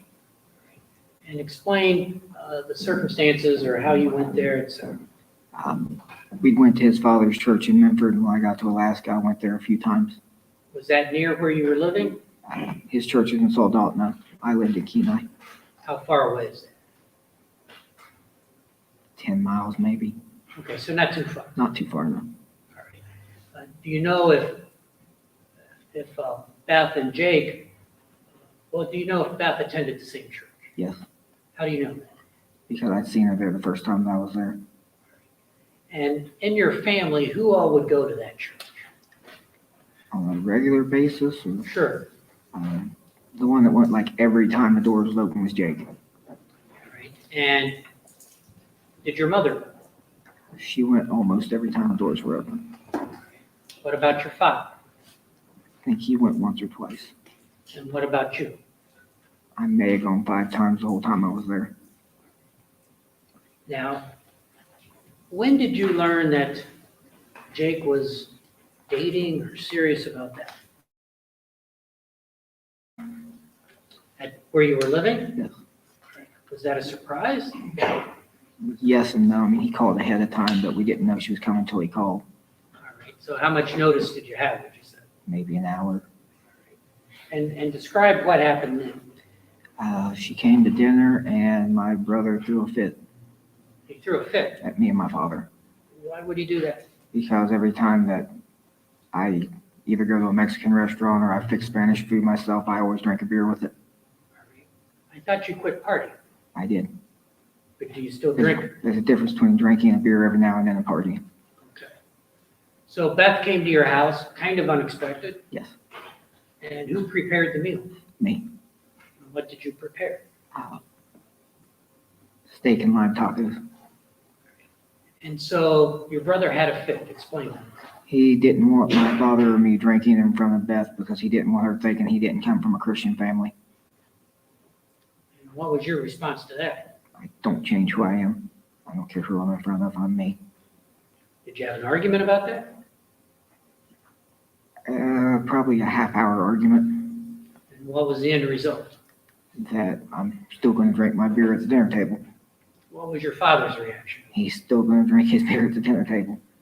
And what about your mom's? My mom sided with my brother. So Beth came over.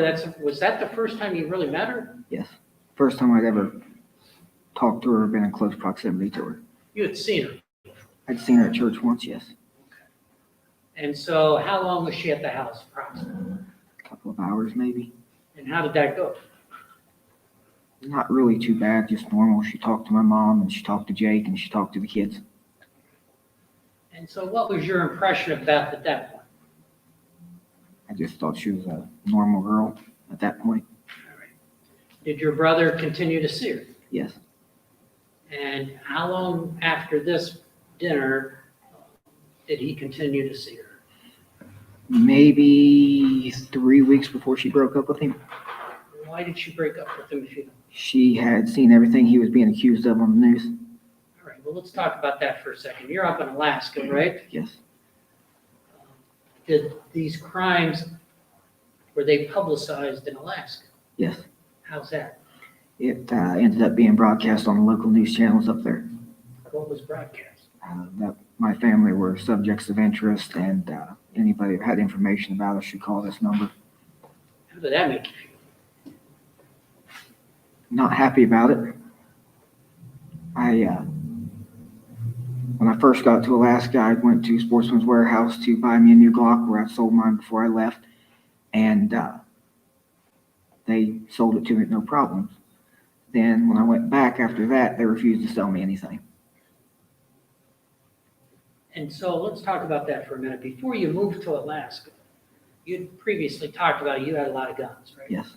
What did you do with your guns before you went to Alaska? I stored them at my grandmother's. On the Flying W? Yes. How many guns did you take up there? Don't remember exactly, but a bunch. A bunch? Yes. Okay.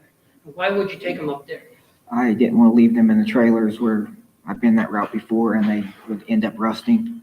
And instead of leaving them in the trailer where they could rust while I was gone, I stored them at my grandmother's where I knew nobody would end up messing with them and they wouldn't rust. Did you sell any guns before you went out to Alaska? The first trip or the Well, second? let's talk about the first trip. The first trip, I left them stored at my grandmother's and went up to see if we were actually going to move there. All right, then you came back, Yes. and then you decided you were going to go to Alaska Yes. permanently. Yes. Did you sell any guns at that point? I sold what BCI left at the house. So BCI visited your grandmother's farm and taken the guns, is that what you're saying? They've taken a bunch of them, yes. While you were in Alaska? Yes. And so when you came back, they hadn't taken all of them? No. What did you do with those guns? The 4 that they left, I sold to Ben McCann, Who's been McCann? mechanic in Peebles. Do you remember the guns? One Kel-Tec 12 gauge, one Heckler & Koch VP 9mm, one Glock 9mm, and one Marlin 336 45-70. And why did you sell those? I didn't want to try taking them through the border. Everybody said it's a nightmare. Had you had problems at the border before? Yes. Explain that. Every crossing that we had, they kept us for hours. Do you know why? Don't know their reasoning. They said it was standard procedure, but I have my assumptions of it. Something to do with this case? Yes. But you're always searched and released. Yes. Let's get back to Beth. So your brother's dating her. fair to say? Yes. All right. And what was your impression of her over the time you were in Alaska? The first time I met her, Yeah, you had this dinner, right? the first time she didn't really talk to me that much, so I didn't really have that big of an impression. I just thought she was a normal girl from church. Okay. And then you talked about there was some publicity about. She had started Googling my brother's name and seen everything that had been broadcast. All right. Did that cause any problems with the relationship as far as you know? She broke up with him over it Did they get back together? about a week later. And did they continue dating? Yes. Do you know if they ever became engaged? Yes. And what was your impression of that? When I had decided that I was going to move back and found my job offer down here, my brother said that he wasn't leaving without her and she would not leave without being married.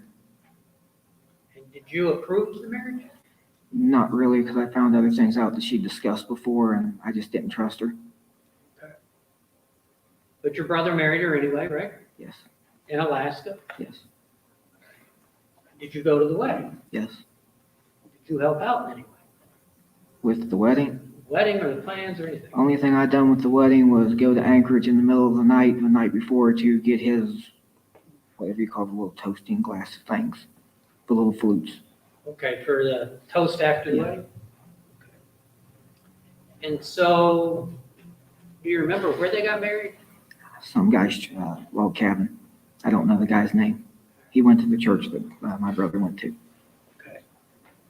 And when did you leave Alaska in relation to the wedding? The day after he got married. And describe that. The morning after, everything was already loaded the night before on the trailer, so we left and I dropped my mom, my dad, my son, and my niece off in Anchorage and left them basically at the hotel across from the airport, and then my brother and I left. What were the plans as far as returning to the States? My brother and I was going to drive straight through and go down the Alcan and meet them in Springfield, Missouri. And how was your mom and dad and the children, how were they returned? The same way as we went up, they were going to fly to Seattle, pick the car up in Seattle, and then drive to Springfield. And who got to Springfield first? They did. Who's that? My mom, my father, my son, and niece. And you and your brother were driving separate vehicles, but Yes. together across Canada. He followed me. He followed you. And you arrived in Springfield. Yes. What were your plans in Missouri? When I first got to Springfield, Yeah. to take my father back to the Flying W.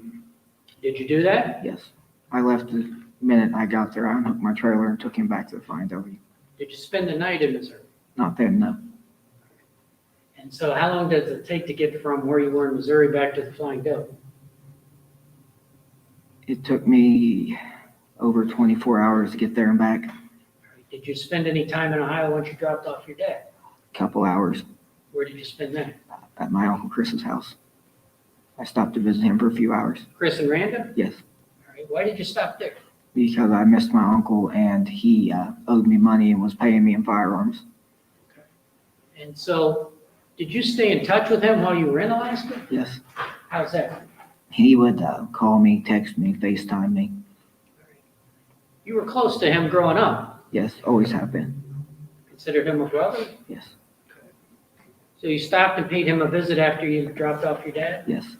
So why did you return to Missouri? Because I had a job interview a couple of days later. Where was the job at? R&L, And was that in Springfield? Kansas City, How far apart are those? a little over an hour. And so did you go to the job interview? Yes. Did your brother go with you? Yes. How did that go? It ended up that Kansas City only had line haul, but What's a line haul? you're basically home every night. You drive a day cab truck. Is that what you wanted? That's not what I initially struck out for, no. Is there a difference in pay between team driving and line hauling? $400 or $500 a week. More for team driving? Yes. So you go to this job interview, describe what happened and what you did after. They let us know that they only had line haul, that the team driving opening was in Wilmington. Wilmington. Yes. Wilmington, Ohio? Yes. What did you think of that? I wanted the team driving opportunity. My brother said he wasn't getting any closer to Ohio than Missouri. What was your thought at that point? At that point, I was going one way or another with or without him. Going where? So back to Ohio Why is that? because I wanted the extra money from the truck so I could pay myself out of debt. Did you have any like long-term plans at that point? I was going to work for R&L until I retired, buy my own farm, new truck. So why was your family in Missouri other than this job that you thought was in Missouri? You know? We were going to stay in Missouri and work there. That's when you thought this team driving job was in Missouri? Yes. And that didn't work out? No. So did you discuss with your brother Jake coming back to Ohio for this job? Yes. And I got the same responses in Alaska. He said he was not coming back even if he had to live in a cardboard box. What about your mom? She had pretty much the same response. And your dad was already back? He was already back in Ohio, and Vine and Suds continued wanting to come back to the farm anyways. And I spent hours arguing with my mom and brother, and it came down to where I was just going with or without them. Is that what you told them? Yes. So what happened at that point? My mom threw a fit saying I had no one to watch my son, and I informed her I had my dad and my Aunt Robin. So what did you do? She said that they couldn't watch her, and she agreed to come back. And when she agreed, my brother agreed. So how long did this discussion take? Was it 1 day, 2 days, 3-4 hours. 3-4 hours? Had they been, if you know, had they been looking for a place to live while you were running back and forth? I don't know on that. Did you have discussions about buying property in Missouri? We had a couple of them that we were trying to get loans for. And what happened? They got denied, which was weird because my brother and I had just been approved for like $380,000 in Alaska. Do you have any idea why you got denied in Missouri? No. Did that make the decision to come back to Ohio? Did that affect your decision to come back to Ohio at all? No, it was just the job that made me want to come back. Why did you want this job so much? I wanted to have a job I could actually retire from and not have to keep bouncing around like I did my whole life. And so did you get the job? Yes. All right. What were the circumstances there? 3 days of orientation, and then we went to work, All right. So who went to work with you? me and my brother. So he decided to come back. Yes, You got this team driving job in Wilmington, Ohio. yes. So what did you think of that job? It was probably the best job I've ever had.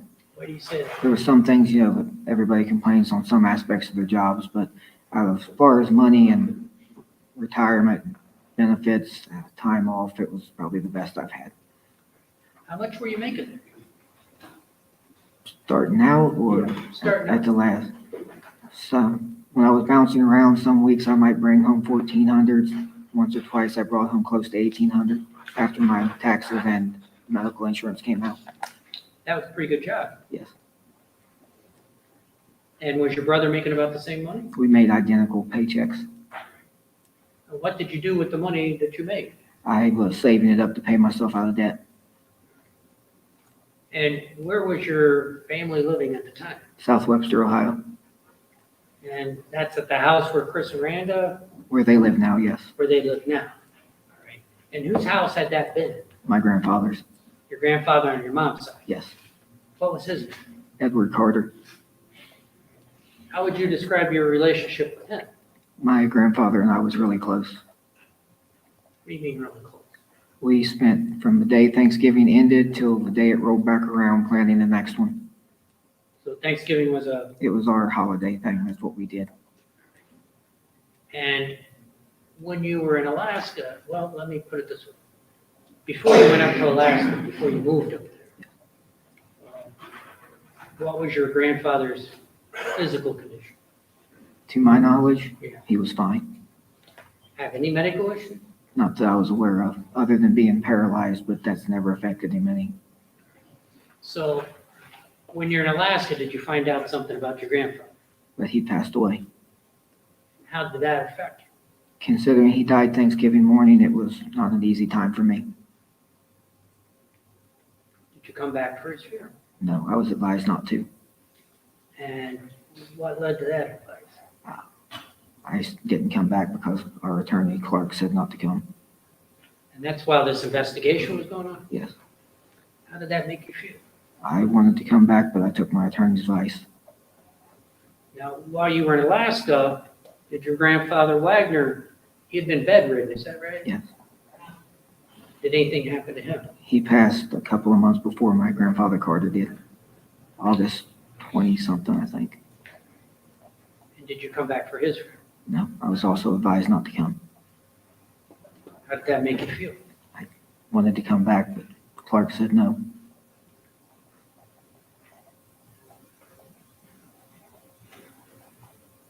So you leave Alaska, you go to Missouri, right? Yes, And you come to Ohio, found out the job you thought was in Missouri was actually in Ohio. yes, You got the job. yes. Describe your daily routine, how many days you worked. Describe that job. We worked 5 days a week from Tuesday till, supposed to be till noon on Sunday, but it always ended late Saturday night. Okay? And what would you do? Like, you and your brother were a team, right? Yes. So- Tuesday, we would go to Wilmington's main terminal, which is R&L's main terminal is Wilmington, and we would hook a load up. In the starting of it, it was sporadic. We was everywhere. So one week we might be in Texas, the next I might be in New York. And then eventually you've got like a seniority type thing. The older people who's been at this company the longest gets first dibs on dedicated routes. Right. So a newbie usually doesn't get one, but the Sacramento route, the drivers had quit or something, and it came up on the load board, and I just stuck my name up there, and somehow or another I ended up with it. Why did you want that job? It was dedicated. You ran the same route every week. You didn't get bounced around. It kept me out of the East Coast. You didn't like the East Coast? No driver likes the East Coast. Why is that? They're really strict out there, and they're death to truck drivers. Is the traffic different on the East Coast than The out? traffic's horrible. The OT is horrible. You never make it out there and back without a ticket. So you wanted this Sacramento route? Yes, And you got it? yes, Kind of got lucky? yes. So describe your routine with this route. I would load in Wilmington on Tuesday morning. I would unload roughly around 6 a.m. Thursday morning in Sacramento. Then I would take Interstate 5 north to Seattle, unload in Seattle. And I take 184 back down to Salt Lake City and unload, reload in Salt Lake, go to Kansas City or St. Louis. That's the only part of it that buried. Unload there and reload and go back to Wilmington. And what were the driving arrangements between you and your brother? It's supposed to be that I drove from 6 p.m. to 6 a.m. and then he drove 6 a.m. to 6 p.m. was the original agreement. And why did you pick those hours, or why did he pick his hours? I gave my brother the daylight driving because he got something messed up with his eyes. His pupils are deteriorating, and he can't see early morning when the sun's coming up or when the sun's going down or when headlights are glaring. So you took the nighttime driving? Yes, And he took the daytime? yes. And describe the inside of the truck that you were driving. You got your driver's seat, your passenger seat, the sleeper, top bunk, bottom bunk, 2 closets, a desk, microwave, refrigerator. Would you ever stay at hotels when you were out on the road? No, the truck never stopped unless you were loading or unloading or putting fuel in.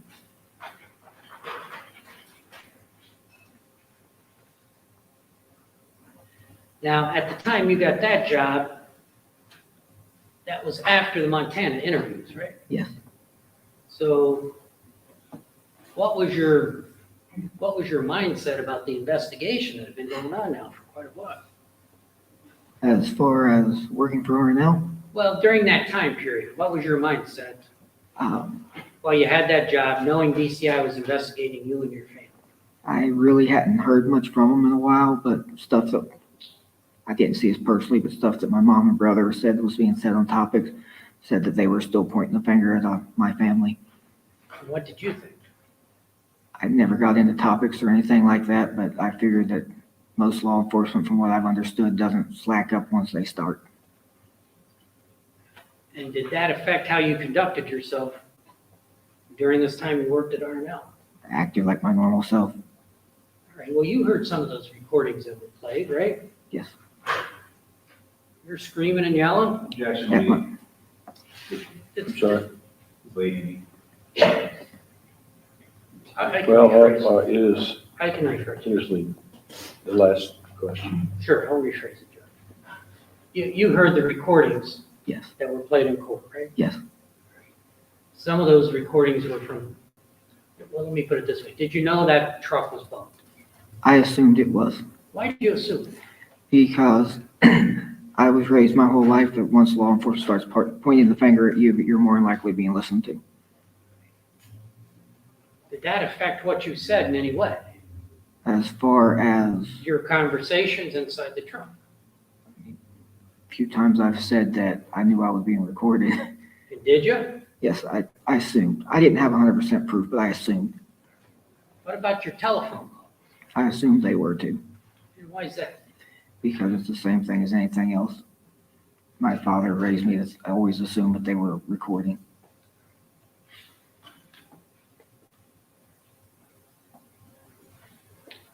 I want to back up a little bit. Show you some exhibits. Wagner exhibit 33. And the one in there.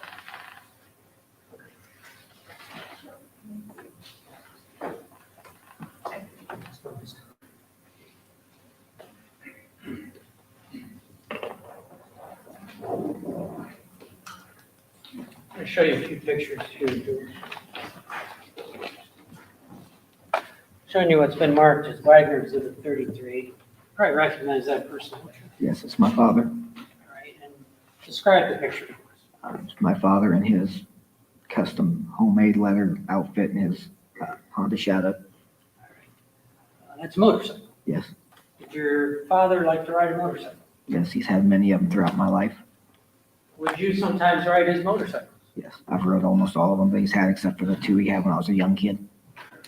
What type of motorcycles did he have? A couple Honda Shadows, one crotch rocket when I was real young, one Kawasaki Vulcan, a Harley FXD, Borgette Python. The Borgette Python. Yes, What's that? it's a custom Harley. Custom Harley. Yes. What does that look like? Black custom Harley, twin nitrous bottles on the tanks, ghost flames, leather seat, cleaver wheels, Springer front end.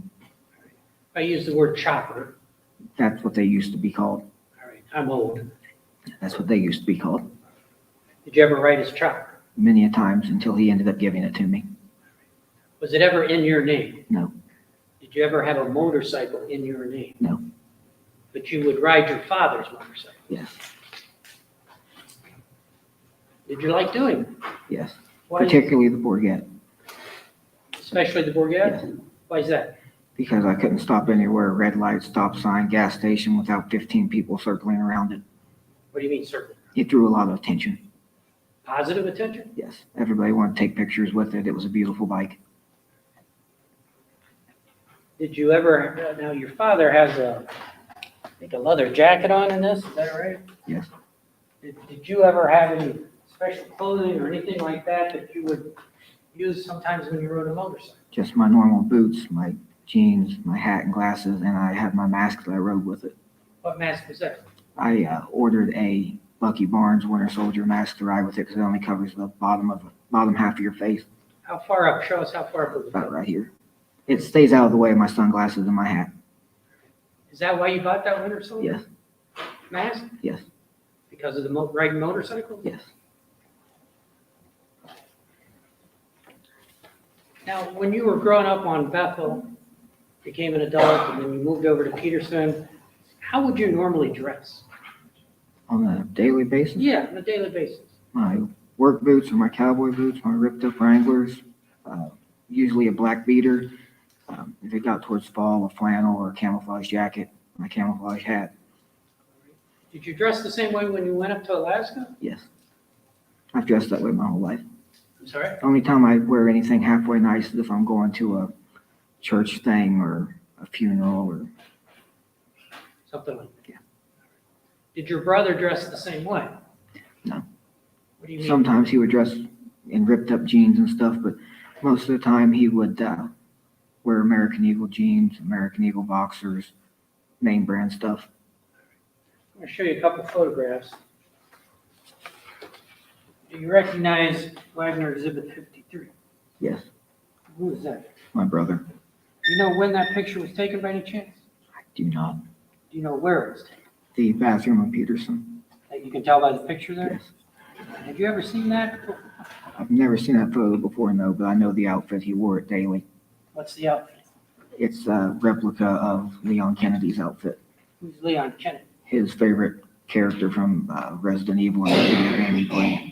I'm sorry, I couldn't hear you. The video games he played growing up is his favorite character off of it. That jacket is the exact replica from it. Wagner 54, is that My brother. same clothing? Yes. Did he wear that often? Yes, I always made fun of him for looking like a drug dealer. Wagner Exhibit 38, do you recognize that? It's my father's lockpick set. Is that the type of thing he used to teach you guys how to pick a lock? That's the one he used to teach us with. That's the, It's missing a bunch of the picks and a bunch of the locks, but that's the one.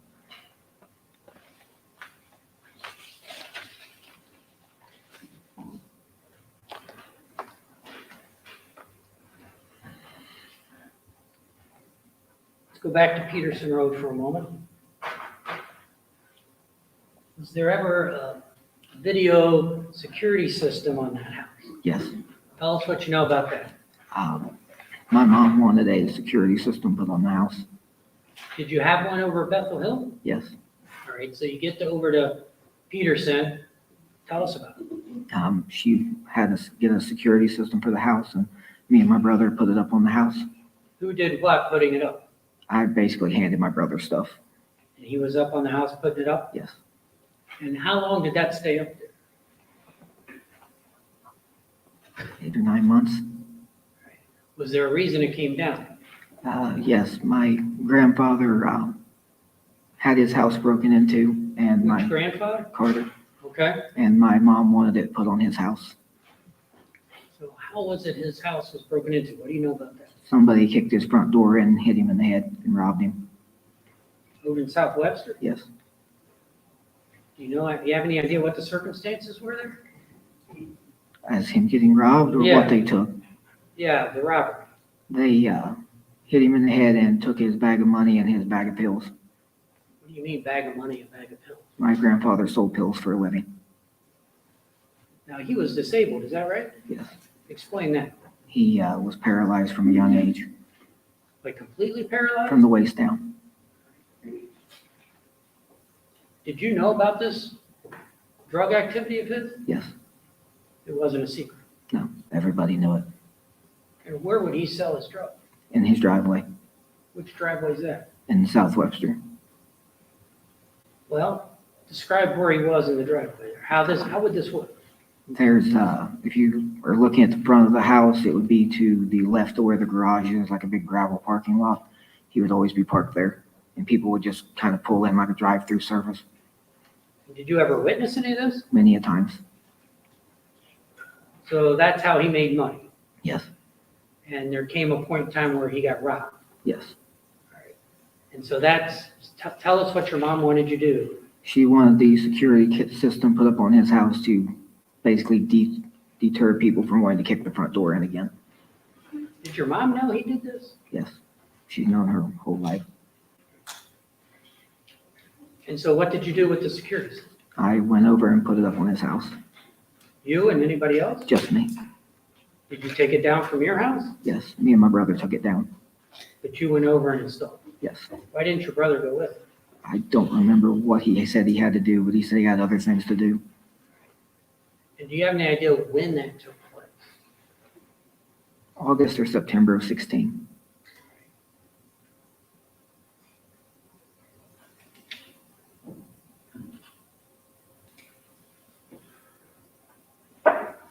Show you some more pictures here.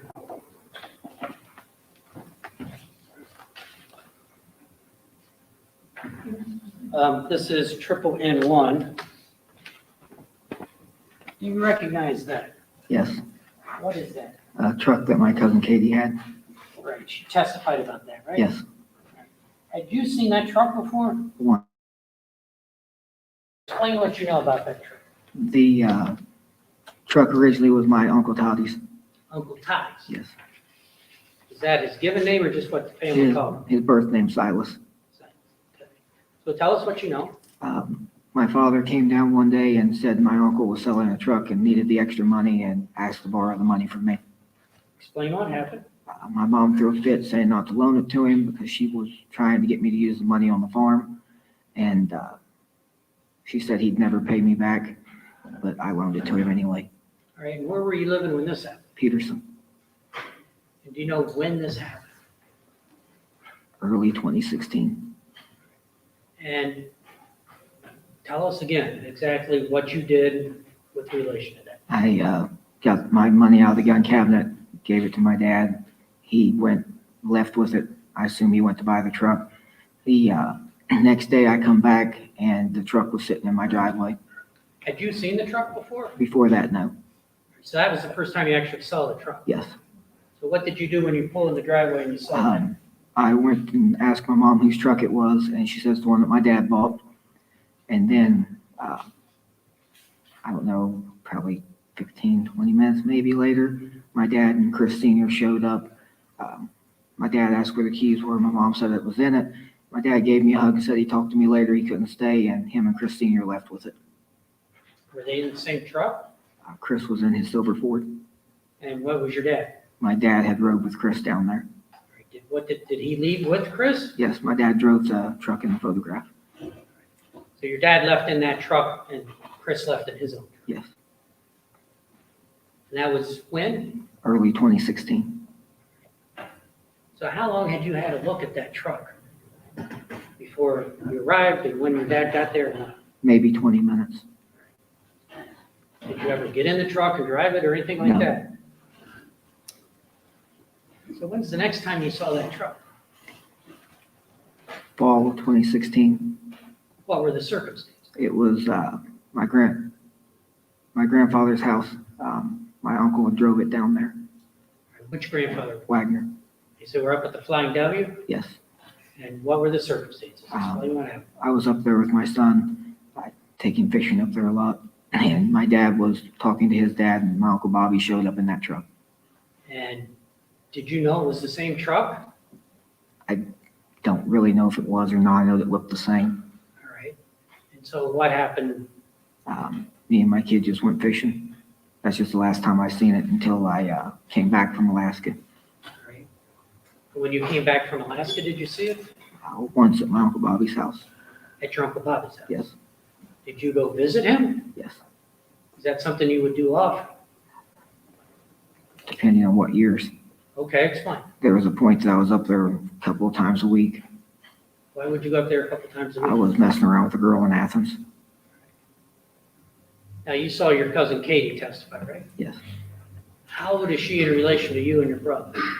She's a little younger than my brother. We're all roughly a year apart, stair-stepped. Did you consider yourself to be close to her? I don't know if you call us close, but I mean, we talked when holidays and stuff would come around. She went hunting with us a couple of times. Did you have any idea that that truck, the photo I just showed you, 111, did you have any idea that truck was used in these murders? Not until my brother's proffer. Your brother's profit? Yes. Okay. Now, you got arrested on this along with your family, right? Yes. When did you get arrested? November 13th of 2018. And you saw your brother testify, right? Yes.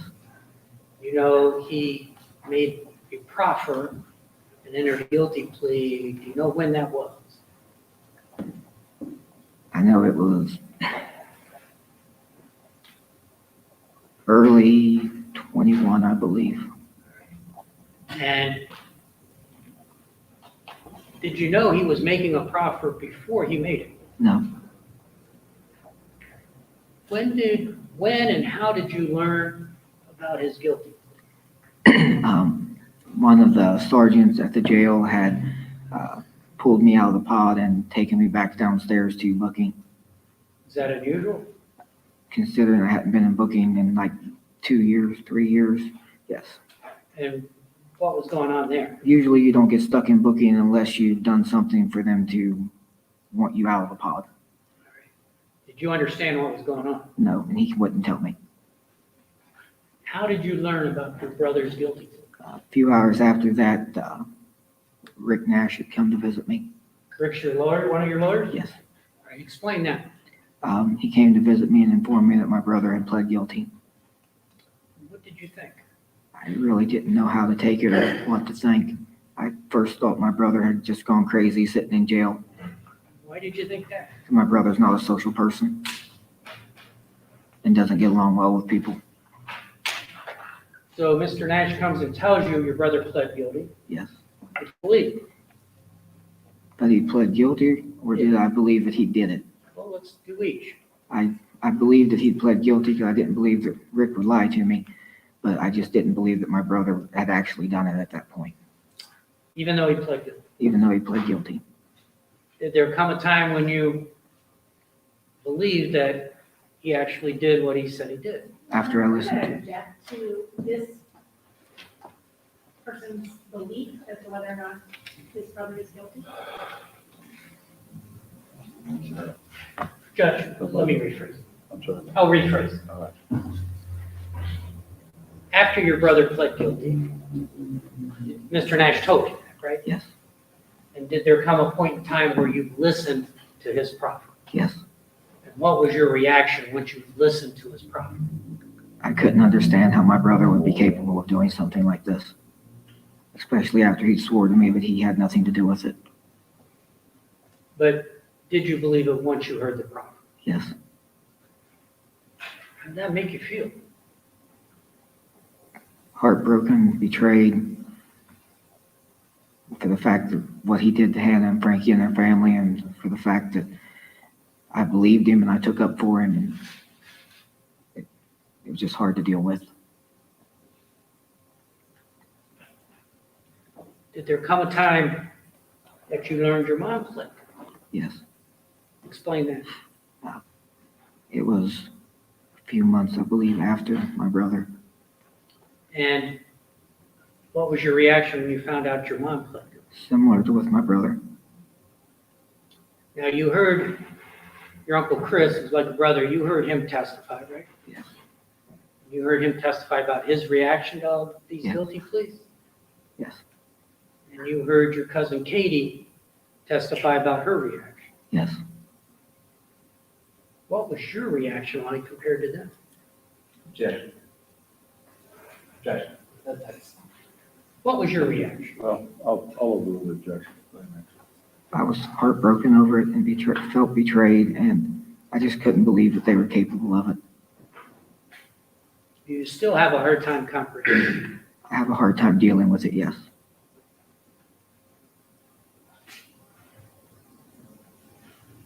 Now, you heard your brother come in here and testify that you were part of the plan. Yes, I heard that. Is that true? No, Did you help him in any way no, before the murder? no,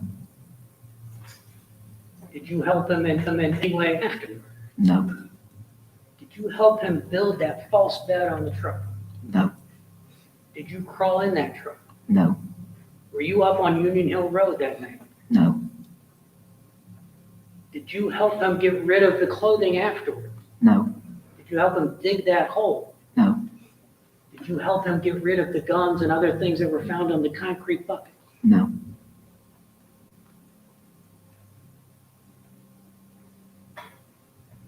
Now, you heard your mother testify too. Yes. How did it make you feel to have your mother testify against you?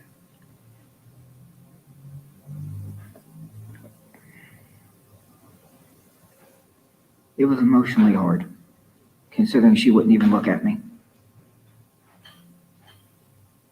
You heard what she said, right? Yes, She said that you told her you smudged out some footprints at the crime scene. yes, Did you ever say that to her? no, Did you know she had any involvement in the case? no, Did you ever talk to your father about the case? no, Did you ever hear them talking amongst themselves? no,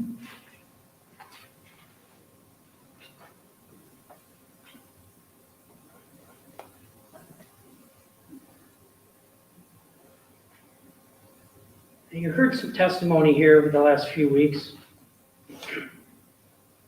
about the movie Boondock Saints. Yes, Do you know that movie?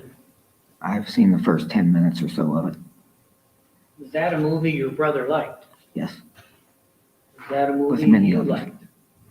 What was the question? Was that a movie you liked? No, Why not? because I've only seen the first 10 or so minutes of it. Do you have a favorite movie? I have two that's tied for first. What are those? Across the Great Divide and Jeremiah Johnson. What's Across the Great Divide? They're older style movies that are based on like the 1800s. Same thing with Jeremiah Johnson. Yes. Why would Chris and Randall say Boondock Saints was your favorite? Objection. Basis is, He's asking why another witness would say. I will sustain that decision basis.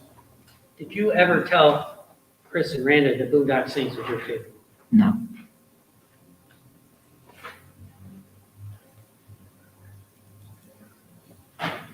Now, you heard testimony, well, before I go there, you heard the video clip from that movie played here in court, right? Yes. Did you ever hear your brother talk like that? I have never in my life heard my brother talk like that.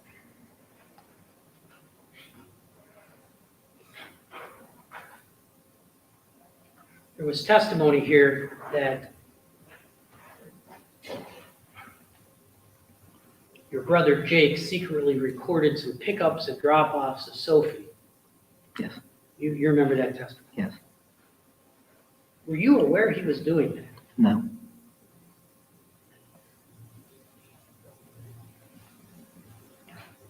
You heard your brother testify about he thought Sophie was being sexually abused? Yes. Same thing for your mother? Yes. Did you at any time ever suspect that Sophie was being sexually abused? Not until Sophie accused Beth of it. Okay, that's from Alaska. Yes. But before the murders? No. Did you ever suspect? No. You were around Sophie quite a bit, Yes. and you knew about her and Jake's problems, I assume, is that right? Sophie and Jake's problem? I'm sorry, Hannah and Jake's problems. I wasn't aware they had any massive problems, no. Right. You heard testimony about these custody visitation issues. To my knowledge, there was no issues with it. What was your understanding of their arrangement? When Hannah left Jake, they had an agreement that Jake got Sophie 7 days and then Hannah would get her 7 days. And most generally, when Hannah had her, she would drop her off with Jake just out of the blue and say she needed an extra day or two. All right. Did you ever suspect during this arrangement that Sophie was being abused in any way? No. By anybody? No. What was your reaction when you heard your brother and your mother testify about that? I don't see how they could ever believe something like that. Why is that? Because Hannah and Frankie and Chris Sr. and their family would never do anything to a child.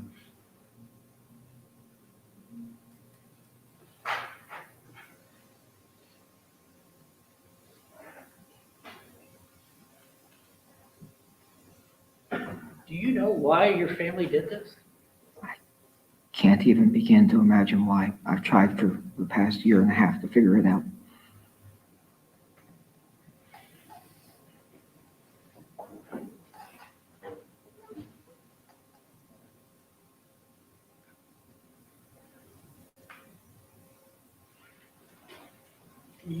When you lived up on Bethel Hill, I'm gonna go back there for a minute. Was there a time that you came home unexpectedly?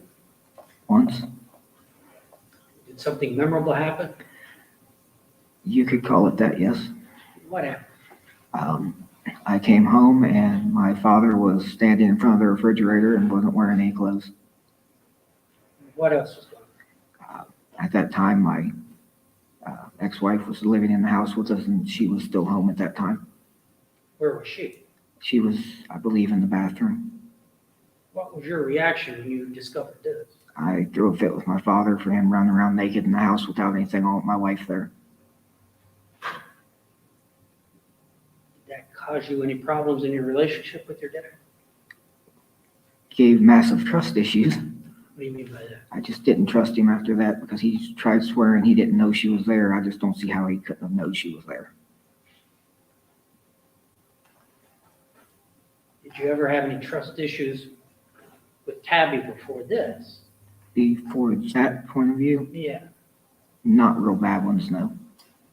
Well, you described earlier that she was cheating on you at some point. This is before that. This is before.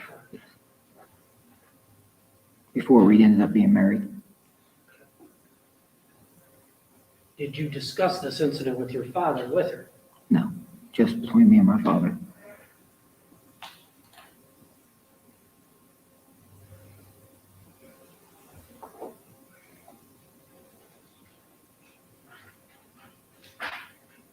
At some point in time, you saw the photograph of your mother at Walmart, right? Yes, And you know that she purchased 2 pairs of shoes.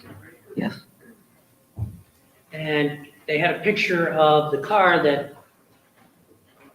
was used, right? yes, Did you recognize the car? yes. It's my mother's Ford Excursion. Were you with her that day? Yes, Where were you? in the car. Who else was in the car? I believe my son, my niece, and my brother. And did you know she was buying shoes to be used in a murder? No, Did she discuss that with you at any time? no, Before or after? no, And you saw the photograph of the car, right? yes, You saw that table on top of it? yes, Did that jog your memory of anything? yes. What, The table came from my grandmother's at Flying W. all right, Particularly that day we were at Klingers. Clingers. Yes. What's Clingers? It's a accounting place that does all of our taxes right here in town. Would your family normally shop at the Walmart here in Waverly? Before or after we left Bethel. Well, let's say before. Before, we primarily shopped at this Walmart. And after? Then it was West Union or Hillsboro. West Union or Hillsborough? Yes, That's when you lived on Peters. yes.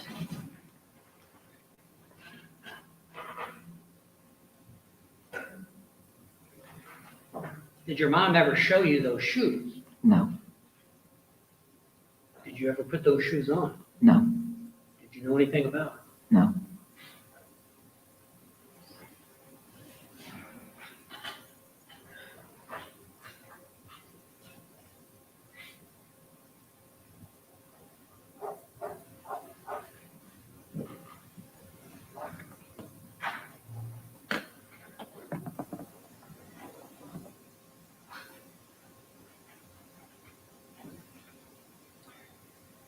Now that you know Jake has pled guilty, what do you think of him? I really don't even like calling him my brother anymore. Why is that? I'm ashamed to know that my family would do something like this. What about your mother? I have the same feeling towards her.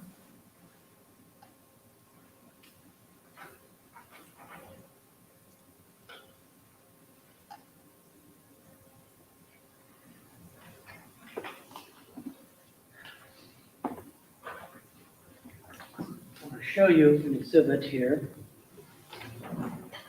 Page 2.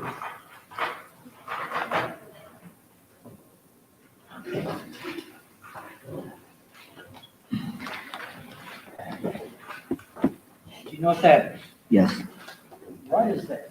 it is a list off my brother's phone or computer. Okay, how do you identify that? It's a list of firearms. I'm going to ask you some questions here. When's the first time you saw this list? That I can remember. I believe I was in Texas. Were you working with your brother at the time? Yes. How did you come across this? Agent Scheider texted it to me. And what was your understanding of the situation? My understanding was he wanted to know about one of the firearms on it, Do you remember which one? a Colt 1911 22. Did you own a Colt 1911 22? No, Did And on this list, it has your name and a number of different guns, right? Yes, It has your mom's name and a number of different guns. yes, It has your dad's name and a number of different guns. yes, It has Sophie's name and one gun. yes, And then it has Jake's name and a number of guns. yes. Where is the Colt 1911? It is the second one from the bottom on my brother's list. Did you know he owned a 1911? No, Had not, he- not at that point in time. Did he ever talk to you about a Colt 1911? Can you define that one better? Sure. You and your brother, and your whole family owned guns, right? Yes. Objection. He's gonna lead me through. He can ask open-ended questions. All right, I'll rephrase it. All right, let's talk about this document from the top. It says George's. What's the first one it says here? Am I allowed to hold this? Sure. The first on the list is a Glock 17 9mm. And was that in fact your gun? Yes. What's the next one? Beretta 96/40 caliber. Was that in fact your gun? At one point in time, yes. All right, at what point in time? Sometime in early 15. Did you keep that gun for a long period of time? I may have owned it for a month or two, maybe. All right, what's the next one? Taurus revolver 357. Did you own that gun? No. What about the next one? Remington 514 22. Did you own that gun? No. What about the next one? A Remington Target Master 22. Did you own that gun? Yes. What time frame did you own that gun? Up until they did the search. The search at the Flying W? Yes, they have it now. Okay. What about the next one? Winchester 94 30-30. Did you own that gun? I've not owned one since I was 16 or 17. What's the next one? Enfield Mark II 303. Did you own that gun? Yes, one of them. There's two on this list. I've owned one. What, is the next one the same thing? It's Mark II carbine. Which one did you own? The standard edition Mark II. It's been put on discovery here. Okay. What time frame did you own that? Up until they searched the farm. The next one on the list? Remington 870 camouflage 12 gauge. Did you own that? No. What about the next? Remington 870 trap edition 12 gauge. Did you own that? At one point in time, yes. When did you own that? Roughly. Sometime in 15. Did you own it after that? No. What's the next? Remington 1187 12 gauge. Did you own that? Yes. At what time frame? 2015, I believe. What's the next? Ruger M77 270. Did you own that one? Yes. What's the time frame? I owned that up till, I want to say late 14. All right. What's the next? A Ruger M77 22 Hornet. Did you own that one? Not one, though. I've owned two. All right. What time frame? Sometime in 15. What's the next one? Remington Woodmaster 30-06. Did you own that one? No. What's the next one? A Ruger M77 22. Did you ever own that one? Yes. What time frame? Early 15 is when I sold it. All right. What's the next one? CZ 22. Did you ever own that one? Yes, it's the first firearm my father ever bought me new.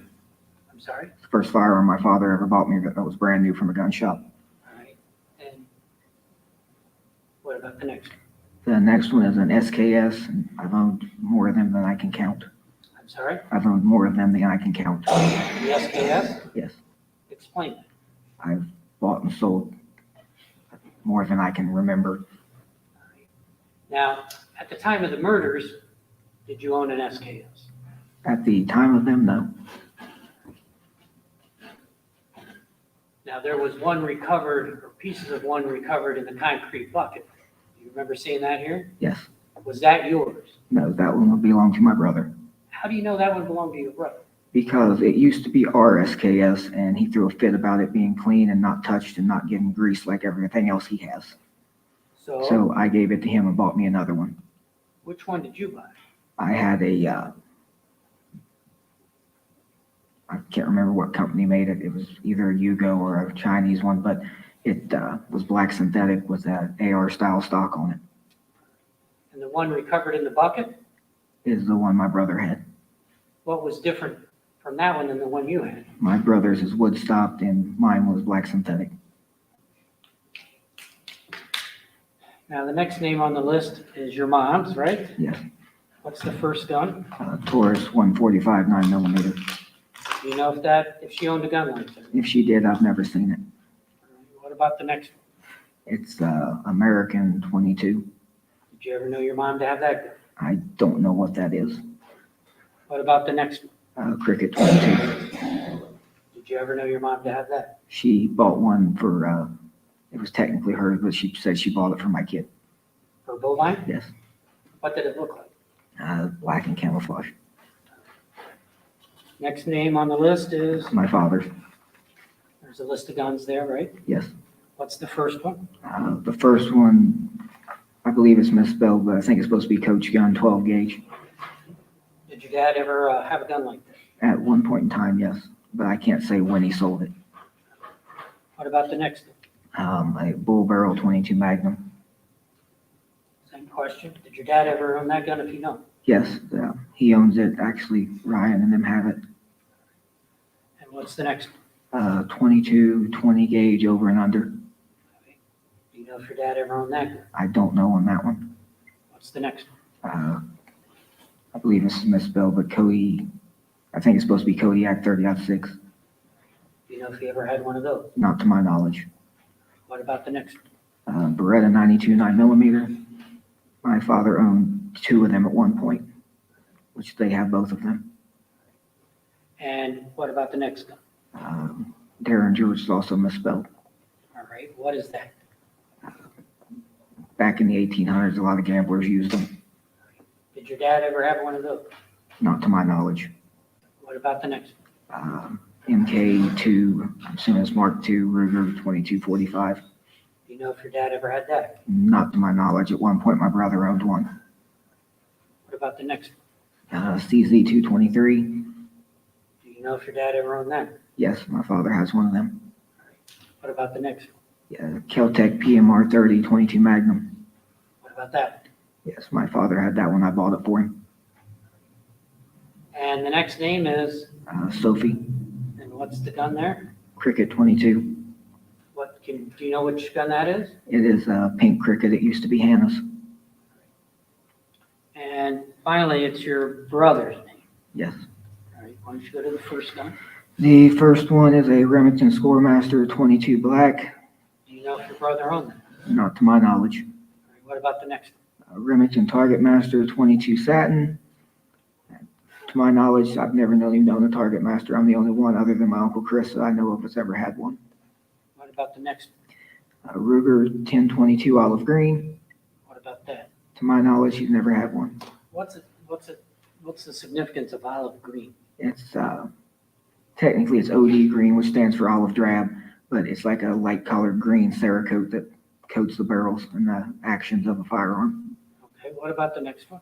Rossi 410 22 Olive Green. Did you ever know your brother owned that one? Not to my knowledge. What about the next one? Remington 870 Wingmaster. Do you ever know your brother owned that? I know my brother owned one and my father owned one. What about the next one? Remington 870 Wingmaster Black. Did you ever know your brother owned that? To my knowledge, he only owned one.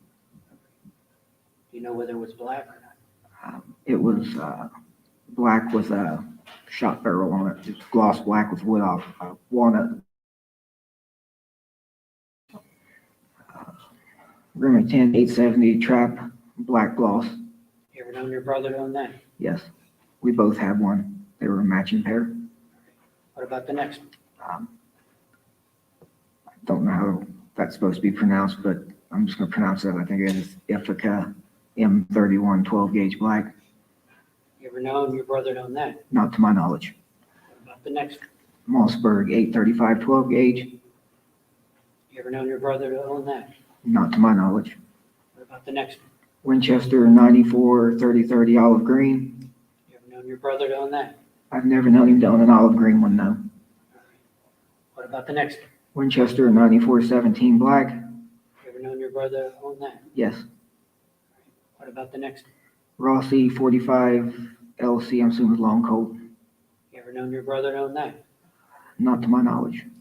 What about the next one? Browning Able 270 WSM silver. You ever known your brother to own that? Not in silver, no. What about the next one? Springfield A303 gloss black. You ever known your brother to own that? I'm gonna take a guess with it being Springfield. Am I allowed to guess at this? Just tell us what you know. If you don't know, just say. The way it's written down, though, All right. Did you ever know him to own a similar gun? I know him to own a model A303 and 30-06. All right. What's the next one? Springfield 1903 satin black. Did you know him to own that? He had a 1903, but it's not satin black. What about the next one? Enfield Mark 1 303 satin black. Did you know him to own that? Not to my knowledge. What's the next one? Enfield Mark 2 303 black. Did you know him to own that? Yes. What's the next one? Taurus 145 Millennium 45 ACP. Did you know him to own that? No.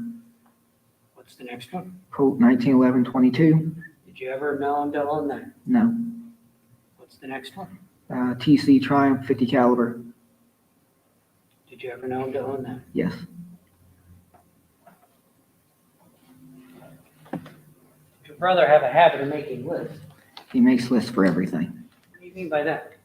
He makes lists for houses. He wants furniture for houses, clothes, tools, guns, anything that he decides he wants. Did you own, now this list, if you look here at the top, when you pointed out, do you see the date it was created? Yes. What's the date on It is February 11th, 2015. it? And does it give a date that it was modified? May 1st, 2015. During that time frame, did you own guns that are not Many. such as? Too many to keep track of.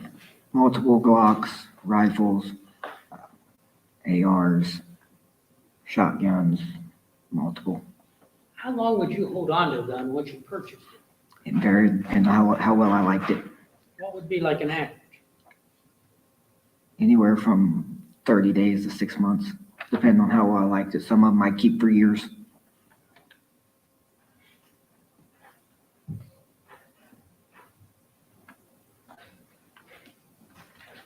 You heard a recording where you're talking about this list Yes, when you were working at R&L, is that right? yes. How did you refer to that? Do you remember? I refer to it the same as I refer to all my other brothers' lists. Which are? They're a wish list. And in my wording of it is it's a working wish list. He makes a list of multiple things that he wants. Some of it he owns, some of it he doesn't. What do you mean by that? I can give example. Okay. He has $17,000 worth of Snap-on tools that he still technically owes on. But he's got a list of Snap-on tools that range over $100,000 worth of tools. It's not finished. He's just got $17,000 worth of what's on it. Is that why you called it what you did? Yes, because I've not seen over half of what he's got on that list.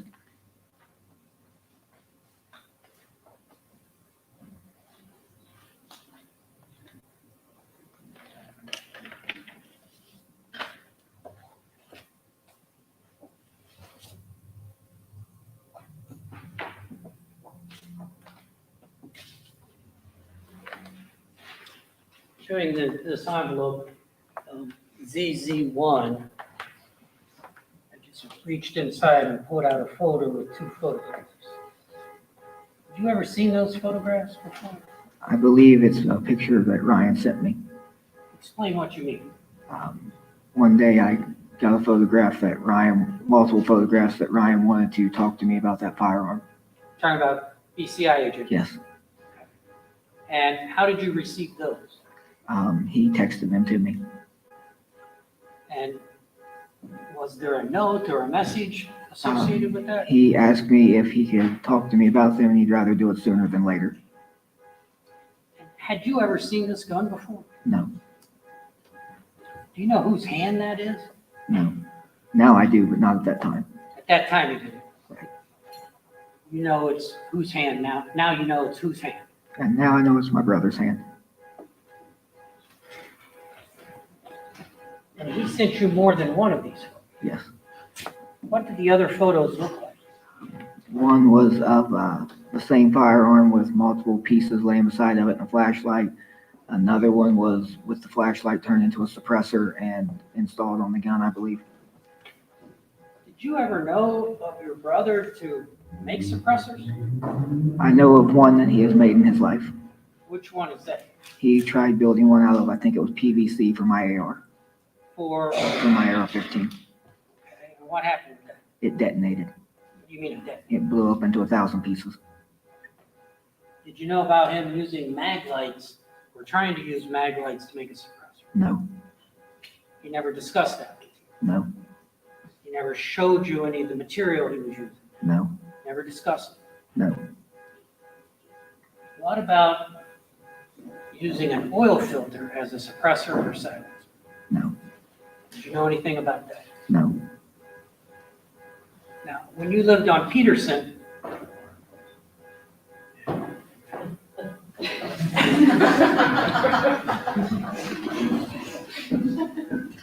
Judge, I'm told that's my car beeping outside. I have no idea why. Let me, Close it up to the window. let me give someone a walk. Sorry.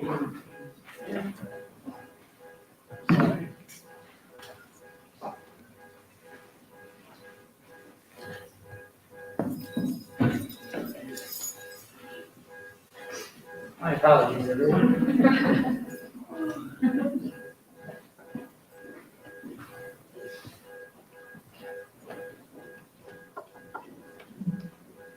So let's go back to this. Try to ignore that beeping.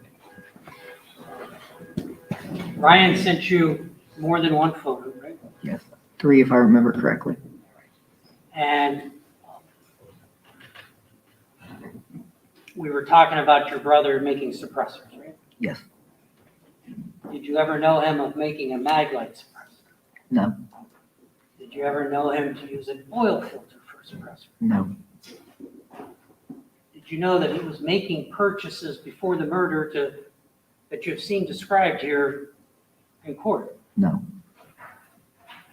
Did you know your mother was making purchases with your credit card for this murder? not for this, no, Was it unusual for her to use your credit card? no. Or my debit card for that matter. Now, was it common when you lived at Peterson Road to have oil filters on hand? We had a stockpile of them. Explain that. My father, my brother, my mother, and I had opened up a trailer one night that was filled with Baldwin oil filters. With what? Baldwin oil filters. Now, you were a diesel mechanic. You are a diesel mechanic, right? Yes, Would you change the oil using filters in your car or truck? I'm sorry, I don't think you had a car at the time. You had a truck, right? yes. Did you use oil filters to change the oil in your truck? Not those ones particularly. They won't fit my truck, no. All right, but would you buy oil filters to use on your truck? Yes. I've done all of my own maintenance and all of my family's maintenance for everybody in the family. What about friends or other people? That's all my friends, all of my extended family.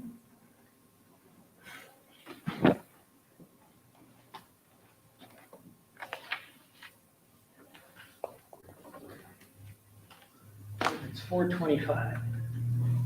Perhaps this would be a good time to break for the evening. If, We approach. yes.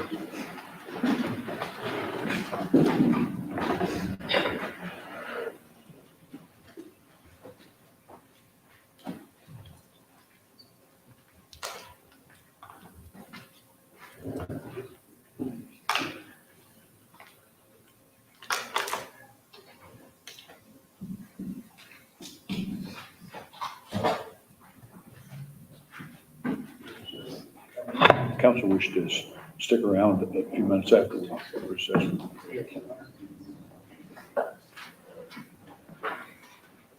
We are going to conclude, ladies and gentlemen, as far as the jury is concerned for the day.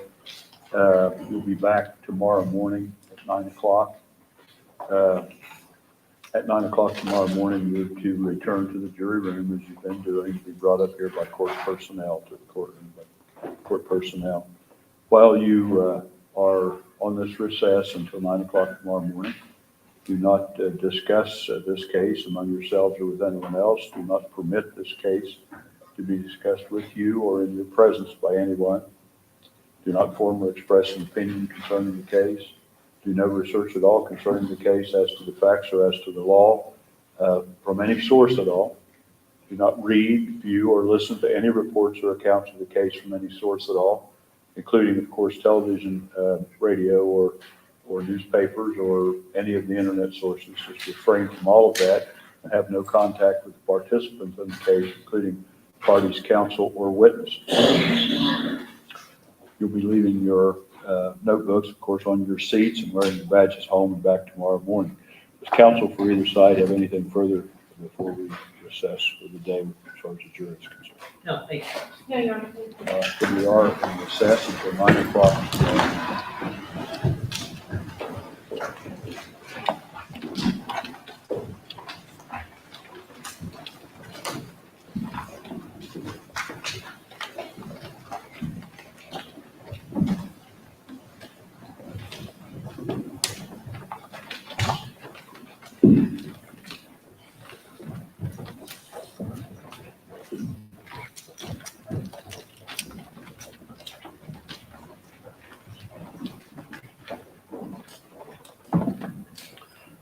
Before the defendant's removed, are we going to do any thing with respect to any of the exhibits this evening? Does counsel wish to do that, or to come back tomorrow morning at 9 to do, or at 8 to do some of those tomorrow morning before the jury gets here?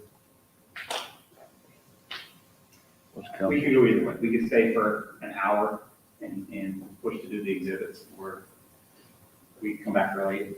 I would rather stick around for an hour now than come back at 8.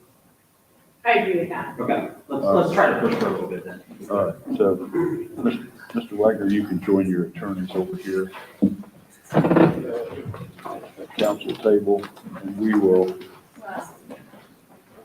work until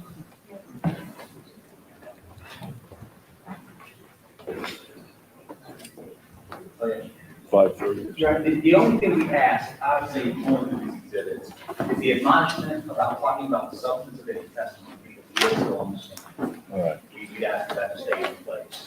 Obviously, there may be issues with these exhibits, but with respect to the substance of this testimony, respect to testimony tomorrow. All right. And of course, counsel understands that they're not to discuss the When I subjects discuss of the case, and I said here, between now and the time that the defense is back on the witness stand tomorrow, then counsel. we have no intention, we have time between the end of our session here. We think we have the right to do that.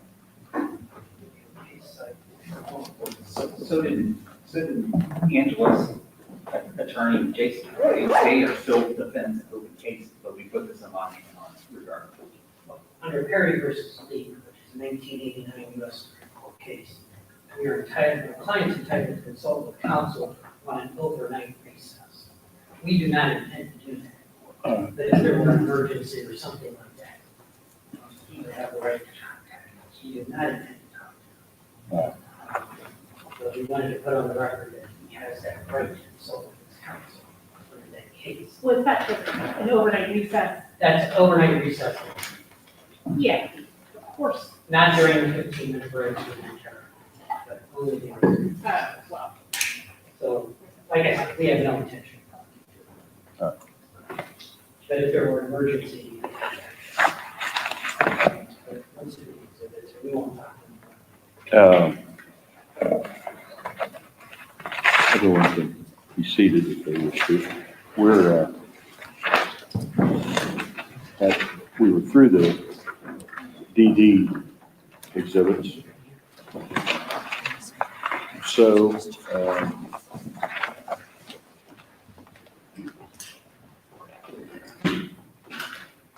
we are at ED. All right. While Ms. Knepp handles those, I'm gonna put the exhibits they use back in order so we can get to them. It's gonna be up moving around. Let me make sure. Sorry. Leave anything.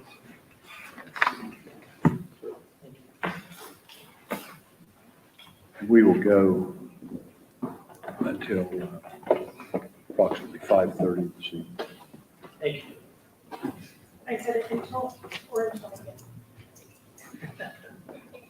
Right, It'd be but- relatively short. Well, after a long night last night. Yeah. Your Honor, EE1 is the fake Facebook account, that Tabitha Wagner identified. EE2 through EE11 are, messages back and forth between Hannah and Tabby that Tabby, testified to. I have blacked out anything that was not said. Photographs? No, it's like some of it is are between, Hannah and Tess or Hannah and other people. So, you know, if she didn't say it in court, then I blacked it out. You know what I mean? I can show you my thing, but you know, Can we see the rejected? yeah.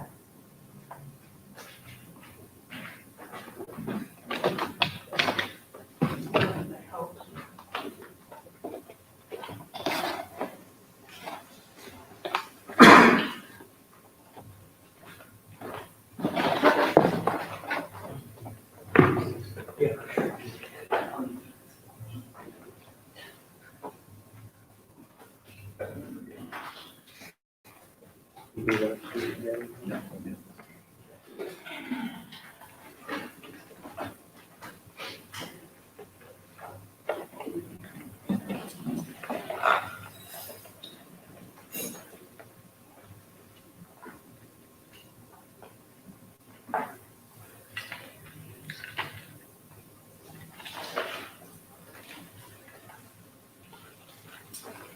Maybe.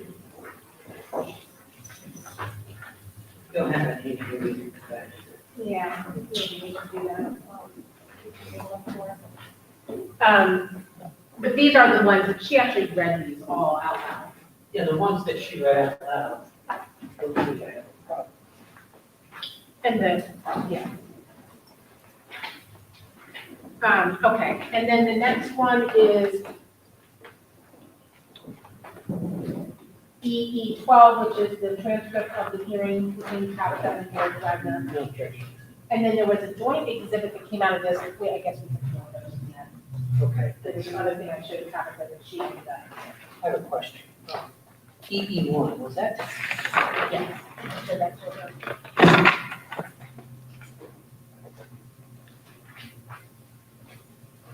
I propose there's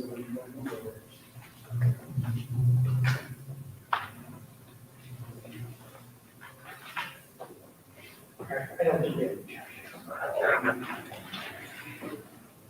So it's EE1 through EE12, is that right?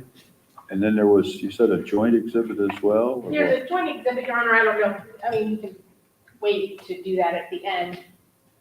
But we do have one joint exhibit that was used with Tabitha. It's the judgment entry decree of dissolution. Is it an EE also? No, because it's a joint exhibit, it's just joint number one.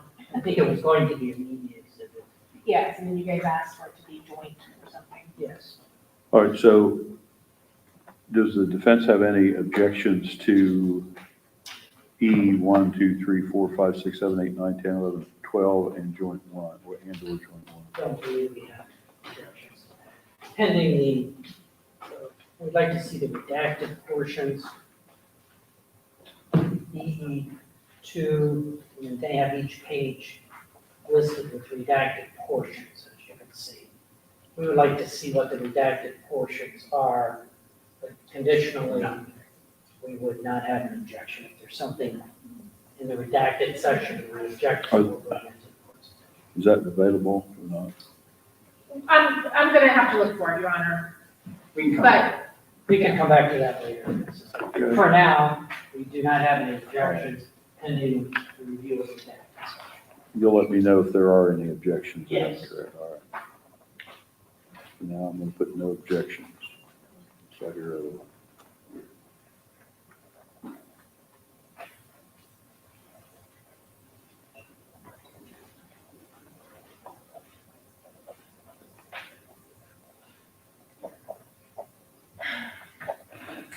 All right, so FF, Your Honor, State Exhibit FF is the recording of Billy Wagner's September 16, 2016 interview that we played for the jury. That is on the external hard drive in a folder marked State Exhibit FF, and that recording is in that folder. The only thing that we like to put a pin in the court is when we initially played that, you gave a pretty intense limiting instruction that basically it was only to be considered for the effect that it had on law enforcement and at that stage of the investigation. And if you remember, that was pretty early on that we played that, and there hadn't really been, we probably couldn't at that point argue that there had been independent evidence of the existence of a conspiracy. Clearly now at this point, there's been independent evidence of the existence of a conspiracy. So at this point, that exhibit now can be used for substantive evidence as a co-conspirator statement. So we would just like for that to be, I don't know if there's instruction that goes with that, but we just at least wanted to put a pin in it to let you know that that's an issue with this exhibit. all right. So any objections to FF? That's the recorded interview with, Billy Wagner. well, we're not conceding there's a conspiracy. We don't think it's clearly been established. So, I mean, I guess if it's admitted, it should still be admitted with the cautionary instruction you provided.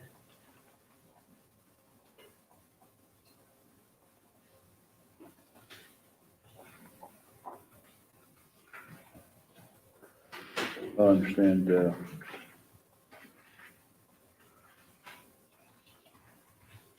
I don't remember what caution, I seriously don't remember what cautionary instruction I gave. Oh, it was a pretty exhaustive one. Yeah. It was that it could only be considered, I know what for. I think it was for the impact that it had or how law enforcement used it with respect to subsequent actions in the investigation. To how they used it to channel their investigation, is that it? I believe so. That's my recollection, something along those lines. I believe we objected at the time. You objected? Yes, we objected at the time. Because of the hearsay nature of it, because co-conspirator requires some independent evidence. Correct. That's And that was still fairly early in the case. okay. Now, I'm going to, if there's an objection to FF, then I'm going to overrule that objection at this point. I think there's sufficient evidence to allow that to be used without that limitation. So,